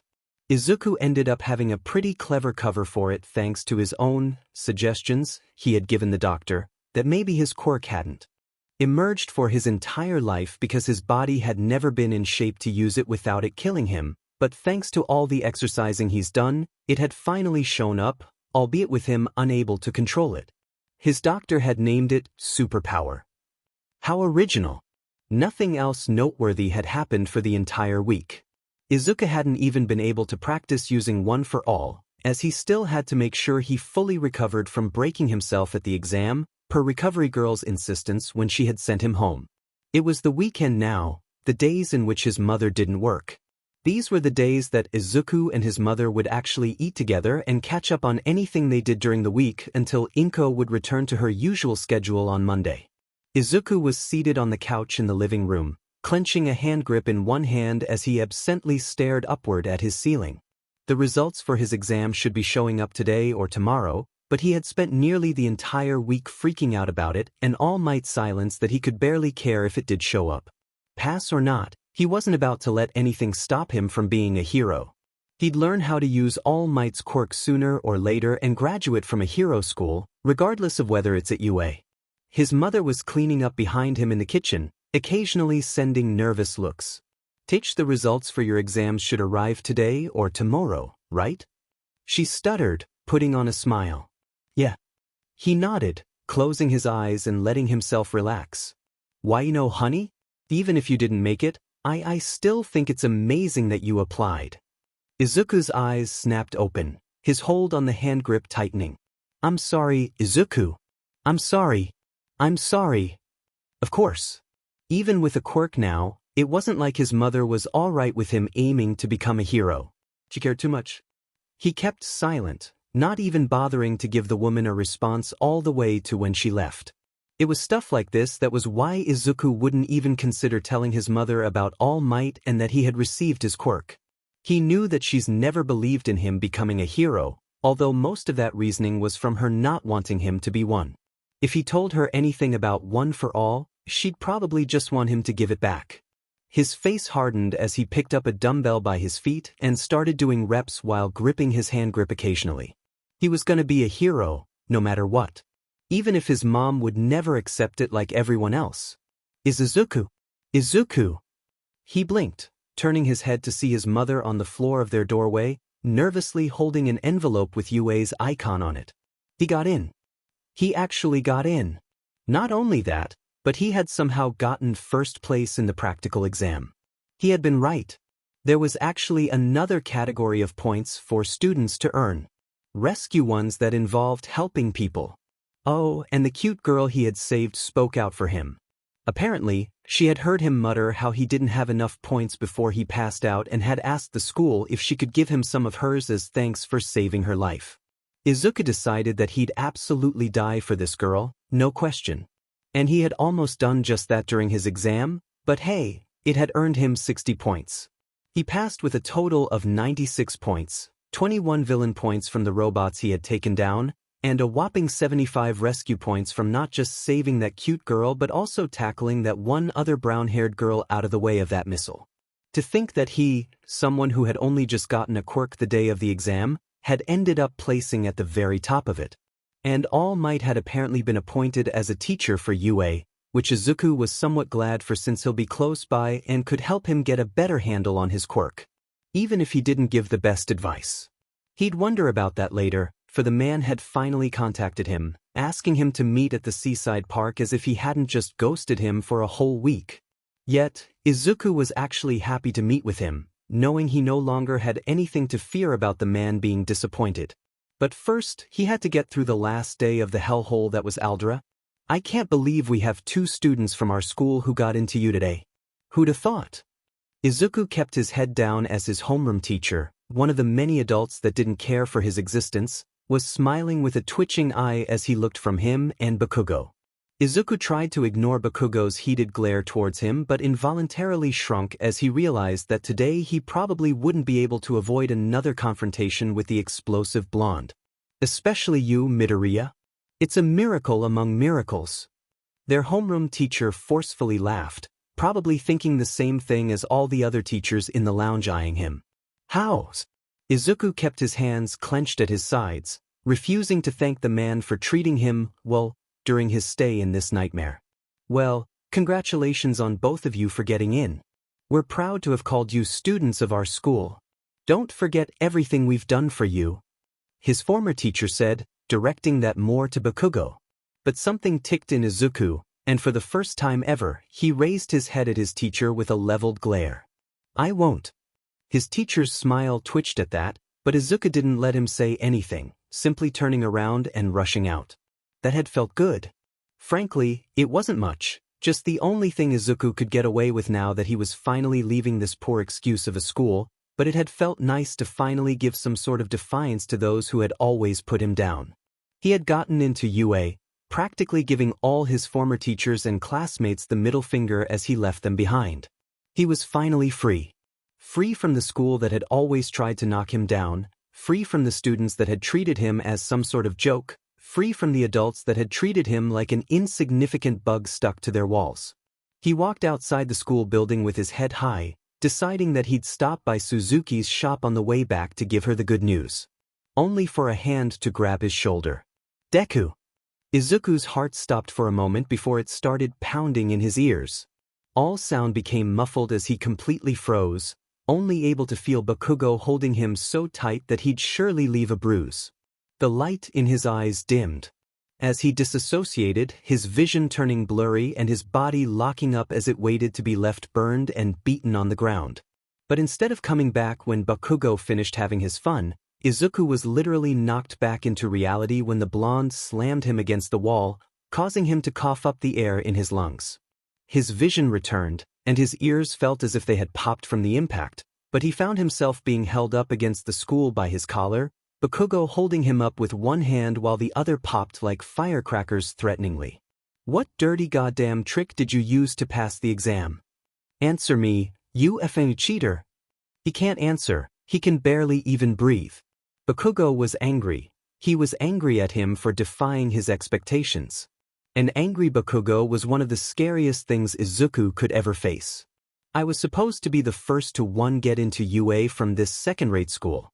Only me. You tore my glory apart and said all over it. He won't kill me, he won't kill me, he won't dash.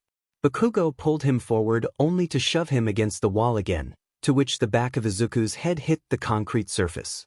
I told you to go somewhere else, Deku. That last impact must have knocked something out of Izuku's head, for suddenly, all his fear was replaced with a fit of numbing anger. He's tired. He's so tired of feeling afraid all the time, so tired of just taking everything that was thrown at him. He finally has a quirk. He passed the entrance exam with the hardest difficulty among all hero schools, all from his own hard work. And Bakugo undermining it all by saying he had gotten in with a trick was infuriating. You can't be afraid of him forever. He raised his head at Bakugo, an unblinking dead look in his eyes. Are you gonna finish it or not? Bakugo stilled, the popping of his hands stopping as his eyes narrowed. The F you say? Izuku's body screamed at him to be quiet, but he could hardly care right now. Kaken. For once in my life, someone told me that I could become a hero. And thanks to my hard work, I can finally be one. The worst Bakugo could do was beat him to the inch of his life, and even then, he'd just get back up. Nothing new. I'm going to UA no matter what. And if you want to stop me, There must have been something in his eyes because Bakugo was staring at him in complete shock, almost confused that things were going this way. That the pathetic Deku wasn't acting pathetic anymore. The remaining words poured out of his mouth before his brain could process them. You'll have to kill me. And show the world what you really are.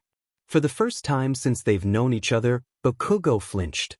He dropped Izuku, to which something kicked in the back of the Viridian boy's head, for he was running before he knew it.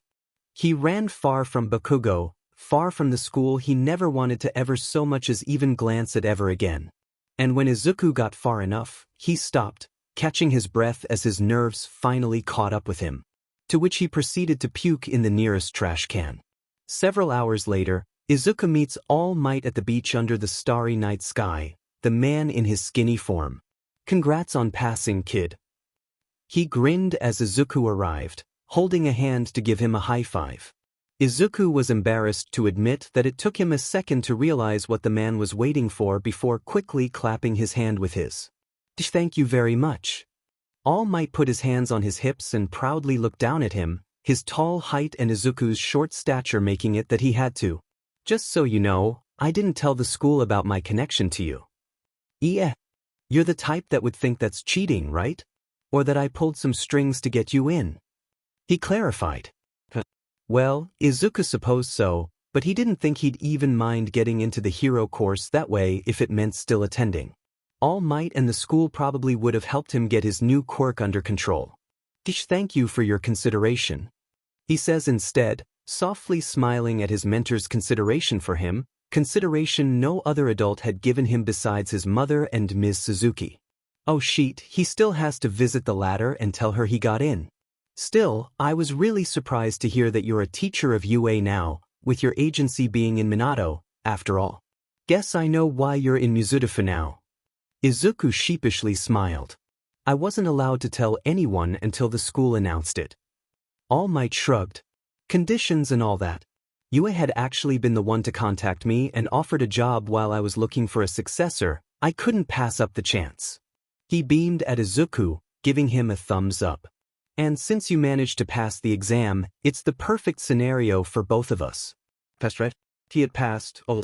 Izuku cringed as the feeling of his arm exploding flashed in his mind, followed by when he had almost died. He looked down at the ground, ashamed and crestfallen. But I couldn't use one for all like you, All Might. One use of it broke my body. I don't have any control of it. He heard All Might sigh. That can't be helped for now. If you tried to get a guy who sprouted a tail to do tricks with it, he wouldn't know how to control it properly to do so. It's the same story here. Izuku agreed, faintly nodding his head. Only to freeze. That can't be helped? Izuku stared upward at the blue orbs of his mentor, eyes pried open with a thought he didn't want to believe. All Might? Are you saying that you knew that would happen? You knew I could die and didn't tell me?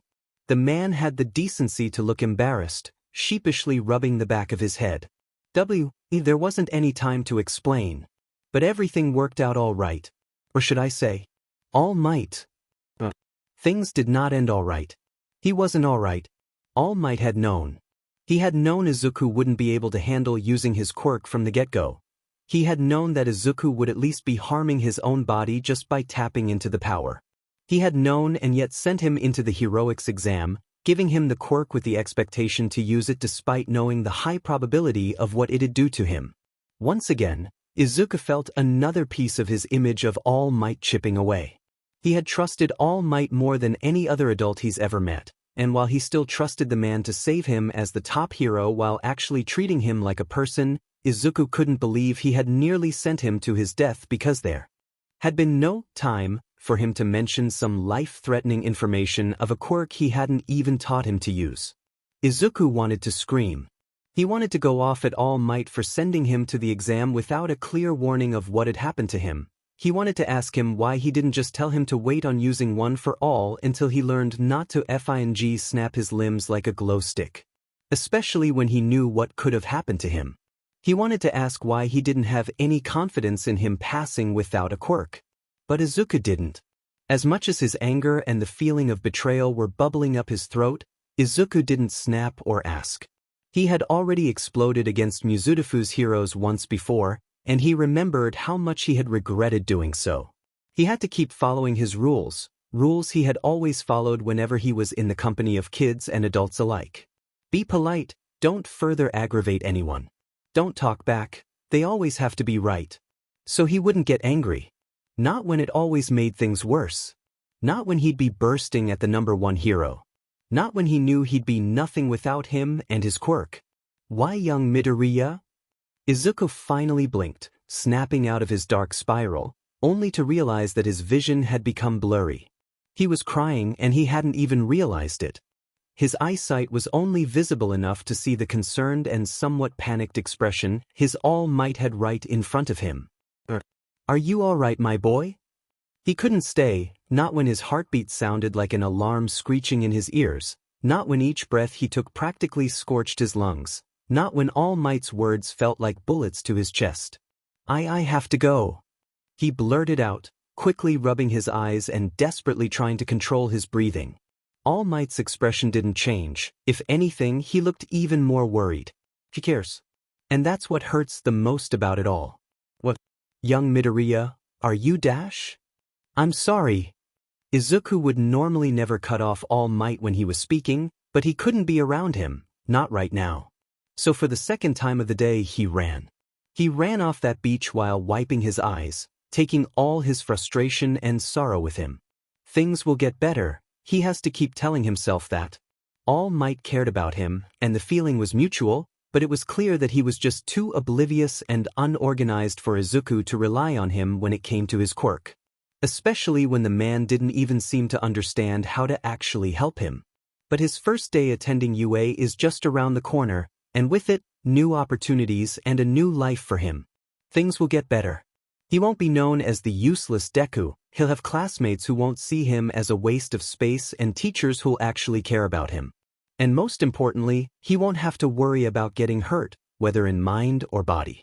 Bakugo won't be able to torment him any longer, and if Izuku is lucky, the blonde will end up getting expelled on the first day thanks to UA's no-tolerance bullying policy, which, unlike Aldera, will actually be enforced. Things will get better. So it's fine if All Might can't help him the way Izuku had wanted him to. It's fine that the man had crushed his initial dreams and had basically forced him to change his plans when it came to how he'd become a hero. He had already done more than enough for him by giving him a guaranteed chance to change the world, and Izuku will always be grateful for it. He couldn't hold it against the man for not being too bright and not thinking things through despite his good intentions. Things will get better. And who knows? Maybe All Might will be the one to learn something at UA, being in the presence of actual teachers who have taught several generations of students how to be heroes. Things will get better. They'll have to be. Izuku knew he had effed up yet again. He had met up with All Might because the man had just wanted to congratulate him, and what did he do? He broke down into tears, cut his mentor's concern off, and then ran away like a coward. It was just like the time he had bumped into Mount Lady and Co., acting out of line only to run away when everything became too much for him. So the next morning after meeting with All Might, Izuku was a nervous wreck. His anxiety followed him as he spent the day buying things he'd need for the upcoming school year. He had gone to a few stores in the district to find it all, and he thankfully realized during the trip that he no longer had to waste money buying several duplicates of his school supplies. No one was going to ruin or steal them any longer now that he was out of Aldera. But despite that slightly comforting thought, Izuku's nerves were getting to him as the day progressed. This went on all the way to the afternoon as he finished his shopping, carrying a bag of supplies as he started making his way home through the city. All Might hadn't sent him any messages yet, and Izuku was half expecting the man to come out of nowhere and Detroit smash him into giving one for all back. Sure, it's a silly thought, as there was no way the number one hero would do something so brutal, but that didn't mean that the possibility would not come to the boy's over-paranoid head. Maybe talking with someone who tolerates his existence will calm him down? So Izuku made a stop at the safe haven that was the flower shop, the familiar shopkeeper bell ringing as he entered. A sense of comfort filled the teen as he saw Ms. Suzuki sweeping the ground with her usual smile, which became even bigger when she lifted her head and saw him enter. They hadn't seen each other since the previous month, as Izuku had used that time to prepare for UA's exams, per Ms. Suzuki's suggestion. But now he had passed and could finally give her the good news. Evening, Suzuki-san.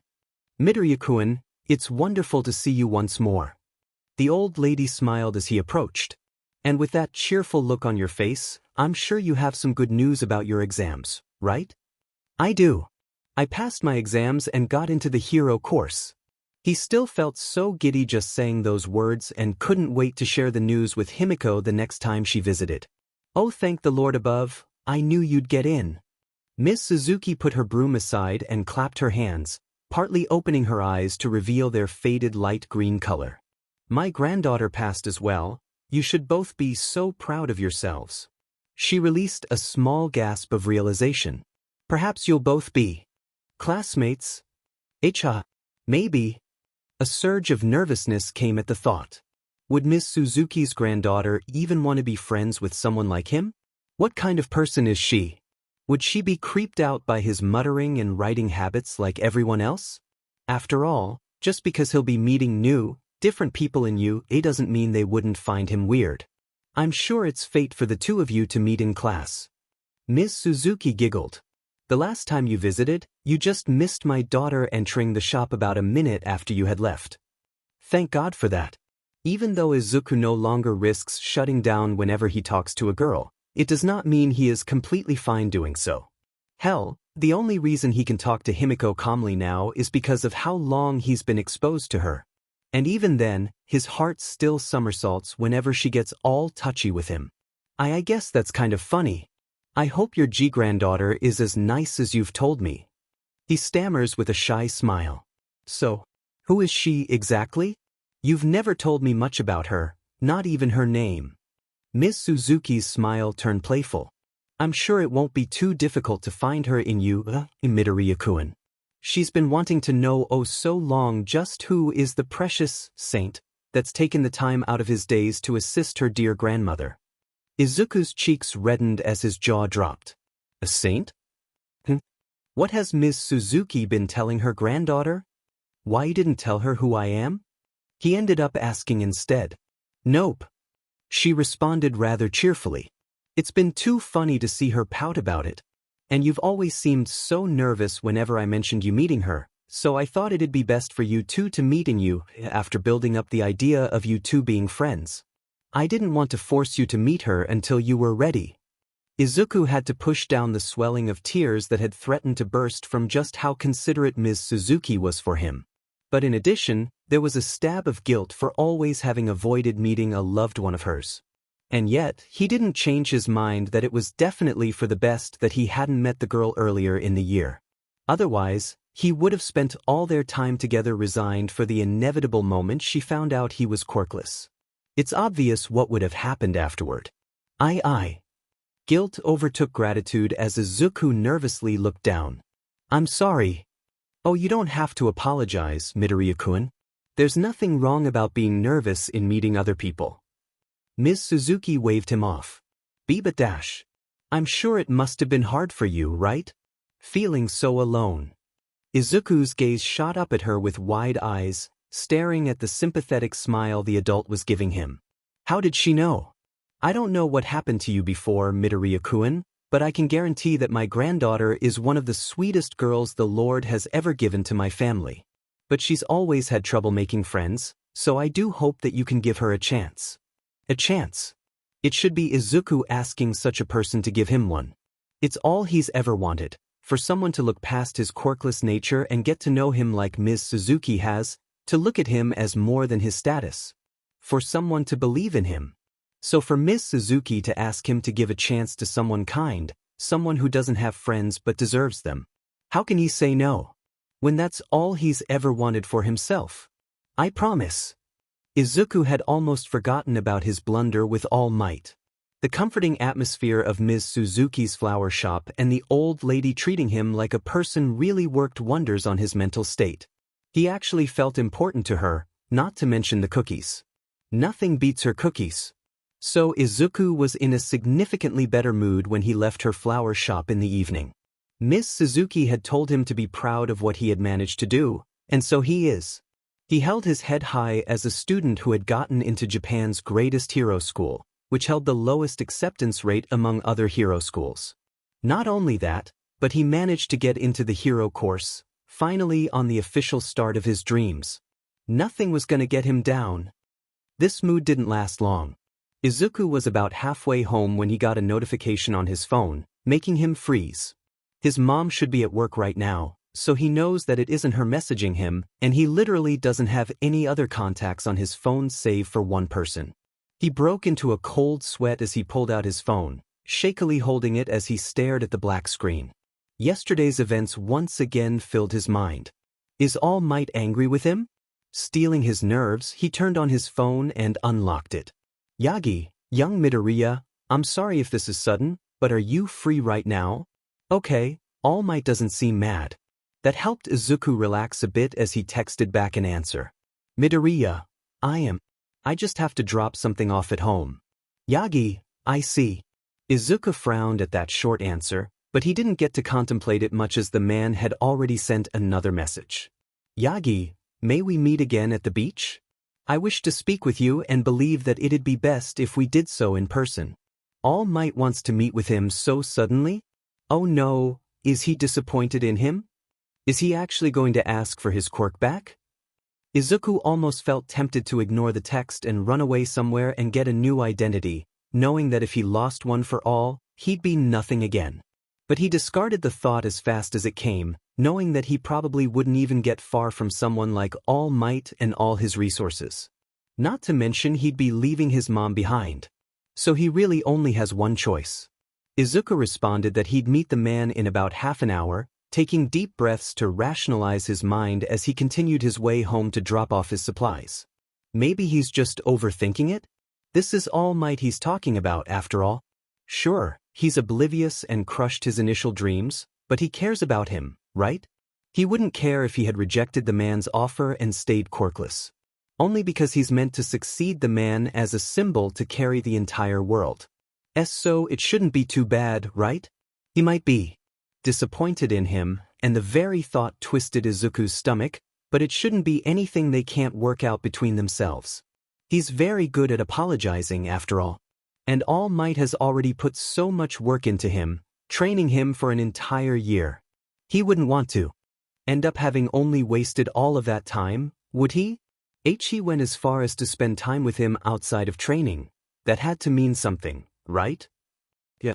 All Might supports and cares about him. He wants him to succeed. He had been so confident in choosing him to be his successor, he wouldn't just impulsively take back his quirk because of one mistake. Izuku repeated this in his head as he neared his home, ignoring the fact that All Might had impulsively given him the quirk just as easily in the first place. The sun was just starting to touch the horizon when Izuku made it to the beach, nervously rubbing his hands together and only doing so faster as he saw a skinny All Might already on the sand.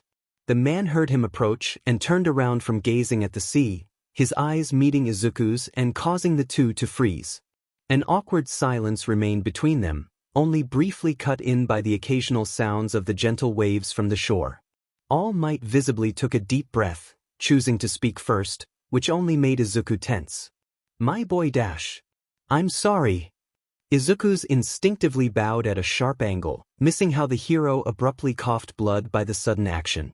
What? Why are you apologizing? He sputtered, wiping his mouth. Izuku raised his body but not his head, keeping it aimed at the ground as he tried not to tremble. I'm sorry for running away like that. You were only trying to congratulate me, and I overreacted over nothing. Even though you've done so much for me, even though you've trained me to get to this point and even given me your quirk, I completely put that aside because I was selfish. I promise I'll do a better job controlling one for all. I'll find a way to use it without hurting myself. I'll show you that you made the right choice by choosing me and that I can succeed you in every way. I promise I'll dash. Breathe, my boy. Breathe. Izuku stopped and took a large breath, only now realizing that he hadn't taken in any air throughout all that. A huff. So, I dash. No, my boy, don't apologize. All Might cut him off before he could have another ramble. He placed a hand over his skinny chest, giving his successor a sad expression. I should be the one doing so. Izuku blinked. What? All Might sighed.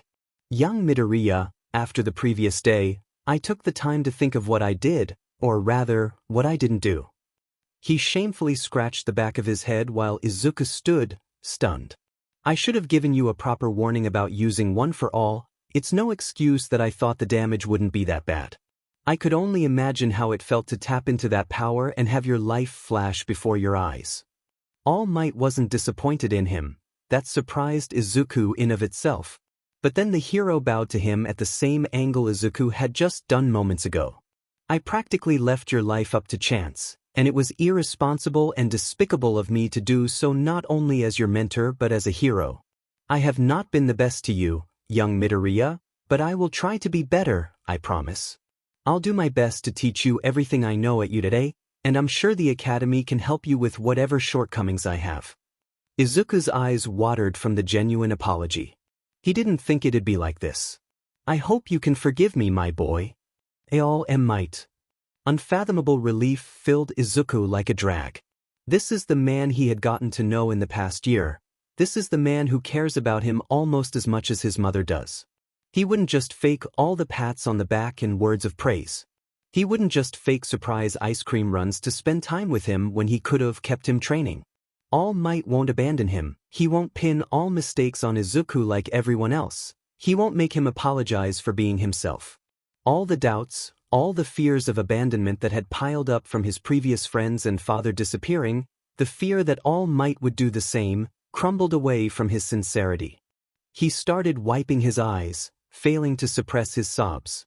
Why don't have to bow, All Might, I forgive you. Thank you for staying. For not giving up on him. For giving me a chance in the first place. He clenched his eyes shut as tears trailed down his cheeks. All Might may make mistakes, but at least he cares, and frankly, that's all Izuku could ever ask for. The blonde raised his head and couldn't help but smile at Izuku's joyful weeping. Still a crybaby, aren't you? The man chuckled, reaching over and gently patting the boy's head. Sorry. Izuku sniffled. Don't be, my boy. Don't be.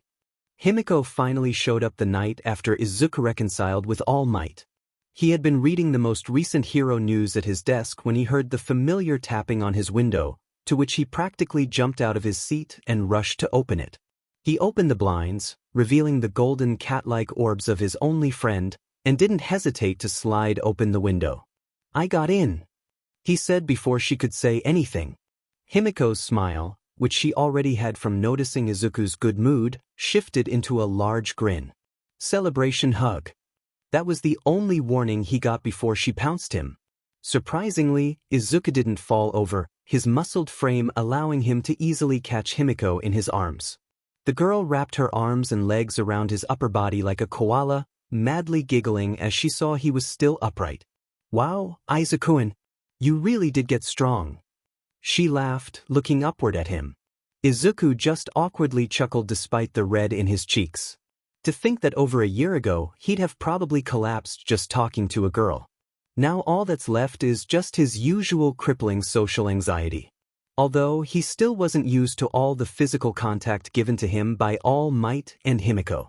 After all, he's only ever received the painful kind for 10 years. He hasn't even been the one to initiate any hugs for the two yet. In fact, he hasn't done so for his mother since the day he was diagnosed quirkless, where afterward, her previously warm and joyful embraces turned into depressing and guilt-filled holds. Izuku-kun.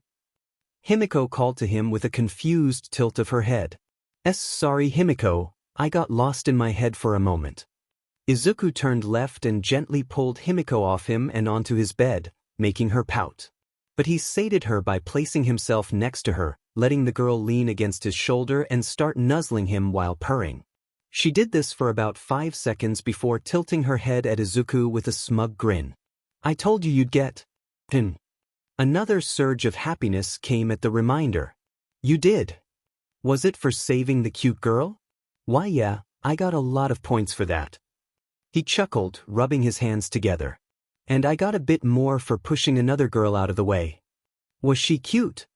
Himiko asked, inching a little close to Izuku's face. Ah. Izuku awkwardly laughed off the heat in his cheeks. I don't know, I didn't get to see her face because she had hair over her eyes. But funny enough, she actually has curved brown hair like the other girl I saved.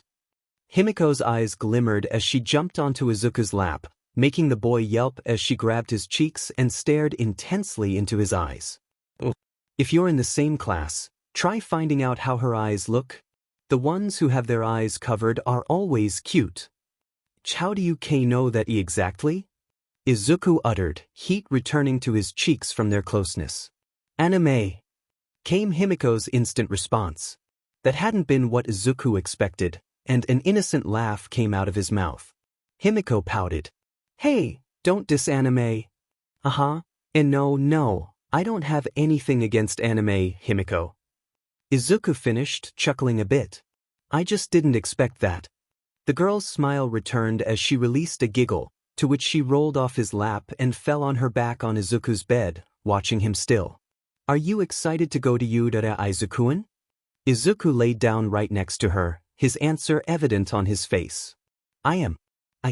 A part of me still can't believe it, to be honest. Himiko hummed, scooting close so their shoulders touched. When do you start?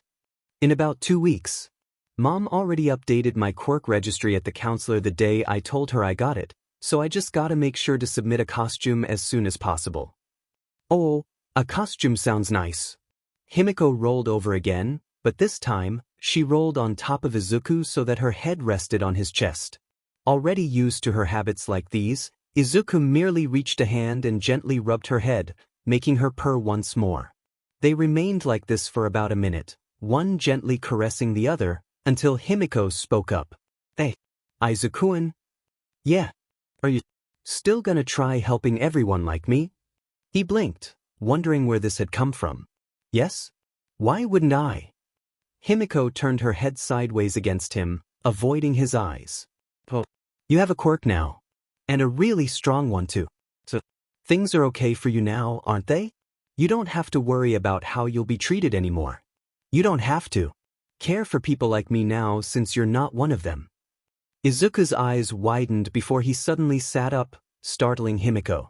She ended up seated on his lap once more as the boy wrapped his arms around her tightly.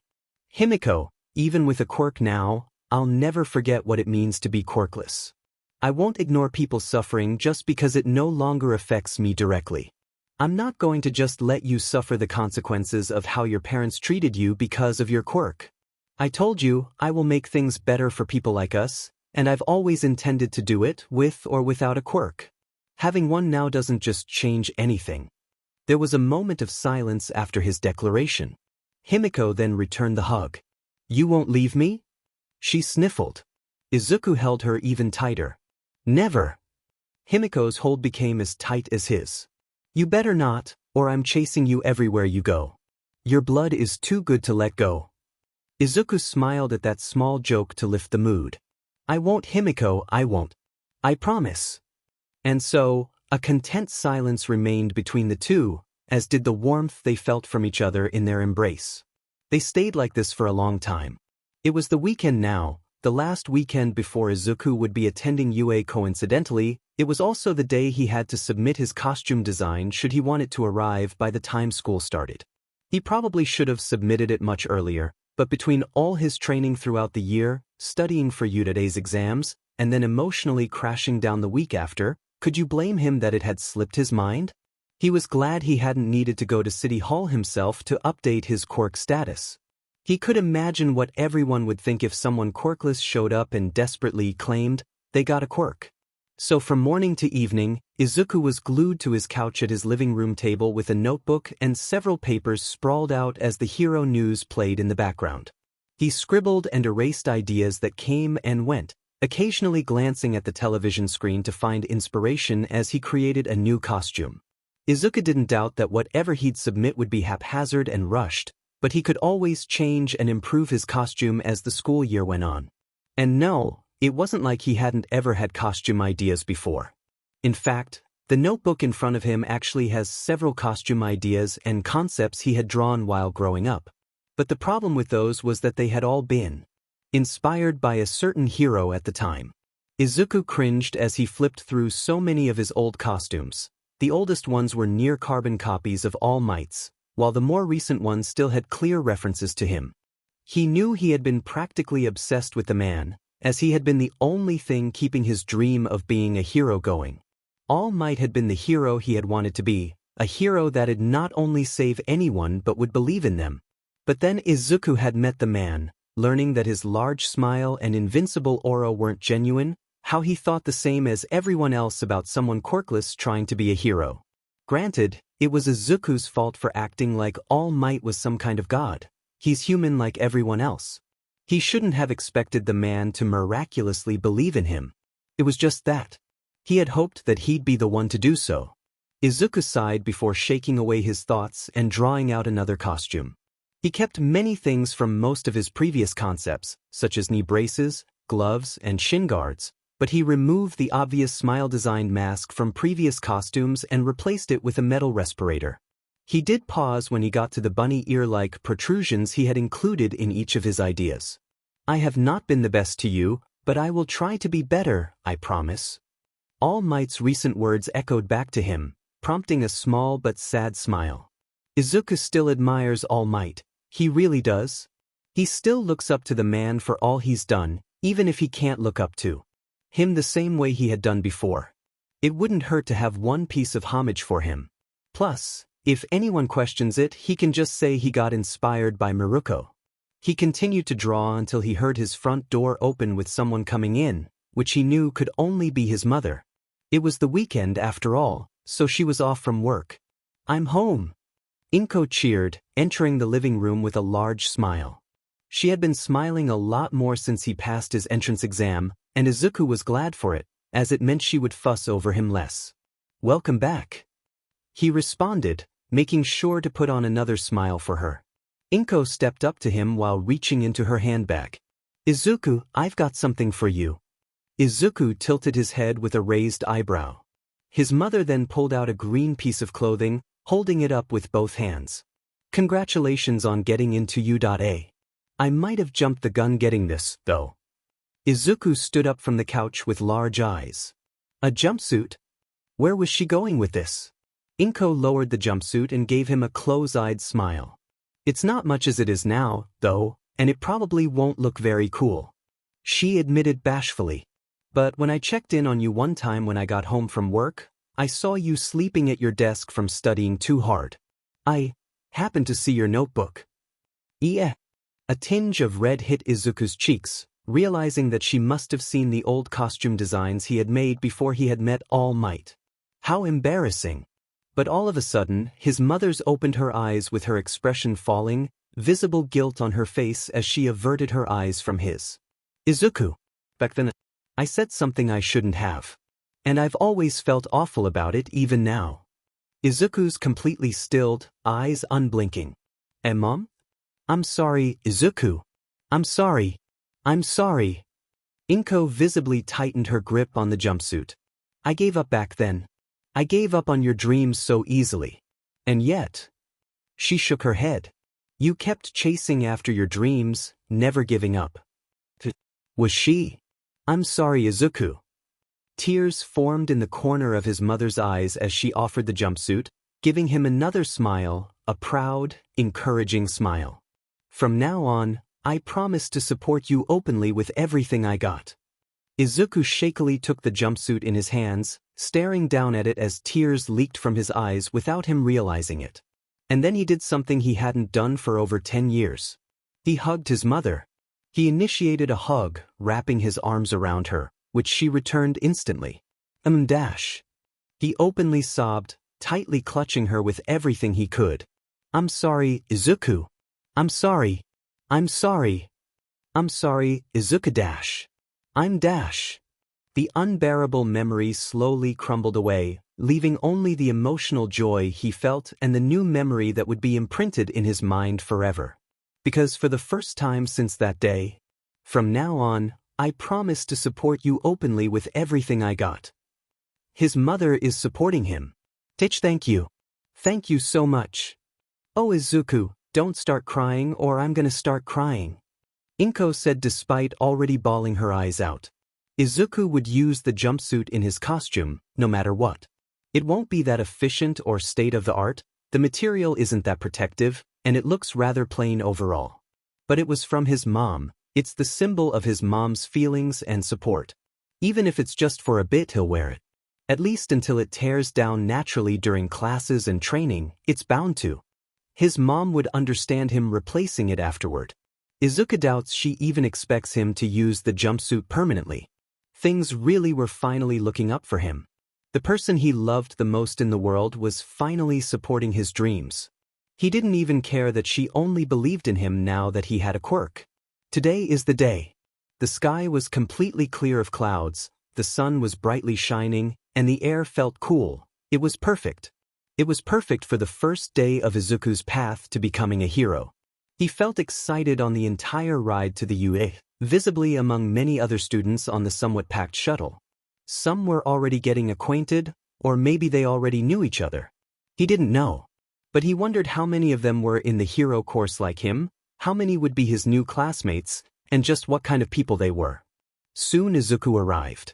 He arrived at the academy with an acceptance rate of less than 1 out of 300, in a course with only 36 students and 4 recommended ones accepted each year, then being split into 2 classes of 20 students, meaning he'd have 19 classmates to meet. And he was already gonna leave a bad first impression because he was almost late. This place is too big. Izuku inhaled through his teeth in anticipation, running through the near-empty halls with other students scrambling to find their classrooms. There. He soon came upon a large door with the class indicator, eyes bulging at its humongous size. It must be for accessibility? There are people with large mutation quirks, after all. Izuku took a deep breath, tightly gripping his backpack straps. I'll be alongside the elite chosen from the huge number of the entrance exam. Hopefully, they were all nice. At the very least, Izuku didn't think he'd have to worry about them hurting him. He had even left his first aid kit back at home, hoping he wouldn't need it anymore. He grabbed the door and gently pulled it open, finding it to slide easily despite its large side. I just hope I'm not in the same class as Dash. Don't put your feet on the desk. Don't you think it's rude to your classmates and the people who made the desk? Nope. What junior high did you go to, you 2-bit extra? His life. Actually no.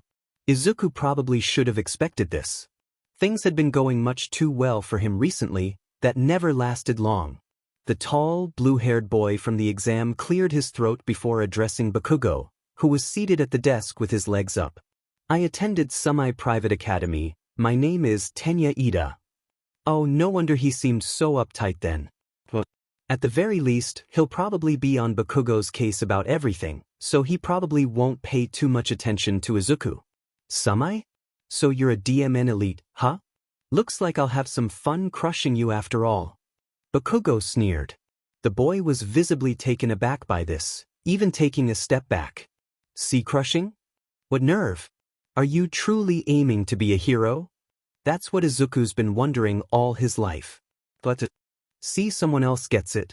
Suddenly, Bakugo's smug expression dropped, and Izuku realized he had seen him, making him tense up. And to make matters worse, the other boy followed his gaze and met his eyes as well. You are. He should have just snuck in while they were arguing. Wait, if everyone is staring at him now. Why? Was it because they had all been staring at Bakugo and the other boy fight and being addressed shifted the attention? Dash. He quickly looked at the chalkboard with their seating chart, desperately wishing to find his spot and hide, but the tall boy was already approaching him, moving rather stiffly. Hello. I am from Semi-Private Academy. My name is Tenya Ida. He declared with a raised voice. Izuku had already heard him before, but he wasn't gonna cut him off and risk his ire being directed at him. I am Izuku Midoriya. It's nice to meet you, Aida.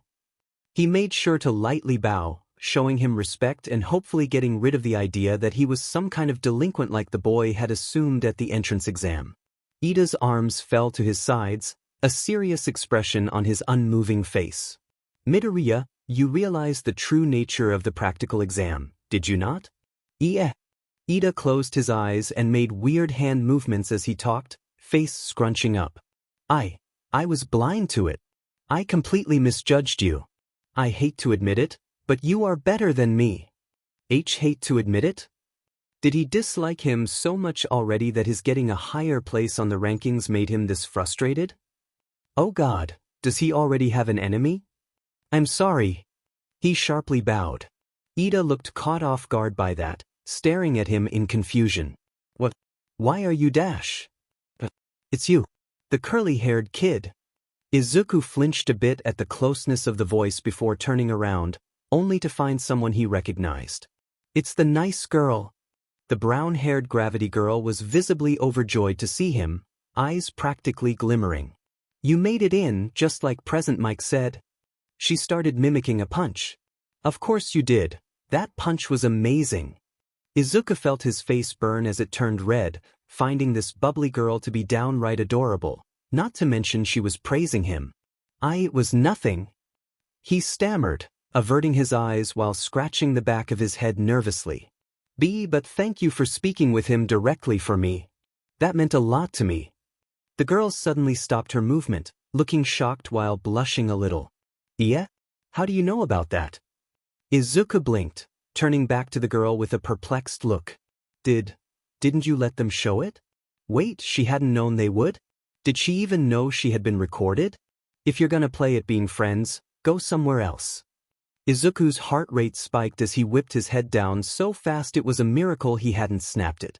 He had completely missed the man in the yellow sleeping bag that had snuck up 2 feet behind him.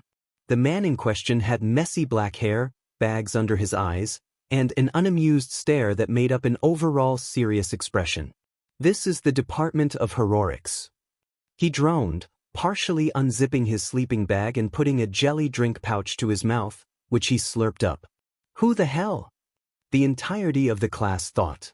The man stood up and stepped out of his sleeping bag, revealing a baggy black outfit and some kind of cloth wrapped around his neck, cloth that looked somewhat familiar to Izuku, although he couldn't recall from where. It took you all 8 seconds to quiet down. Time is limited, you kids aren't rational enough. The man droned, not helping with his worn-out appearance. I'm your homeroom teacher, Shota Aizawa. Nice to meet you. Homeroom teacher? Izuku exclaimed, and he clearly wasn't the only one shocked. This guy was one of the teachers at U.A? Sure didn't look like much.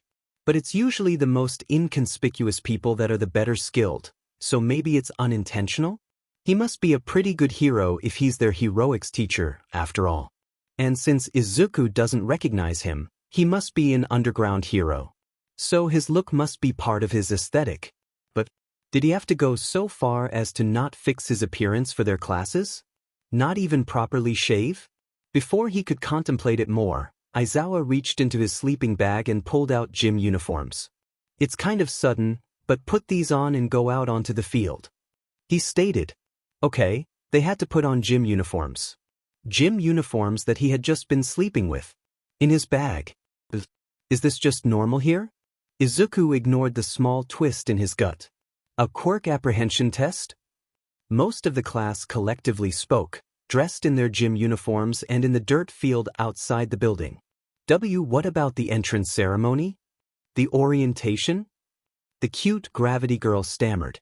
If you're gonna be heroes, you don't have time for such leisurely events, Aizawa stated without hesitation. U.A's selling point is how unrestricted its school traditions are. This also includes how the teachers run their classes. This brought an immediate bout of confusion from Izuku. Isn't orientation meant to provide them important information on all of U.A's resources? From what to expect from the academy to what kind of help they can get. He had been wondering if he could get Quirk counseling to help him better control One for All, and while he could look this up himself, he'd at least want to listen to the principal talk about things like that from his own mouth. They really couldn't just take an hour for a one-day event to do that? Unless orientation isn't that important after all? Why yeah, maybe it really isn't if their teacher has them out here? Izuku told himself this as he decided to go with the flow. This man was clearly used to doing this, and if it was wrong, then U.A probably would have already done something about it, right? If this is normal, he should learn to adjust quickly, especially when he knows he's already behind compared to everyone else. You've been doing these since junior high, haven't you? Aizawa continued, bringing out a phone with various physical tests listed. Physical fitness tests where you weren't allowed to use your quirks. This country still uses averages from results not using their quirks. It's not rational. The Ministry of Education is procrastinating, and that's negligent on their part. But isn't the point of those tests to measure a person's overall fitness and health rather than what they can do with their quirk? Wouldn't that defeat the entire purpose of an assessment test? Bakugo, you got the most villain points on the practical exam, right? What was the best result for the softball throw in junior high? 67 meters. Bakugo responded instantly, and Izuku couldn't help but wonder if he always remembered by heart the best score of anything he did. Aizawa tossed him a softball. This time, try using your quirk with it. You can do anything as long as you don't step out of the circle. Don't hold back. Bakugo approached said circle while stretching his arms, a serious look on his face.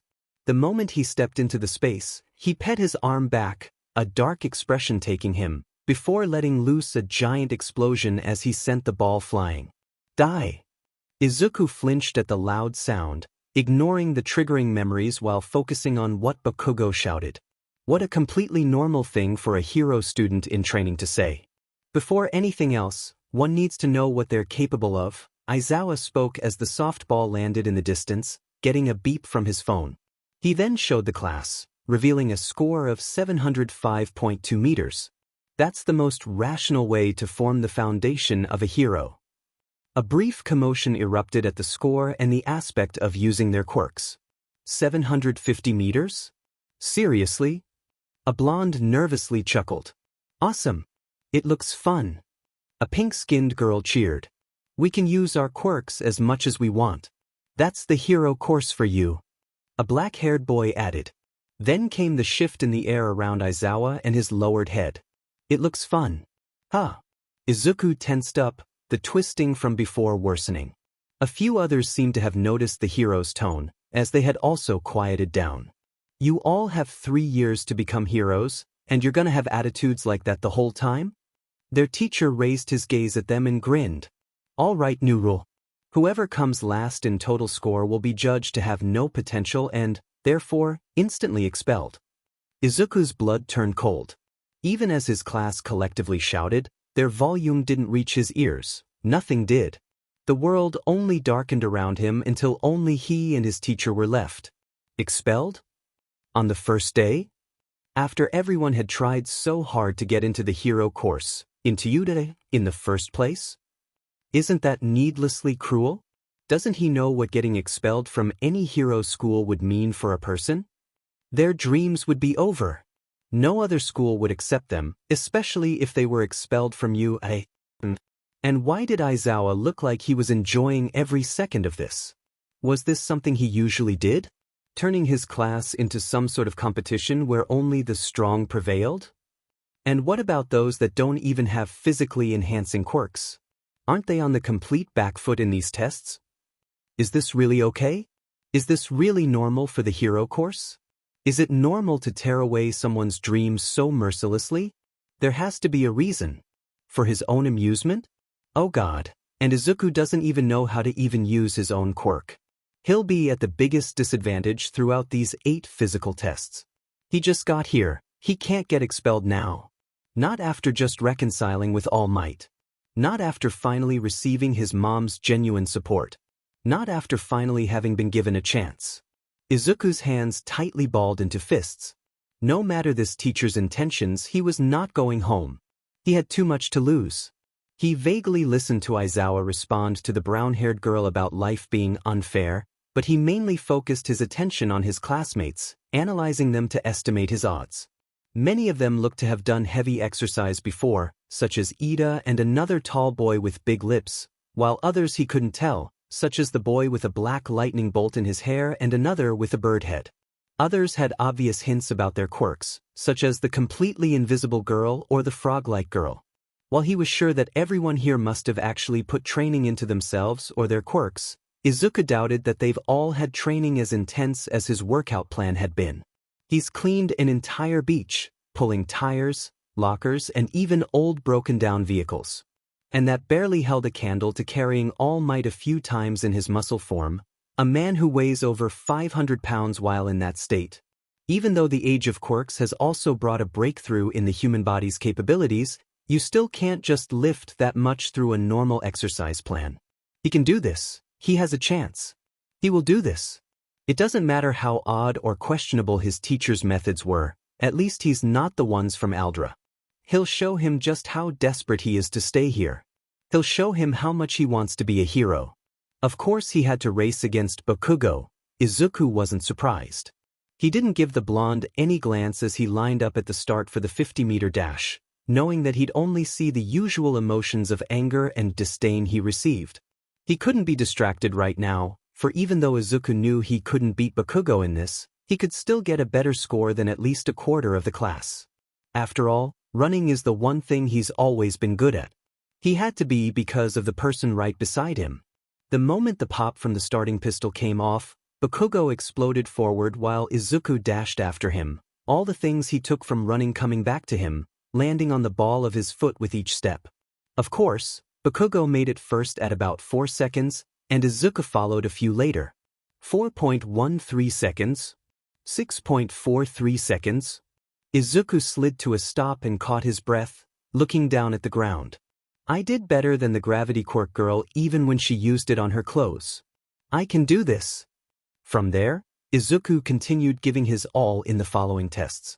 His denser hand muscles gave him a better score for the grip strength test than about half the class, with the worst score being the small purple-haired boy who couldn't even hold the device that well. He did his best to leap across the sand pit for the standing long jump but ended up at about the average.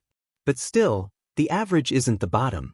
The repeated side steps were about even for nearly everyone, as not many of the class had creative ways to break it with their quirk, sans for the purple-haired boy who rapidly bounced from side to side with his own.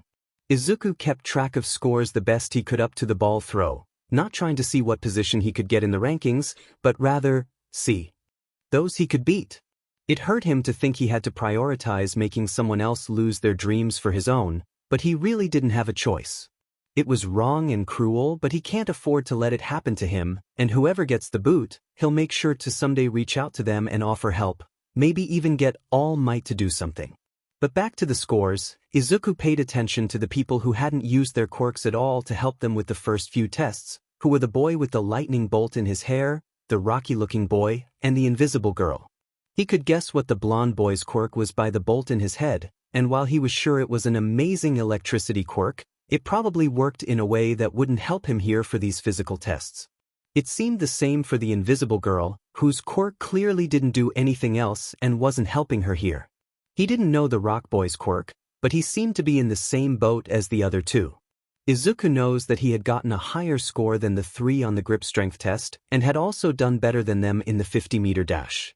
The blonde and invisible girl had barely beaten him in the standing long jump, while only the invisible girl had beaten him in the side steps. He only had to beat at least one of them, so he had to keep up this pace. Izuku's pretty sure those 3 were the ones he was most likely to outperform, although there was also a chance against the short boy from before, but Izuku couldn't tell just what place he'd get since he'd do great on one test only to fail miserably on the next. He had actually thought he could also beat the cute girl that had saved him at the exam, only to discard the thought as he watched the softball she tossed go into the atmosphere and disappear. Cool quirk. Infinity? Most of the class cheered. Then came his turn. Izuku stood in the circle, tightly holding the softball in his hand. Most of the class already had at least one amazing result because of their quirks, and right now could be his chance to do the same. He still can't use one for all like All Might, as he's still at an all-or-nothing level. After the ball throw would leave the long-distance run, sit-ups, and the seated toe touch left, all of which his quirk wouldn't even help him if he did use it at 100%, so right now is his only chance to get an amazing score. But is it worth the broken arm?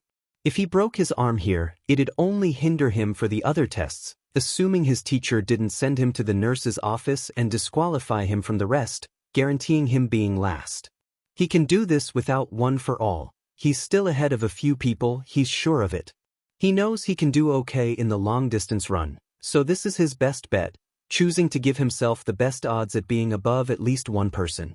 So he took a deep breath, brought his arm back, calculating what trajectory to throw it for maximum distance, and tossed it as hard as he could, not even noticing how his teacher's eyes shined red the moment he did. 62 meters. The robot stated. Despite the decent score, Izuku couldn't appreciate it due to the uncomfortable cold that went through his body, almost like something had shut down within him. I erased your quirk. Izuku turned his head, only to gasp with widened eyes as he saw his teacher's capture cloth floating around him. In addition to this, his eyes were now glowing red, and a new pair of yellow goggles had been revealed. You erased my quirk? Wait, then that means. The thought struck Izuku like lightning, and he smiled, finally realizing why the man's equipment had looked so familiar earlier. You're the erasure hero, Eraserhead. You can erase other people's quirks just by looking at them. Izuku was in awe. His teacher was another hero he had admired for so long. A hero that only evened the playing field while fighting quirkless, a hero that he had always wanted to meet. He couldn't believe he hadn't recognized the man sooner, but then again, there had never been good pictures of Eraserhead. He is an underground hero, after all. But now he was here right in front of him. But as his fanboying high settled down, Izuku realized something was wrong. His teacher was glaring at him. His hero was angry. His smile was wiped away pretty quickly. Sensei? Aizawa narrowed his eyes. That entrance exam was definitely not rational enough. He started. Izuku's eyes lit up. Was he talking about how biased the entrance exam was towards those with destructive quirks? How did a kid like you manage to enter this academy? An icy dread seeped under Izuku's very skin. What? His voice cracked. You can't even control your quirk. Aizawa glared. Do you intend to become crippled again and have someone save you? Of course he can't control it. He only got it a few weeks ago. And he didn't even try to use it here. Didn't he know that? No, sir. I didn't dash. Izuku's attempt to explain himself was cut off by the man's capture weapon wrapping around him. And suddenly, Izuku wasn't at UA. He hadn't stepped foot into the school, he hadn't passed the entrance exam, he hadn't even started his training with All Might yet. No, he was back in Aldra. He was standing in front of his teacher after having caused yet another disturbance. How he had bothered Bakugo once more, how he kept bothering the other students, how he kept trying to hinder everyone's growth because of his jealousy towards them for being different. Izuku was standing with his head down in the same spot as teacher after teacher flashed by, each with the same expression, each with the same thoughts evident in their eyes. That he was some kind of hassle, that he was wasting their time, that he didn't belong. It was the same look Aizawa was giving him now. The constricting cloth around him might as well be choking Izuku by how tight his throat got. Whatever intentions you have, people will have no choice but to save you. Aizawa scowled, staring downward at Izuku after having dragged him close. Izuku desperately tried to sort out his flashbacks and the present time to make sense of his panicked thoughts. He's not the same as them, he can't be. He's Eraserhead, he isn't like his previous teachers. He isn't someone that would hold bias against him like they had before, it wouldn't make sense. The man doesn't have a flashy quirk like Endeavor or Edgeshot, he doesn't even work in the spotlight. So why is he looking at him like that? In the past, there was a sufferably passionate hero who saved over 1,000 people by himself and created a legend. All Might? What does he have to do with? Even if you have the same reckless valor, you'll just be decked and turn into a useless doll after saving one person. Aizawa stared him down. Izuku Midoriya. With your power, you can't become a hero. I cannot simply say, you can become a hero even without a quirk. It was as if he had just been shot. No, getting shot can't possibly be bad as this. To have another hero you've always looked up to tell it to your face that you can't become one, for him to look at you just like everyone else has ever since he was 4. The life from Izuku's eyes was practically gone. He was on the verge of crying, of screaming and shouting to ask why the man who should understand him didn't. Aizawa should know he's only gotten his quirk recently, right? The date a quirk manifests is always included in the records, so why is he treating him like this? Why is he treating him like he'll never be anything just because he can't control a quirk he hasn't even had for a month? Shouldn't he understand what someone like him not having a quirk for so long meant? Didn't he see how hard he tried in the entrance exam? Just what's the problem? In the past, there was a sufferably passionate hero who saved over 1,000 people by himself and created a legend. Even if you have the same reckless valor, you'll just be decked and turn into a useless doll after saving one person. He compared him to All Might. Did he? Oh no. The realization doused Izuku like a bucket of freezing water. Aizawa didn't like All Might, and it made sense as the two are practically opposites. He hates him because he reminds him of the hero? Because he reminds him of the hero with a flashy, powerful quirk? Izuku has never felt so sick in his life. He didn't even realize he was released from Aizawa's capture scarf until the man spoke again. I've returned your quirk, try the ball pitch a second time. Let's get this over with. A spike of anger filled Izuku, his hands tightly balling into fists as he turned around. Was Aizawa really just like them? Like everyone else who had always told him he could never become a hero? Was he really just as biased as everyone else? But instead of that harsh bias being towards the weak and villainous quirks, it's to the flashy and powerful? Izuku had never trusted teachers, but he thought UA would be different. Or is it just Aizawa that's like this? He doesn't even know anymore. But what he does know is that he'll be dead if he gives up here. Izuku knows he isn't currently in last place, and he'll make sure it stays that way. But that won't stop Aizawa from expelling him if he still thinks he's as muscle-brained as All Might, so he must show him something surprising. So back in the circle, holding the ball, he let his thoughts go rampant as he found a way to settle this. Aizawa is expecting him to either break his arm or throw the ball quirkless, so he was gonna find an in-between. He can only go 100% or 0, but that doesn't mean he has to use it all in one arm. So he didn't. Smash! A giant explosion of force caught everyone off guard as the softball went flying, clouds of dust kicking up and causing several people to cover their eyes. And as the dust cleared, Izuku was revealed standing with a swollen finger, yet with an expression burning with determination as he glared ahead at the softball landing. 705.3 meters. He then swerved his head and faced Aizawa, who looked surprised that he hadn't done either of what he had expected him to do. Izuku showed a clenched hand, broken finger included, and expertly ignored the pain as he spoke up defiantly. I can still move, sensei. In hindsight, he probably shouldn't be taunting his teacher like this, but after all the conflicting emotions he's felt for the last minute, he isn't thinking too straight. Luckily, Aizawa just grinned. And for a moment, Izuku thought he was safe. "Du." Izuku's determined gaze instantly eroded into a horror look.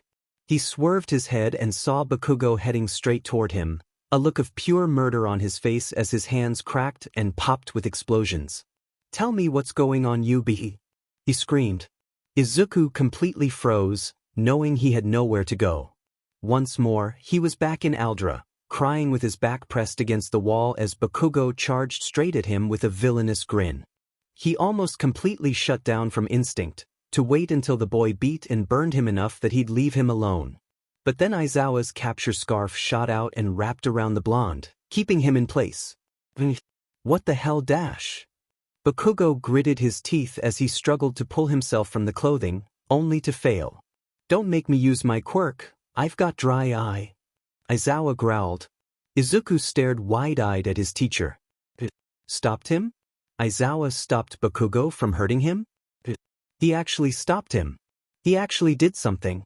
Aizawa just saw what Bakugo tried to do to him, how it's nothing like how a hero should be acting. Is it over? Is it finally over?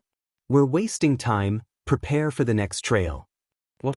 Izuku stared, dumbfounded, as Aizawa pulled his binding cloth back and turned away. It can't. That can't be it, can it? And yet, as everyone moved on to the next event, he realized it was. Even Bakugo seemed slightly surprised, but it was only momentarily before he turned back to Izuku with a growl. But thankfully, he seemed to consider that he'd be pushing his luck if he tried to attack him again, so he just angrily stomped away. Without any consequences. Why? Aizawa clearly saw Bakugo try to use his quirk on him, which is illegal in itself, But a student was attacked by another student, so why did he not even say a word about that? Why wasn't he just expelling Bakugo immediately if he's already showing that he won't hesitate to expel people if they don't seem fit to be heroes? That's what this whole assessment test is about, isn't it? Unless he was giving Bakugo a chance? But Izuku didn't get it. Just what the hell is Aizawa thinking? Despite the broken finger, Izuku got through the rest of the tests with minimal inconvenience. Sure, the broken digit felt somewhat painful, but Izuku was used to pain and powered through it. It had only really gotten in the way with the sit-ups, but Izuku was solid for the seated toe touch and the long-distance run. He knew he wasn't in last place, and it was because of his score on the ball throw. Learned the rock-headed boy actually has an animal communication or control quirk, for he had a bird come and carry the ball a good distance away, even farther than his own score. With that and his larger body, it's up to chance which of them did better than the other overall. Not only that, but the girl with extendable earlobes Izuku initially thought he wouldn't be able to beat because of how she had used in the grip strength test, and again to toss the softball farther hadn't shown too many amazing scores in the other test, so there's a chance he can beat her too. But for the invisible girl and electric quirk boy? They weren't able to do anything of the sort for each of the tests. And even in the last few tests, their scores were close to one another's, so Izuku knew where he stood. In addition, the short purple boy had failed horribly in the toe touch and sit-ups, so he may even have a worse score than the others. Nearly the whole class was visibly nervous as they grouped around Aizawa, and the man apparently decided to be extra dramatic by keeping silent for nearly half a minute. "Okay, I'll quickly tell you the results," he said at some point tiredly. "The total is simply the marks you got from each test." He pulled out his phone. "It's a waste of time to explain verbally, so I'll show you the results at once." And with a tap of his screen, a holographic screen popped up, projecting their scores. Here it is, a moment of truth. Hear it. Nananananano. 16th, Koji Koda. 17th, Denki Kaminari. 18th, Toru Hagakure. 19th, Minoru Mineta. 20th, Izuku Midoriya. Izuku couldn't breathe. This can't be happening, it shouldn't be happening. It didn't make any sense. Even with his lack of quirk use, most of his tests had him placed at least in the middle or just above the class. And his ball throw should have guaranteed a higher position than last place, especially considering his classmates on the lower end of the list didn't even have quirks to help them get too extreme of scores. Did he actually calculate things wrong? No, his logic should have been on point, so what happened? Izuku looked around him as if he'd find some sort of answer, watching as several of his classmates released sighs of relief while others didn't react to their scores. His eyes then locked onto something that had him freeze. Aizawa was staring straight at him. It was a completely neutral gaze, but Izuku could see plain as day that the teacher's attention was on him. And just like that, Izuku came to the only conclusion that fit. Did he alter my score? Izuku was back in Aldra once more. How nearly every quiz and test he had ever taken had been docked points for even the smallest of mistakes by his teachers, how every essay he turned in was graded harshly for the tiniest grammatical errors, among other things. He had never been allowed to be better than Bakugo. He had never been allowed to be smart. That was what they had done, and the same thing was happening to him once again. From the very beginning he didn't have a chance. It was rigged from the start. Aizawa had always meant to expel him. He had simply let Izuku keep a false hope that he'd stay. Everything became crystal clear. The man that he idolized was no different than all his other teachers. By the way, I was lying about the explosion. What? Izuku could only stare at Aizawa, face completely blank as he simply listened, the painful throbbing of his finger practically non-existent. The man grinned. It was a logical ruse to pull out your best performances. Izuku didn't listen or react in any way. He just stared. He stared as Aizawa said a few more things, stared as the man walked up and handed him a note for him to go to the nurse's office, and kept starting even as the man left the field and disappeared from his view. Even after being told that he'd be staying in the best hero school in Japan, Izuku didn't feel anything, only numb. He had lied to them? He had really lied about the expulsion? But then why did he have his score changed? He must have thought about expelling him. Otherwise, none of this would make sense. A lot of it still doesn't make sense. How can he go from threatening to expel everyone, telling him he can't be a hero, stopping Bakugo from attacking him only to not punish him, and then putting him last on the scoreboard only to let him stay? It doesn't make sense. It doesn't make sense. Did Aizawa have it out for him because his quirk seemed powerful and flashy like All Might's? But then why didn't he punish Bakugo for attacking him when he has a quirk just as strong and flashy? Is it just him? Is Izuku the problem? But then why let him stay? He just didn't get it. Izuku grit his teeth and looked down, tears threatening to form in the corners of his eyes. I cannot simply say, you can become a hero even without a quirk. Izuku Midoriya. With your power, you can't become a hero. Within the carefully rebuilt pieces of his dream, a crack formed. Izuku walked out of the Yuta main building with a tired sigh, his thoughts in shambles despite it only having been his first day in the hero course. And the cause of it? His homeroom teacher. Shota Aizawa confused Izuku to an infinite degree. His first impression of him had been questionable at best, as he was sure that such a gruff-looking person in a sleeping bag and unkempt hair wasn't normal for a teacher. And then there was what he had said about the Ministry of Education being negligent about not mandating quirk use in your average physical test. Which, Izuku didn't know how to say it without insulting the man, but isn't that kind of absurd, considering how using quirks would defeat the entire purpose of a fitness check in the first place? Since students using them to cheat would bring inaccuracy in the results of their body's health overall? Not to mention having such fitness tests where physical or flashy quirks prevail would only further encourage quirk discrimination between peers. But he's getting off track. Sure, Izuku's initial thoughts of Aizawa-sensei had been uncertain, but then he learned that he was the Eraserhead, the best underground hero in Japan and the second of his most idolized heroes since he was the closest one to fight quirkless.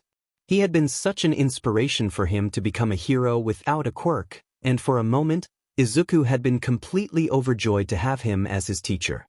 But then, his teacher, his hero, had targeted him, calling him out in obvious disdain. Even now, Izuku still isn't sure if the man hates him or not. Usually, it's easy to tell when someone does. At the very least, he can at least tell that Aizawa doesn't like him, and the reason? In the past, there was a sufferably passionate hero who saved over 1,000 people by himself and created a legend. Even if you have the same reckless valor, you'll just be decked and turn into a useless doll after saving one person. Apparently because he reminds him of All Might, so much that it ended up in the man messing with his score in the quirk assessment tests. Izuku knows he shouldn't have come last on that scoreboard, yet he did, and the only thing he could do was accept that his teacher had already hated him enough to interfere with his hard work to get rid of him, just like all his past teachers had in Aldra. But then he had let him stay. Not to mention, Aizawa had actually stopped Bakugo from hurting him. Only, he didn't do anything to punish him despite having made it clear he would expel anyone he didn't see fit to be a hero. So yeah, Izuku was confused. Aizawa was a mess of contradictions. I don't even know what to think anymore. The boy sighed with a hanging head, his broken finger now wrapped up and fixed thanks to getting it healed earlier. Izuku had almost just gone straight to the bathroom to treat his injury himself, only to realize that he hadn't brought his first aid kit since he didn't think he'd need it anymore, as a nurse-like recovery girl in such a prominent school wouldn't deny him healing. At least, not until he ends up there too many times like others before. He can't think like that. This is Udara, not Aldra. People won't be able to beat him up anymore that he'd end up in the nurse's office so many times. Aizawa had even stopped Bakugo before he could get to him, so he didn't have to worry about that. Even if Bakugo doesn't get punished, at least he won't be able to casually kick him down anymore. Deep in his thoughts, Izuku missed how the scary blue-haired boy, Ida, approached him from behind. The boy reached forward to touch his shoulder, only to hesitate as if remembering something, to which he simply brought his close hand to his mouth. Ahem! Izuku tiredly blinked before stopping. He turned around to see who had cleared their throat, only for his eyes to widen and his body to tense upright like a plank. Aida! He stammered, remembering the boy's name and how he hated Izuku for being apparently better than him even though he really wasn't. Is your finger healed? Rather than any hostility like he had expected, Ida spoke to him with a somewhat concerned yet still serious expression. Yeah? Yeah. Izuku responded, holding up his bandaged finger shyly. Our recovery girl healed me. I see. Ida muttered, staring at the broken digit with half-closed eyes. The two stood silently for a few seconds as other students walked past them, and it was enough for Izuku to start sweating nervously. I should probably get going, I don't want to get home late, he stammered, lying to hopefully excuse himself. Before that. Ida started, placing a hand over his chest before bowing. Midoriya. I must apologize to you. Izuku's brain did a record scratch. Echa? For what? He jumped back, caught completely off guard. For numerous things. Looking back on it now, I judged you before the practical exam even though I'm sure you were feeling as nervous as anyone else. Not to mention, I provoked distress upon you right before such an important event too. Provoked distress? When had he? He means his near panic attack, doesn't he? He remembers that? It's okay, Ida. Just forget about it. Please. Izuku desperately pleaded with flailing arms. He'd really rather not talk about how pathetic he was right there. I cannot. I've committed a grave error and must address it. Ida said, not moving from his current 90-degree angle. And I only seemed to worsen it by making you uncomfortable when I introduced myself. I didn't mean to insinuate any aggression. I aimed to simply acknowledge that you're already further than me on the path of heroism and that I'll strive to be like you. What? Be like him? He definitely shouldn't want that. Okay. I forgive you, Ida. Izuku said, hating how foreign accepting an apology sounded to him. Please, just stand up. Ida did so, standing up with so much rigidness that Izuku could compare him to a robot. Thank you for your forgiveness. If you're walking to the station, then may I join you? He asked, chopping the air in front of him. Izuku paused, then hesitantly pointed to himself. With me? Is that an offer to give him company? Isn't that like friendship? Or at least the start of it? When was the last time someone actually took some kind of action to be his friend? Yes, he knows there's Himiko and Mrs. Suzuki, but Himiko is a special case. She wasn't just any regular friend you'd make in high school. She wasn't okay, just like Izuku, and they were both helping each other deal with their past grievances. They had both stopped being normal because of things out of their control. As for Mrs. Suzuki, Izuku truly cared about her as he did Himiko, but rather than a friend, she felt like a very important confidant to him, just like his mother. It's just different, but no less meaningful. And he's thinking more about the average classmate friendship experience that he's missed for his entire life anyway. But now Ida is asking to walk with him? Is he overthinking it, or can he actually get his first friend in a decade? Hey, you too. His chance to answer interrupted. Izuku and Ida turned around with the former's eyes widening at the familiar brown-haired girl running towards them. Are you two heading to the station? Wait for me, she called cheerfully. The cute girl? Izuku thought, cheeks reddening a little. You're the Infinity Girl, Ida stated with a curious look just as she came to a stop in front of them. I'm Ochako Uraraka. The girl finally introduced herself, smiling at them like a ball of sunshine. She's so bright. Izuku felt his heart squeeze at the sight. Uraraka looked at Ida. From what I remember, you're Tenya Ida, and you're. She then looked at Izuku. Deku, right? His breathing stopped. No. His pupils dilated. Already? It's only the first day. No. But I thought . Remembering the last time a new class had adopted that nickname in middle school, a cold sweat filled Izuku as dread covered every inch of his body. I have to go. He abruptly stuttered in panic, immediately turning away and starting to walk at a fast pace. He'd have about 2 days at most before everyone else in the school would learn his nickname. And while it shouldn't be as bad as before now that he has a quirk, he should still take measures and hopefully. Wait. Uraraka suddenly got right in front of him, frantically waving her hands in panic. I'm sorry. Is that not your name? Izuku stopped, surprised at the lack of mockery in her gaze. During the fitness test, I heard that Bakugo guy call you that, so I just thought it was your name. Again, I'm sorry if it isn't.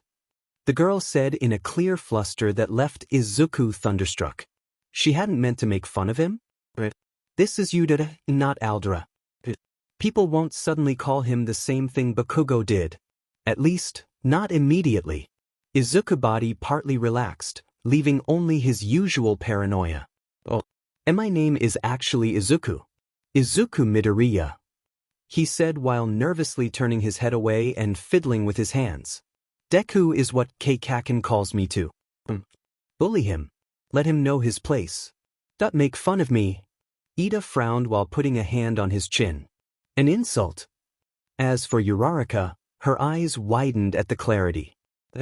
For real? I'm really sorry about that. She embarrassingly scratched the back of her head. She's sorry? A boy and girl apologized to him in one day? Holy shit, ye is amazing. I just kinda thought that Deku sounds like the Japanese word for, you can do it. Dikairu, you know? Uraraka sheepishly explained, even pumping a fist to add emphasis to it. Her words completely froze Izuku. Can do it? Someone who can do it? Bakugo's voice echoed in his mind. And a Deku is someone who can't do anything. Izuku's hands tightly gripped his backpack straps as he looked down. That name. It's always haunted him growing up, sticking to him like a parasite since Bakugo first called him it when they were 4. And even though he was in a new school with only the blonde calling him that, it didn't hurt any less whenever he heard it.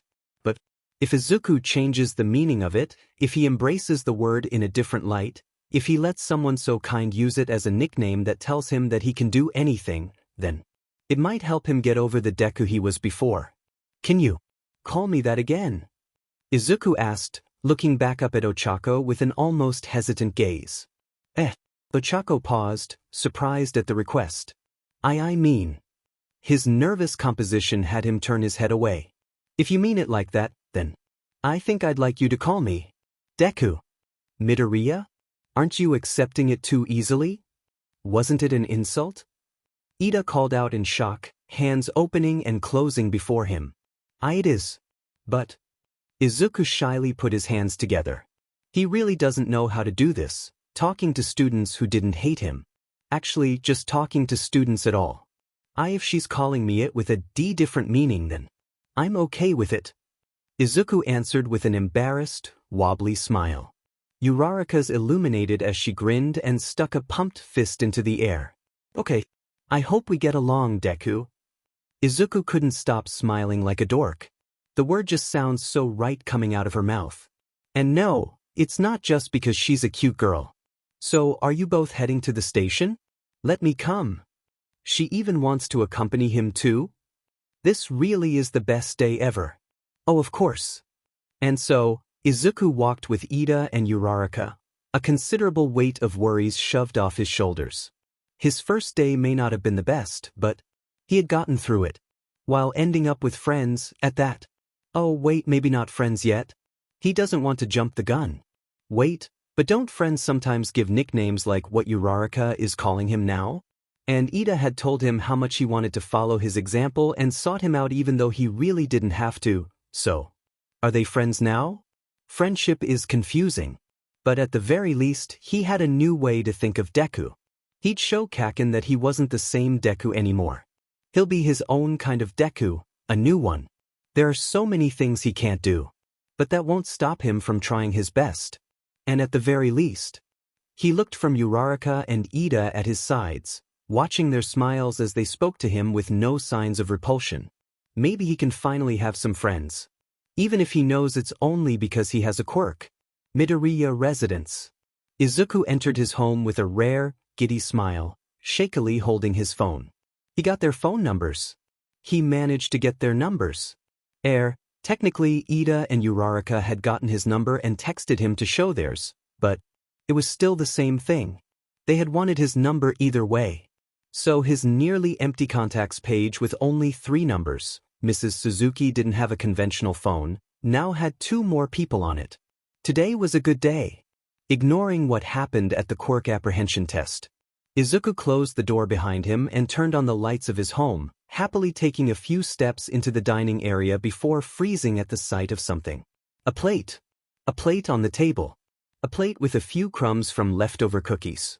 Now, while usually people wouldn't think much about it, Izuku knows that his mom always cleans and dries whatever is in the sink before she heads to work. There was never any exception to this. And yet, there was this plate in such an obvious place that she must have used herself, yet it wasn't already clean like the other dishes? Something wasn't right. Hyper-awareness kicking in, Izuku quickly scanned the room, including the darker areas that didn't have the lights on yet. He caught sight of a shadow on the couch. And then it moved. Naya. Gua. Izuku dove to the side and avoided the human-shaped figure flying at him, his assailant missing and landing on all 4s. I thought I was really sneaky. On the ground, Izuku scooted back against the short wall separating the kitchen and dining area, his breathing quickening as his bulging eyes stared at the intruder before him. Himiko? Hi, Izuku-an. Himiko grinned as she stood up and waved at him cutely. Did I surprise you? Wa dash. You dash? Izuku leveled his breathing. Himiko, don't do that please. You scared me. I thought I was gonna get stabbed. Her eyes perked up. No, that's not an invitation. They fell. How did you even get in? He asked, standing up. I usually have to open the door or window for you. Himiko showed teeth. Oh, I learned how to pick the lock of the front door. Himiko. Izuku said like a disappointed parent. Oh come on. The cat-like girl pouted with crossed arms. I didn't want to always wait for you. And I wanted to surprise you with a hug. Izuku stared at her in a partially tired, partially done look. He then sighed as he pinched his brow. I'll get you a key, all right? She gasped, hands moving to her pink cheeks. Really? Yay. But dash. Izuku interrupted with a raised finger. Never come here when my mom is around. And at least text me if you're coming. I don't want to get a heart attack suddenly seeing you here. Himiko rapidly nodded happily. Okay, can we hug now? That's sure. Himiko didn't waste any time jumping forward and wrapping her arms around him, nuzzling her head in Izuku's neck, who reddened but managed to keep his composure after doing this so many times and… Wait, is she purring? Are there actually cat aspects to her quirk? It'd explain her feline eyes. Before Izuku could dive into another mutter storm of analysis, Himiko pulled back but still held his hands, looking up at him with an expectant grin. Tell me about it, Izuku-an. How was your first day? He blinked. It was. He paused, not knowing what words to use. That okay. Himiko pouted once more, shaking his hands up and down. Oh, that's it? Come on, there's gotta be more than that. Sorry. I didn't really know how to explain it. He quickly said, making her stop. It was good. Yurare is really big, and a lot of my classmates' quirks looked really interesting. I was a little worried at first because Kakin is in my class dash. Who's Kakin? Himiko interrupted curiously. Izuku stilled. OF dash, he never told her about Bakugo. He suddenly grew nervous. Ichis. Someone from my old school? He immediately regretted saying that as he saw Himiko's eyes darken. Because he did tell her about Aldra. And he could see exactly what she was thinking about doing by just those eyes alone. Izuku quickly grabbed a tight hold of her wrists. Himiko, no. I didn't say anything. I can already tell what you're thinking from your eyes. He said, a little panicked. Do not go and stab him. But he's one of the horrible people who hurt you, isn't he? Himiko growled. Jay, just because we went to the same school doesn't mean he's one of the ones who hurt me physically. That's not a no. Himiko hissed. Izuku tensed at that. Himiko's eyes burned with fury. See, I knew it. You wouldn't react like that if he didn't. He was one of those bissos, wasn't he? Izuku held her wrists harder, expression scrunched in frustration as he looked down. He was the worst one. Himiko gasped. The one who gave you all your burns? She had seen him shirtless sometimes, so she had seen the extent of the scars before. Izuku knew this. At the silence of his answer, Himiko became utterly still, eyes hardening. I'm gonna kill him. Izuku sputtered. Himiko. No. But he hurt you. He hurt so much. He hurt you and never got punished for it. So I'ma do it. Her eyes became manic. I'll make sure he'll never become a hero. Oh shit, that's not good. Himiko. Izuku let go of her hands, and his own went to her cheeks, firmly grasping them as he forced her to stare into his eyes. Don't. You promised not to hurt anyone unless you're forced to. The girl blinked in surprise at his stern gaze, only to scowl. Why are you protecting him? I'm not protecting him, Himiko. I'm protecting you. Izuku shouted angrily, making her eyes widen. If you go after him, people will know you're in Mizudafu. I've told you this before. It wouldn't be hard to figure out even if you turn into someone else and successfully get him. Please. His expression shifted in desperation. I don't want you to get caught. Not now after everything. He saw Himiko's expression soften, a small but sad smile forming as she raised her hands and wrapped them around Izuku's. You wouldn't have wanted me to hurt him anyway. Izuku sighed, looking down as he lowered their hands. Probably not. Because then it wouldn't feel like I'm better than him. I don't like people getting hurt, Himiko. Kaken always gives in to his violent impulses to show he's the best, and he'll never make people feel safe because of it. I know he'll never be a good hero as long as he's like that. So I'm gonna show him what a good hero looks like. I'm not gonna be like him and get people hurt. I refuse to be like him. Himiko frowned. How did he even get into the hero course, anyway? Izuku's lifted a flat gaze at her. Guess. Himiko blinked before mirroring the expression. Right, dumb question. You're old school as his D-. Izuku's cheeks pinkened at the crude wording, but it fit. So has Yudare actually seen how horrible he is? She asked next. Well. Izuku thought about how Bakugo had charged at him with his quirk, how Aizawa had stopped him, only not to give any form of punishment or even an adequate warning. He had stopped Bakugo from hurting him, but he hadn't punished him. I think they're giving him a chance? My homeroom teacher saw his, attitude but hasn't said anything about it, so. Maybe he's observing him to see if he's even worth keeping around. Izuku shrugged. Because why else would Aizawa let Bakugo off scot-free? He shouldn't last long then. Himiko huffed. Maybe. Izuku said, ignoring the sick feeling in his gut. He'd really like to stop talking about Aizawa and Bakugo right now. Wait, that's right. Oh, I think I became friends with two people. Izuku beamed. Himiko gasped, this time out of elated joy. Is one of them the brown-haired girl? Please tell me one of them is the brown-haired girl. Izuku nodded, making Himiko cheer. Did you get her number? Why yeah, surprisingly. He chuckled. Oh. Gimme. Himiko made grabby hands at Izuku, eyes sparkling. About that. Izuku frowned. Himiko, I don't think I can just give her number out to you like that. It wouldn't really be a friend-like thing to do. Himiko stilled, hands and smile frozen. But I can talk to her. Izuku quickly added. I can tell her you're the girl she met at the entrance exam and see if, I can give it to you? Despite for few seconds of frozen silence, Himiko just slumped with a grumble. Fine. But make sure to tell her my name is Himi. She declared. Okay. Izuku smiled. Himiko grinned, showing her fangs, before moving on. So keep telling me about your first day. I know we got off track. Oh right. So, Izuku then proceeded to tell Himiko about his first day at Yude, showing up to his classroom where Ida introduced himself, meeting Uraraka, meeting Eraserhead, the Quirk apprehension test, and how he got last on it, even though he had calculated that he wouldn't. By the end of his retelling, Himiko made it aware that she doesn't like Aizawa much, especially with the implication Izuku made about his score maybe being altered. He reassured her, though, telling her that it had to be just a misunderstanding and that he just had to prove himself. Everything would be fine. It was only the first day, after all.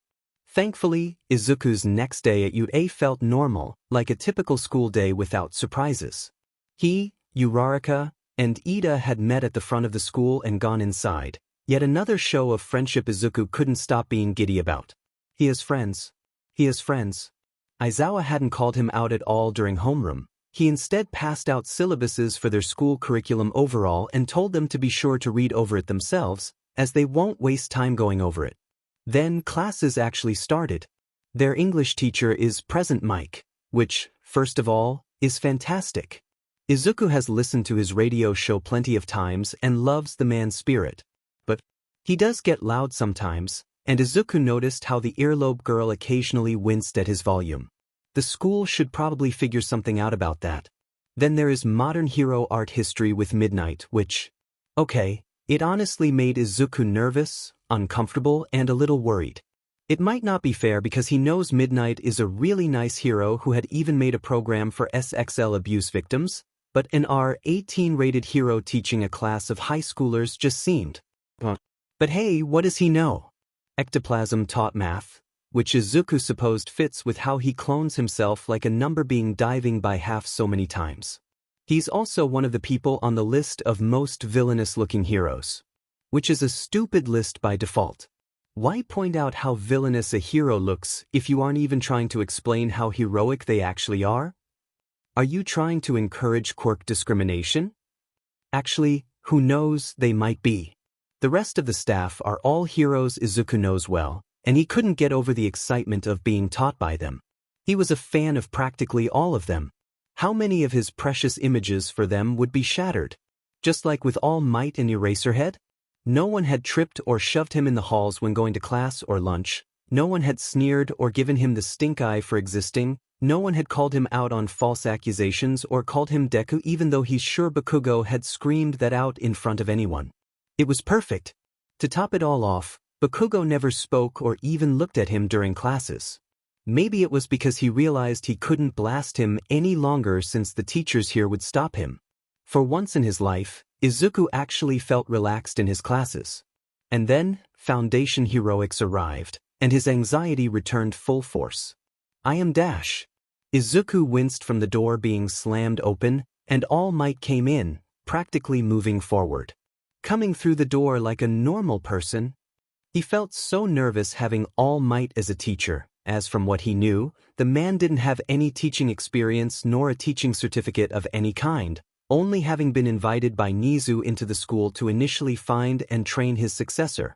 Not to mention, clench your buttocks and yell this inside your heart, smash.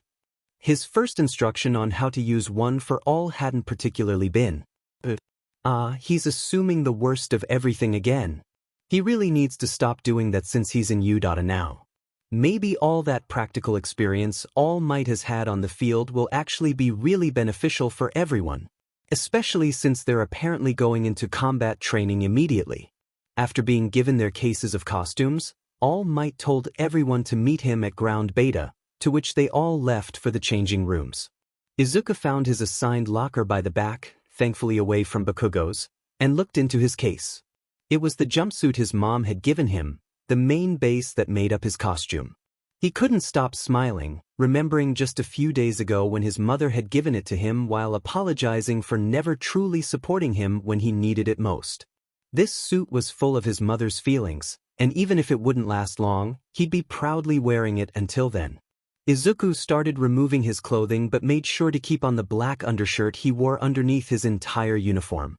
After all, he had to make sure no one could see his scars. They would have been much more challenging to hide if Bakugo had put them anywhere but his torso, but thankfully, the blonde had known they'd be the less obvious there. After a minute of changing, Izuku made it to ground beta with everyone, a large area resembling a city. He wore his costume, from the two protrusions on his mask to his utility belt and red shoes. And as he looked at everyone else's costumes, he couldn't help but feel a little self-conscious that his own looked, well, corny, even if it was made to be more practical while honoring his mother. Izuku only felt even more self-conscious when he saw All Might take a look at him and muffle a laugh. Maybe the protrusions honoring him were a bad idea after all. Deku. Hearing that name in such a positive tone, Izuku smiled as he turned his gaze. Uraraka? Izuku's face ignited red behind his respirator and mask as he saw Uraraka's relatively tight bodysuit. To us. Very emphasizing. He understood that sometimes females wanted to show off their appeal, Midnight, but he just didn't expect it. Cool costume. It looks really practical. Uraraka beamed, approaching him, only to stop and look down at herself, becoming sheepish. Yeah. She looked up and scratched the back of her head with a blush and an awkward chuckle. I should have written what I wanted, or at least drawn out my request. Mine ended up being a skin-tight bodysuit. It's embarrassing. Izuku's brain did a record scratch. W8-. He stammered through his initial blush and forced his eyes on Uraraka's. That was what the support company gave you? He thought she had asked for that. Before entering U today, students had to send their costumes to the school, to which they'd have a support company affiliated with them make the costumes into a reality, designing them with what was given. But Izuku didn't think a support company would give a skin-tight bodysuit as a high school student's first costume. And you'd just passed it off? Yeah, I guess so, Uraraka said, fiddling with her fingers embarrassingly. At least I learned how to walk in heels kinda quick. You live and you learn, I guess. No, even then, is that really normal? Not to mention, the heels included really aren't practical. Sure, Midnight wears some, but that's by choice. Izuku looked around at his other classmates' costumes. Some looked practical but still stylish, while others looked concerning. The girl with pink skin looked to have a skin-tight bodysuit like Uraraka's, but compared to the latter, she only seemed to be confused for a moment before grinning about it, maybe because it was somewhat what she asked for? Perhaps the way it came was better for her because of the acid quirk she showed during the quirk assessment test? Then came the tall girl with sharp eyes and a black ponytail, wearing something he could barely even look at without his cheeks burning. It was a sleeveless crimson leotard exposing a lot of skin from her neck to just below her navel. Not only that, but her legs were all exposed right down to her calf-length red boots with heels, making it look like the two gold utility belts around her waist were the only things covering her private area, even if he knew the leotard went down there. At least it didn't look as bad as Midnight's first costume, but it was still a wardrobe malfunction away from a scandal. And yet, the girl looked so confident wearing it, and from what Izuku saw from the quirk apprehension test, she used skin to create items, which is so cool, so it might have been a choice she made. But can't she just alternate to having her back open since it revealed the most skin without being too scandalous? Maybe even have a cape or a flap there for modesty if she chooses. Then there was, is that just boots and gloves? Wait, no, those must just be the indicators for the invisible girl to make her location known. Her costume has to be invisible to actually be viable after all. Izuku knew DNA-infused costumes were a thing, so that must have been what was done for her. But for the others before, is he overthinking it? Yurei would have done something if it was wrong, right? Was it okay because they had all asked for their costumes to be like that? But didn't Uraraka say that it was what the support company gave her? The hero course is the best.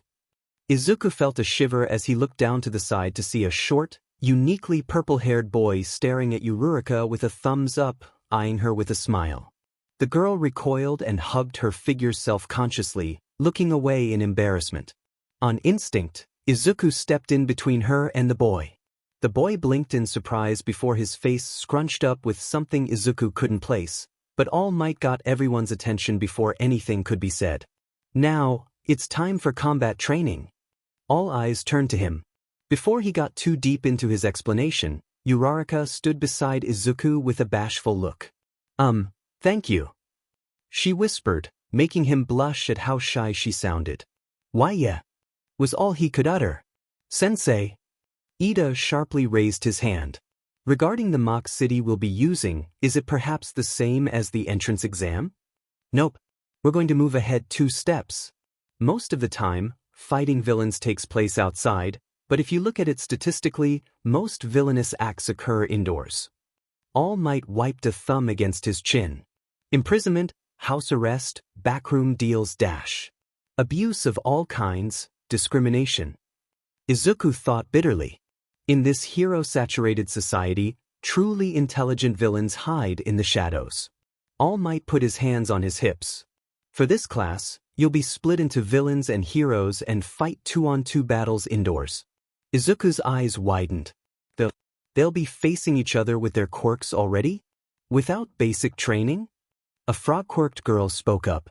This is a real battle to understand those basics. However, the key this time is that there's no robots you can just beat up. Izuku gulped down air. So it's like a way to introduce them to fighting before they learn actual hand-to-hand combat? He ignored how dangerous it was to have students let their quirks loose on each other without proper understanding or training on how much damage it could cause. They shouldn't have that experience yet. Only Bakugo and Izuku should, the former delivering damage to others with the latter receiving it. Well, it would also give you that information on their students' current capabilities. After the class asked a few questions, All Might explain the scenario to everyone. A retrieval mission for the heroes, where they must get to a nuke while the villains have to protect it. Then, teams are randomly chosen by drawing lots from a box. Izuku got his nerves ready to see who. My god, it's Uraraka. Wow, it must be fate. Uraraka cheers Brights with pumped fists. I'm counting on you. Why yes. Izuku barely uttered, overjoyed at having her as his partner. Today really is looking great. And the first 2 pairs to do combat will be teams A and D. Oh, today is looking horrible. Izuku felt numb as everyone else started moving for the monitoring room, barely having enough strength to turn his head and see Bakugo glaring at him from afar. There always has to be a catch for any happiness, doesn't there? And now he has to face his childhood bully in a school-sanctioned event where he had an excuse to beat him up. Izuku was still plenty afraid of Bakugo. You can't just erase a decade of fear built from bullying and trauma. Not only that, but Bakugo was a natural fighter who had 10 years to practice using his quirk, especially on Izuku. Compare that to him, who couldn't even go to a dojo because they had been afraid of taking in someone so frail. He couldn't even use All Might's quirk without breaking any limbs. The odds were against him. He'd be getting hurt once more, and even if it ended up being stopped at a point, it wouldn't be until Bakugo had already knocked him down with yet another burn. And despite that fear, despite knowing what's coming, Izuku felt so angry. Angry at the way Bakugo was looking at him, at how he stopped being his friend because he was quirkless, for choosing to make his life a living hell because of it, and Izuku was angry at himself for always being so pathetic whenever he was around the blonde, being so scared of him. Looking at Bakugo had memory after memory flash through his mind of the Deku from before he had met All Might. And he hated it. That burning anger engulfed Izuku's fear, and the boy's knuckles cracked as they balled at his sides, to which he returned a glare of unnerving blankness at his abuser. It made Bakugo's own glare falter into a look of angry surprise. That's right. He won't just take it any longer. Villain team, go first and set up. All Might waved from beside the building they'd use. In 5 minutes, the hero team will break in, and the battle will start. Bakugo growled before turning and stomping angrily to the building with Ida. Izuku breathed again, not even realizing when he had stopped doing so. He turned away from their direction and touched his chest, feeling his rapidly beating heartbeat. Wow, he did it. He didn't cower. Sure, he might still get his butt beat, but at least he showed Bakugo that he won't just stand around and take it anymore. Young Ida, young Bakugo, learned to think from the perspective of the villains. All Might said as the two went in. Little does he know how good Bakugo is at doing so. This is pretty close to a real battle. Go all out, don't be afraid to get hurt. Izuku tensed as he breathed in. Don't give him an excuse to beat him up as much as he can. He'll just blame those words when he goes too far. If things go too far, I'll stop it.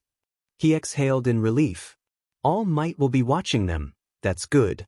He'll see when Bakugo inevitably tries to blast his face off, and then he'll do something. It's okay. Everything will be okay. Deku, are you okay? Izuku jumped, not proud of the squeak he made, as he turned to Uraraka standing there with 2 papers of the building's layout and a look of concern.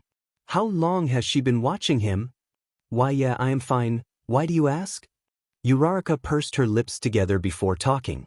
Well, you looked kinda nervous. She hesitated. Okay, you don't look relaxed at all. Izuku forced a chuckle out. That's because we're against Kaken. Meaning inevitable pain. Then there's Ida too. Izuku quickly added. So, yeah, I'm kinda nervous. It feels like I really need to be on guard. Uraraka's eyebrows furrowed. Oh, Bakugo is the one who makes fun of you, right? Among countless other things, yes. Izuku looked down with a sigh. He's a real. He thinks of what to say. Piece of work. But his strength, his confidence, his battle prowess, he's better than me in 100 ways. He was always better than me. And he had always made it known.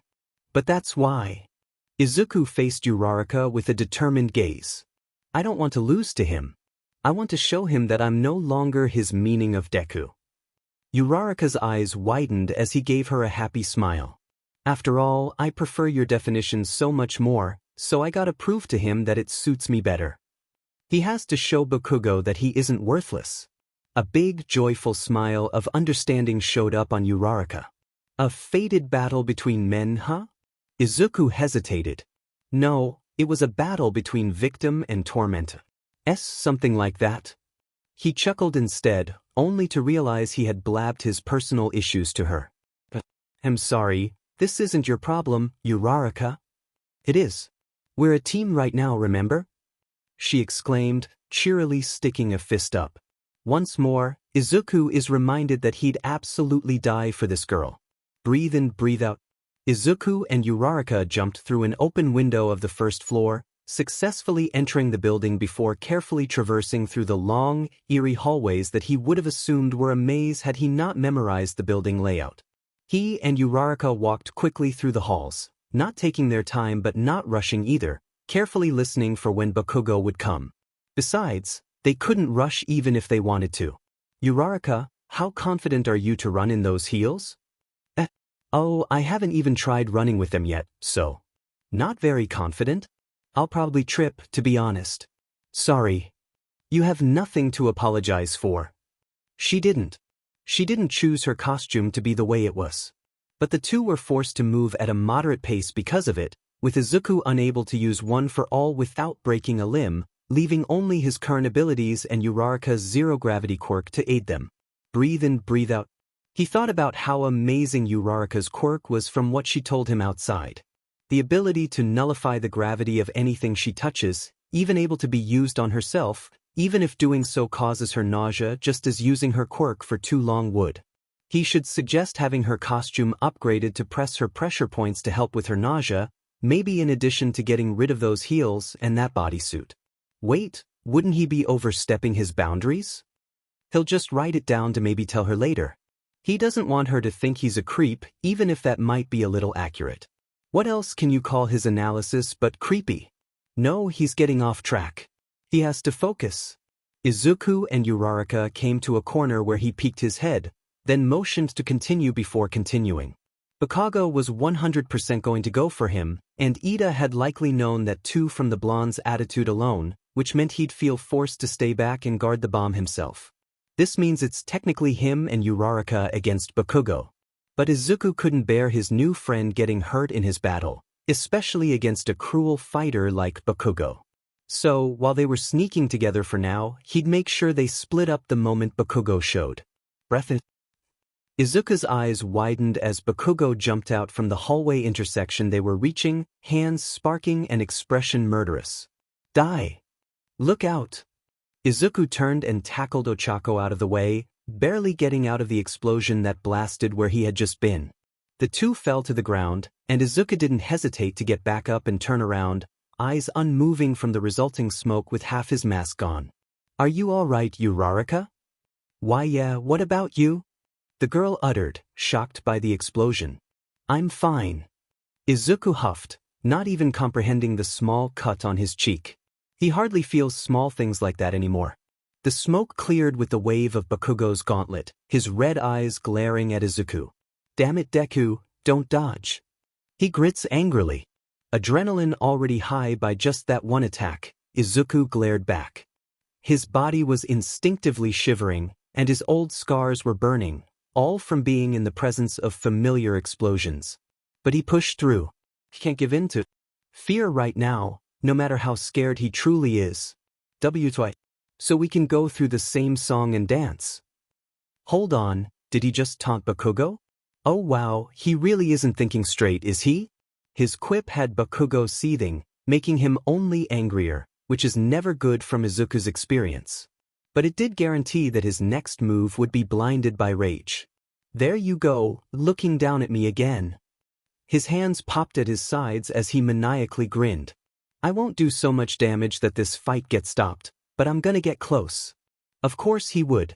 That's why whatever got up above had at least put him on the villain team. Breathe in. Bakugo charged right for him, pulling his arm back for a right hook swing. Breathe out.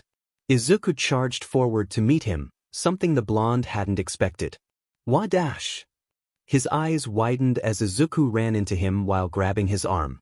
Use his own momentum against him. Izuku gritted his teeth as he swerved his body so his back was to Bakugo right as he pulled.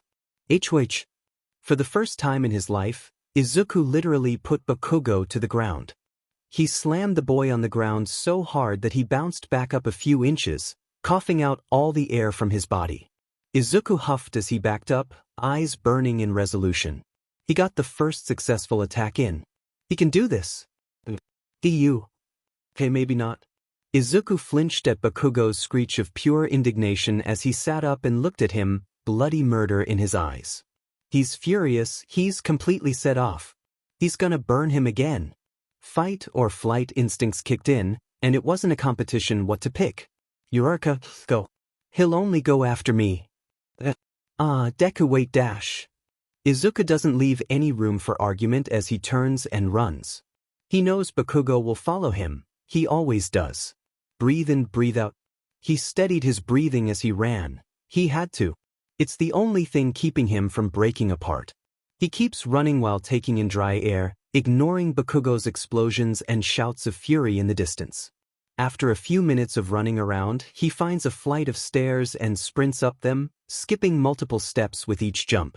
Then he's on the second floor, hearing Bakugo scream something about using his quirk and how he's better than him. Izuku turns a corner before finally taking the chance to rest, crouching down while catching his breath. He can do this. He and Uraraka had talked about it. Izuku knows Bakugo will spend the entire exercise chasing him, so he'll wait until Uraraka finds the bomb before meeting up with her so they can rush down Ida before Bakugo catches up. It's not the best plan, but it's the best plan against Bakugo. Izuku gasped, reaching for his earpiece. Uraraka. Did you find Ida or the bomb? He whispered loudly. I found both, but Ida found me too. Sorry. Shoot. Not the best, since he and Uraraka won't both be able to surprise attack Ida, but at least she found him. You did good. I'll go up as soon as I can. Where are you? We're in the middle of the 5th floor. It's an open space. Izuku quickly calculated where he was and compared it to the building layout he'd memorized, eyes widening before he looked up. Almost directly above me. He knows they most likely don't have too much time left, but he at least knows where the stairs are to get up. If he goes now and catches up to Uraraka, they can overwhelm Ida before Bakugo. There you are. Izuku gasped as he sharply turned at the other end of the hall, finding Bakugo with pupils shrunk and an unstable grin. Kaken! He exclaimed, taking a step back. Shoot, he must have gone around another way. Why won't you use it? Izuku blinked. What? Why won't you use your DMN quirk? You had it all this time, haven't you? Are you looking down on me? You think you can win without using it? Izuku gulped a lump in his throat, backing up. Is he crazy? Did he not see what it had done to his finger at the quirk apprehension test? Or did he just tunnel vision into, Izuku has a quirk, and won't bother thinking about anything else? So, instead of answering Bakugo, Izuku reached for his belt and unraveled a roll of capture tape. He can keep running, but Bakugo would be ready to blast forward and take him down if he took off now. So he has to fight. I can do it. I can actually fight back this time. I'm allowed to. No threats of a black mark on my record, none of his cronies ganging up on me, just me and him. Izuku trembled as he pulled his capture tape between his hands, expanding it. He put on his most hardened glare as he faced Bakugo down. Breathe in, breathe out. I'm not afraid of you anymore, Bakugo. The blonde's grin instantly fell. The F you just call me? He called in a low, dangerous tone. Izuku flinched but didn't back down. Why, you heard me. Kaken. The name he had given Bakugo long ago because he couldn't say his name for a time. The name he had kept calling him when he had desperately hoped they could become friends again. The name he had kept calling him because he had to, as the last time he didn't, the blonde had seen it as looking down at him, leading to one of the worst days of his life in terms of injuries. And now, it was the name that Izuku would throw away, showing he was no longer afraid of standing up to him, showing that he'd no longer be beneath him. He won't be his Deku any longer. Izuku saw his words making Bakugo tremble with rage, his teeth pressed so tightly together that he looked like a rabid dog with his molars going to break at any second. You dash. He started, taking a step forward, only to suddenly stop, eyes widening as if a thought had hit him. Then his grin returned once more, only twice as sadistic. A chill went up Izuku's spine. What's going on? With your stalking, you probably already know. Bakugo lifted his right gauntlet, showing it off before pointing it forward. Izuku narrowed his eyes, sliding a foot back. My explosions are sparked by the sweat on my palms, which is just like secreting nitroglycerin that detonates. Bakugo's other hand grabbed the handle of his grenade-like gauntlet, pulling it back to reveal a pin flicking out. That was all it took for Izuku to realize what he was doing, eyes widening in horror. He's not going to dash? If they made this the way I asked, then these gauntlets will store the nitroglycerin inside them and… Bakugo's thumb latched onto the pin as his grin reached his ears. It was a simple action that filled Izuku with more dread than he'd ever felt in his life, his composure completely breaking as he took a step back. With panicked breaths, all his confidence, determination, and thoughts of standing up to Bakugo dissipated under waves of fear. He wouldn't dash. He never went this far. He's in U.A. He's not as stupid as to dash. If I don't hit him, he won't die. Bakugo suddenly screamed at someone. Then he pulled the pin. A bright flash blinded the room as the largest explosion Bakugo had ever made erupted from his gauntlet. The blast of destruction traveled through the narrow hallway, obliterating the walls and ground as it headed right for Izuku. The boy barely had time to move, the blast only narrowly passing his side but still sending him flying with a scream. He was barely able to register the world around him after that. The result of Bakugo's attack was obvious, but not yet visible from all the smoke obscuring the area of detonation. But it didn't take long for it to start clearing, first revealing a large hole in the wall leading outside, showing that the attack had blasted even the following building in the path. Rubble crumbled from the decimated walls, beams groaned, and glass and stone littered the area while the scent of ozone filled the air. Soon, the remaining smoke cleared to reveal the burnt, decimated path of Bakugo's destruction, with Izuku lying right beside it. His right arm had the sleeves and glove blown off, and his mask similarly disappeared from the attack while the rest of his costume had various tears or burns on it. He was utterly motionless on his back, eyes closed.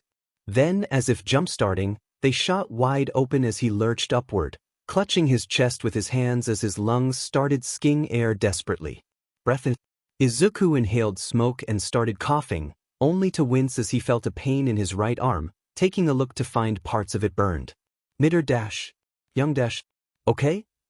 All Might's voice was barely clear in his earpiece. Izuku heard the man, but it was only a wordless noise that he couldn't register through the ringing in his ears, through the static that was his thoughts as he tried to regain his bearings, trying to comprehend what had just happened while trying to relearn how to breathe. Breathe in. Please breathe in. Izuku coughed, choking through watery eyes.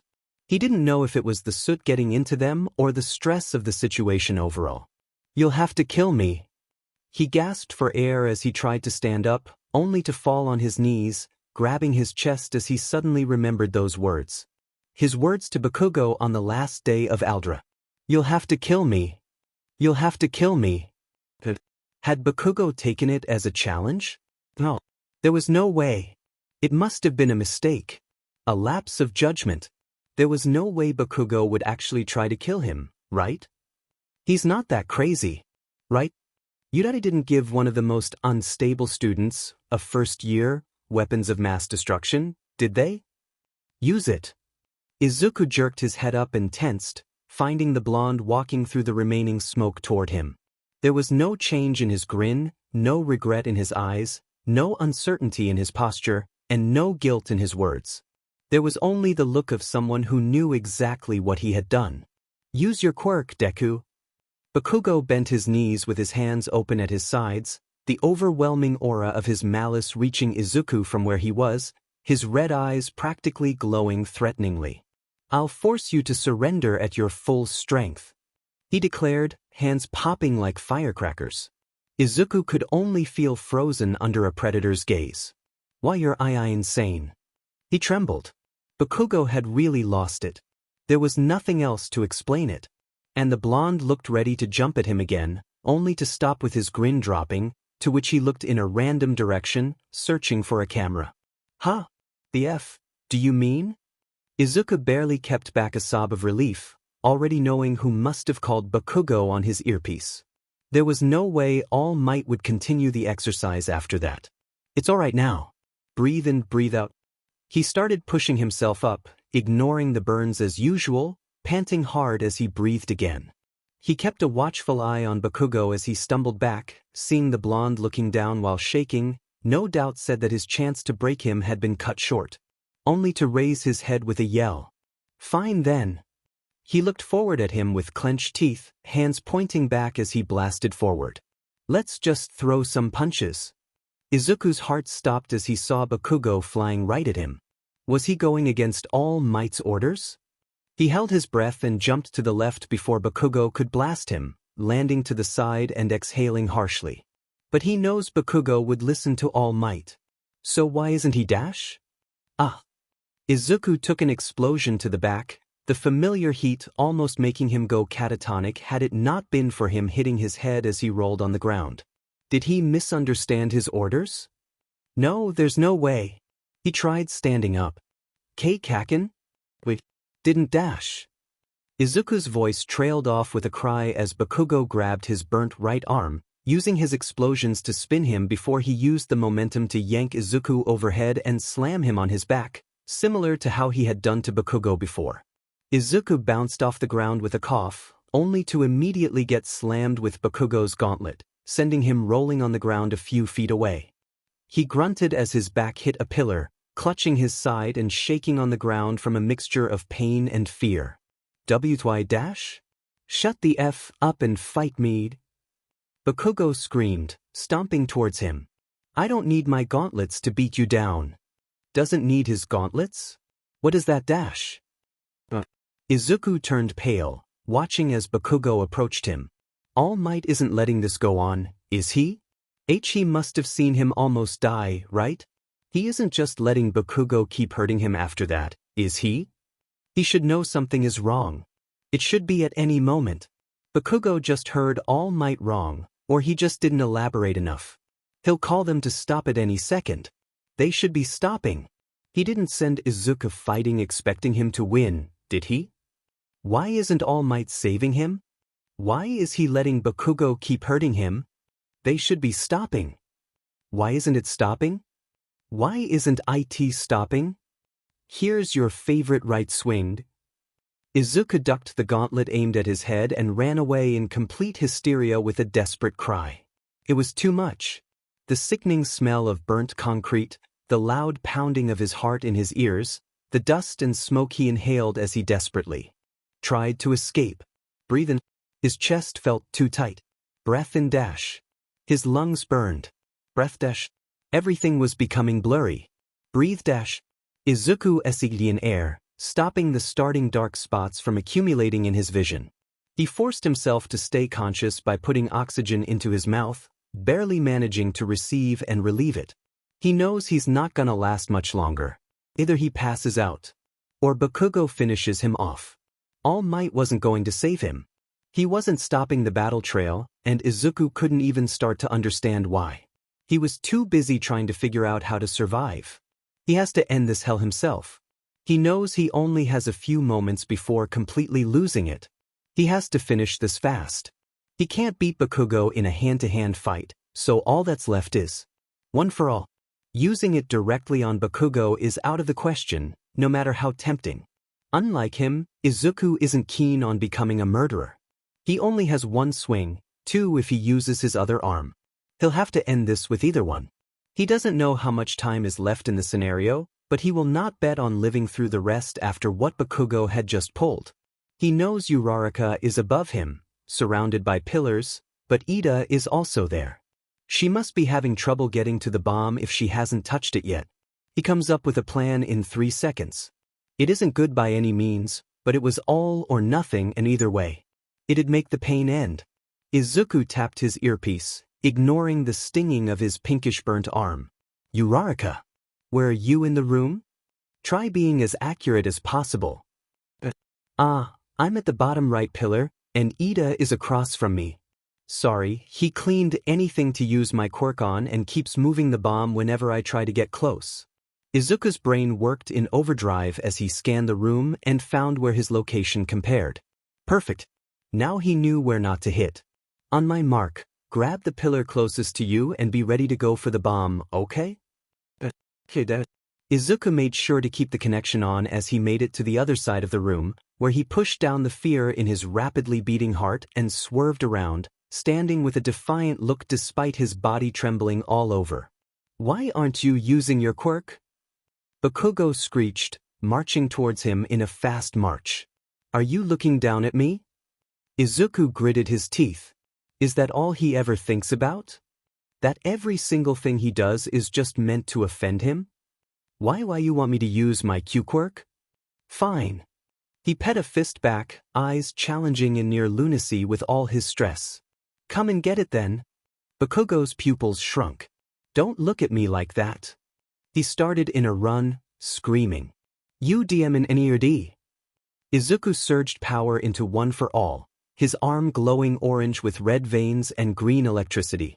He waited as Bakugo came right at him, waited until his lifelong bully had his right hand sparking and swinging at him. Breathe in. Now, Uraraka. He shouted, swinging his own arm. Breathe out. Jaiweya. At the last second, Izuku changed the trajectory of his punch into an uppercut, sending one of All Might's iconic Detroit smashes upward, obliterating the ceiling and the floors above it. Izuku only saw Bakugo's eyes widen before taking another of his explosions point-blank to the face. Then everything turned dark. The next time Izuku wakes up, he's in the nurse's office. He's groggy as he puts the picture together. It's late in the afternoon, and he's wearing the remains of his hero costume but with a cast on his right arm. And not long after waking up, Recovery Girl proceeds to scold him. The school year has only just begun, and you've already been in here 3 times. I'm sorry. Seriously, I hope this doesn't become a habit. I'm sorry. I know you're eager on using your quirk, but not like this. Izuku just stayed quiet at that, hunched over on the bed with dull, tired eyes, while Recovery Girl kept fuming from her desk, not even looking at him. It wasn't like he had wanted to break his arm, but he didn't have a choice. Bakugo had tried to kill him, and it felt like he might have gone through with it had they been there any longer. Of course, Izuku felt terrible for making Recovery Girl waste his time on him, but while it might be rude, he didn't regret it. The exercise was over. He was alive. I told the same thing to that blonde buffoon who let things get that far. Izuku flinched at the mention of All Might, the man who didn't stop the exercise when he had almost died. When he saw exactly what Bakugo had been doing to him, but let it go on. Even now, Izuku still didn't understand why. He thought things would have gotten so much better between himself and the #1 hero after they reconciled on the beach, after learning how he had known Izuku could get hurt or maybe even die from using his quirk for the first time.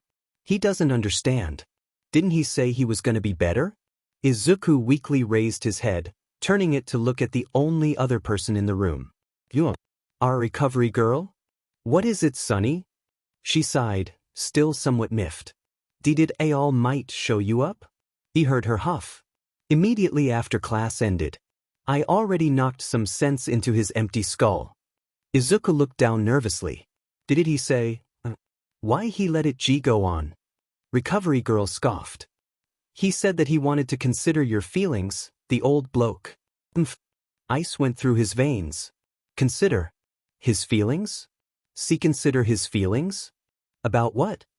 Did All Might think he wanted to keep fighting even after almost dying? Did he think he wanted to get that hurt? To be forced to use a quirk that only breaks his limbs? What did he want to consider? What did he want to consider? Izuku bit his tongue hard enough to draw blood.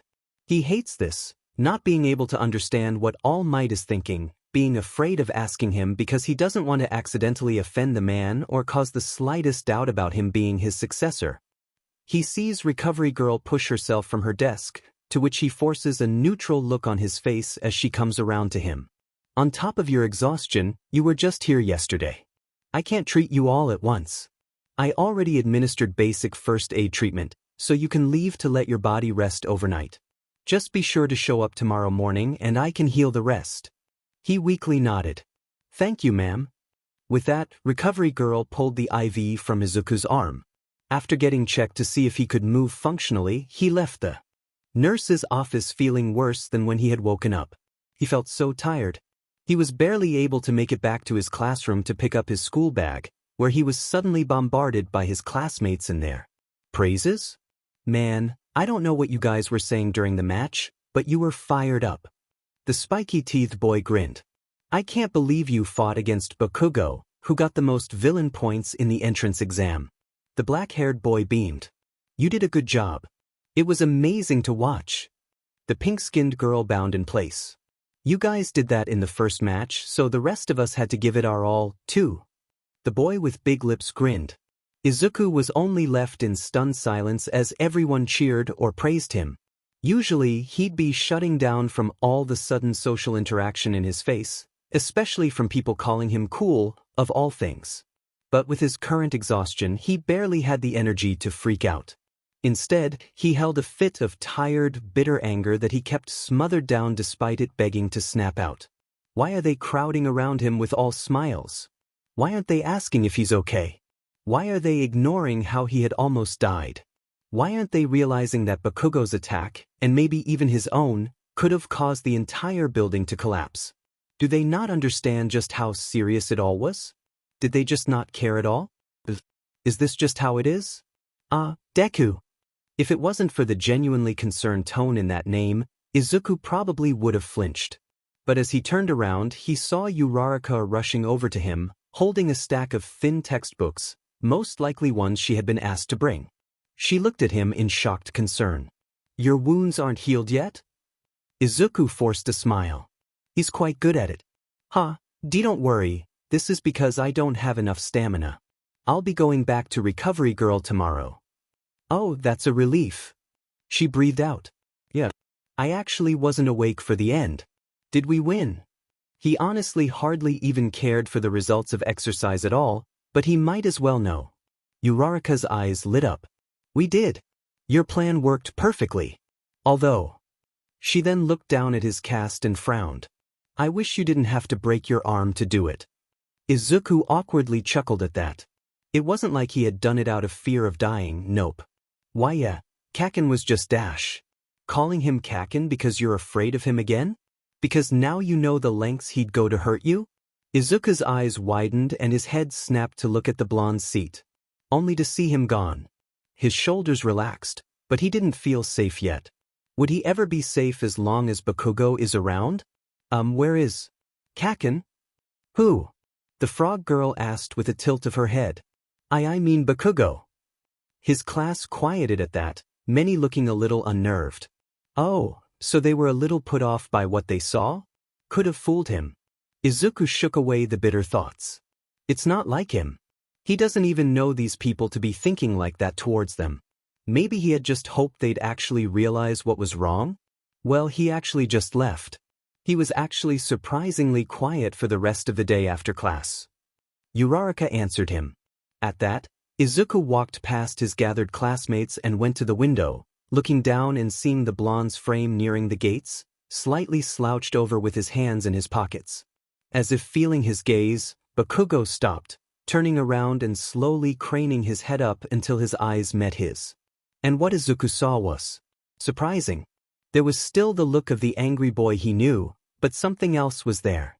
A different kind of frustration out of acceptance, yet building up to something more. Maybe he finally realized the large pond he had jumped in? Did losing finally wake something in him? But Izuku didn't care. Why would he? All this meant was that Bakugo probably realized he wasn't the top dog anymore. It just meant he'd be working to get that position again. No matter how many people he had to take down. Then, all of a sudden, All Might showed up. Izuku watched with lifeless eyes as the #1 hero landed in front of Bakugo before starting to talk to him. He had his hands patting his shoulders with his usual grin. He visibly comforted Bakugo with words and actions, like he needed comfort even though he wasn't the one who had almost died. He saw Bakugo keep his head down while quivering in anger until he exploded in yells while pointing at All Might, to which the man recoiled.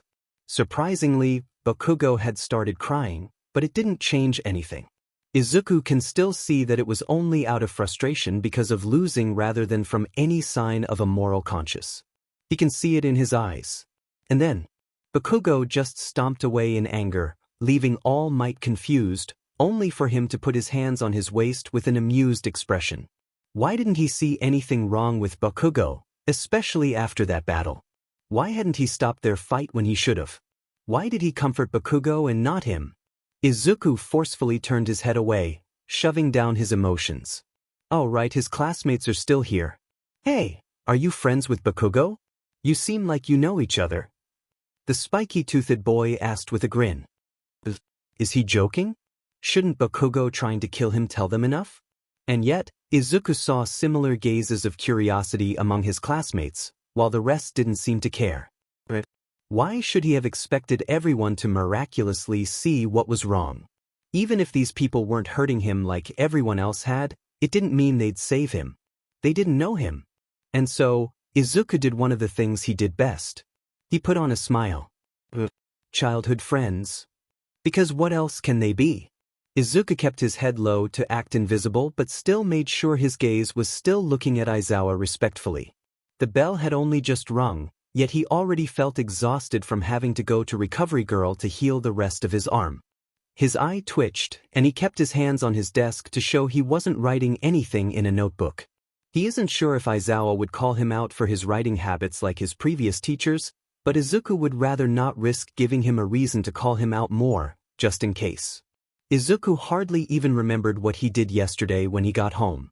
His mental and physical exhaustion had been so high from the battle trials and getting healed that he wouldn't be surprised if he had only been able to get to his bed before collapsing.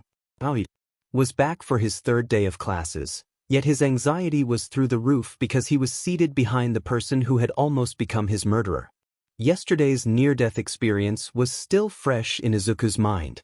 He hadn't gotten a good night's sleep despite having slept for so long, and he had gotten a near-panic attack in the morning after waking up and recalling the experience. If the Sludge villain incident and zero-pointer fall hadn't already gotten him used to those kinds of attacks, he probably would have been late to class. But that didn't mean he was calm now. Not even close. He was literally 3 feet away from the biggest source of trauma and anxiety of his life, and it had only worsened with his attempted murder.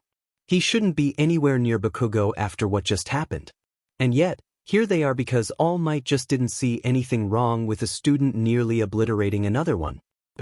If he told another teacher about it, they'd do something, right? Yurei wouldn't let Bakugo scot-free from nearly killing a student and let him hold what was akin to terrorist weapons, right? Should he tell Aizawa? Would he do something? Sure, he didn't punish Bakugo for trying to attack him at the Quirk apprehension test, but there must have been something Izuku was missing about the choice at the time.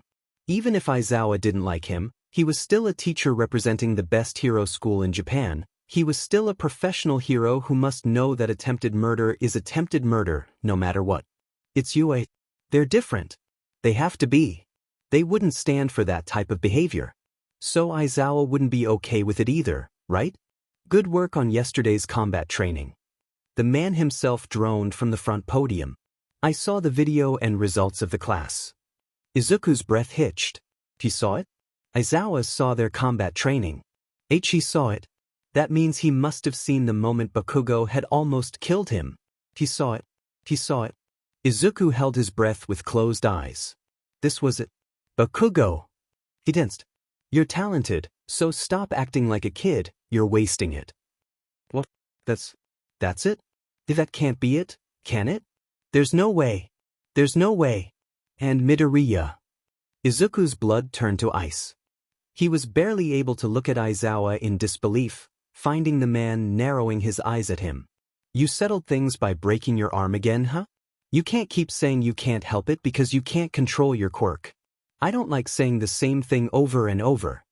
He closed his eyes with a sigh. As long as you fix the control issue, there's a lot you'll be able to do. Feel a sense of urgency, Midoriya. Izuku could only stare as all the light left his eyes. That was really it.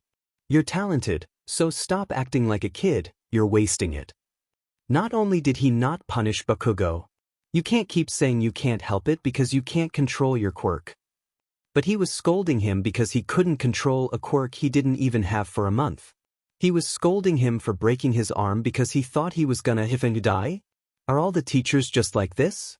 Do they care more about a student learning to control a quirk themselves instead of them nearly dying?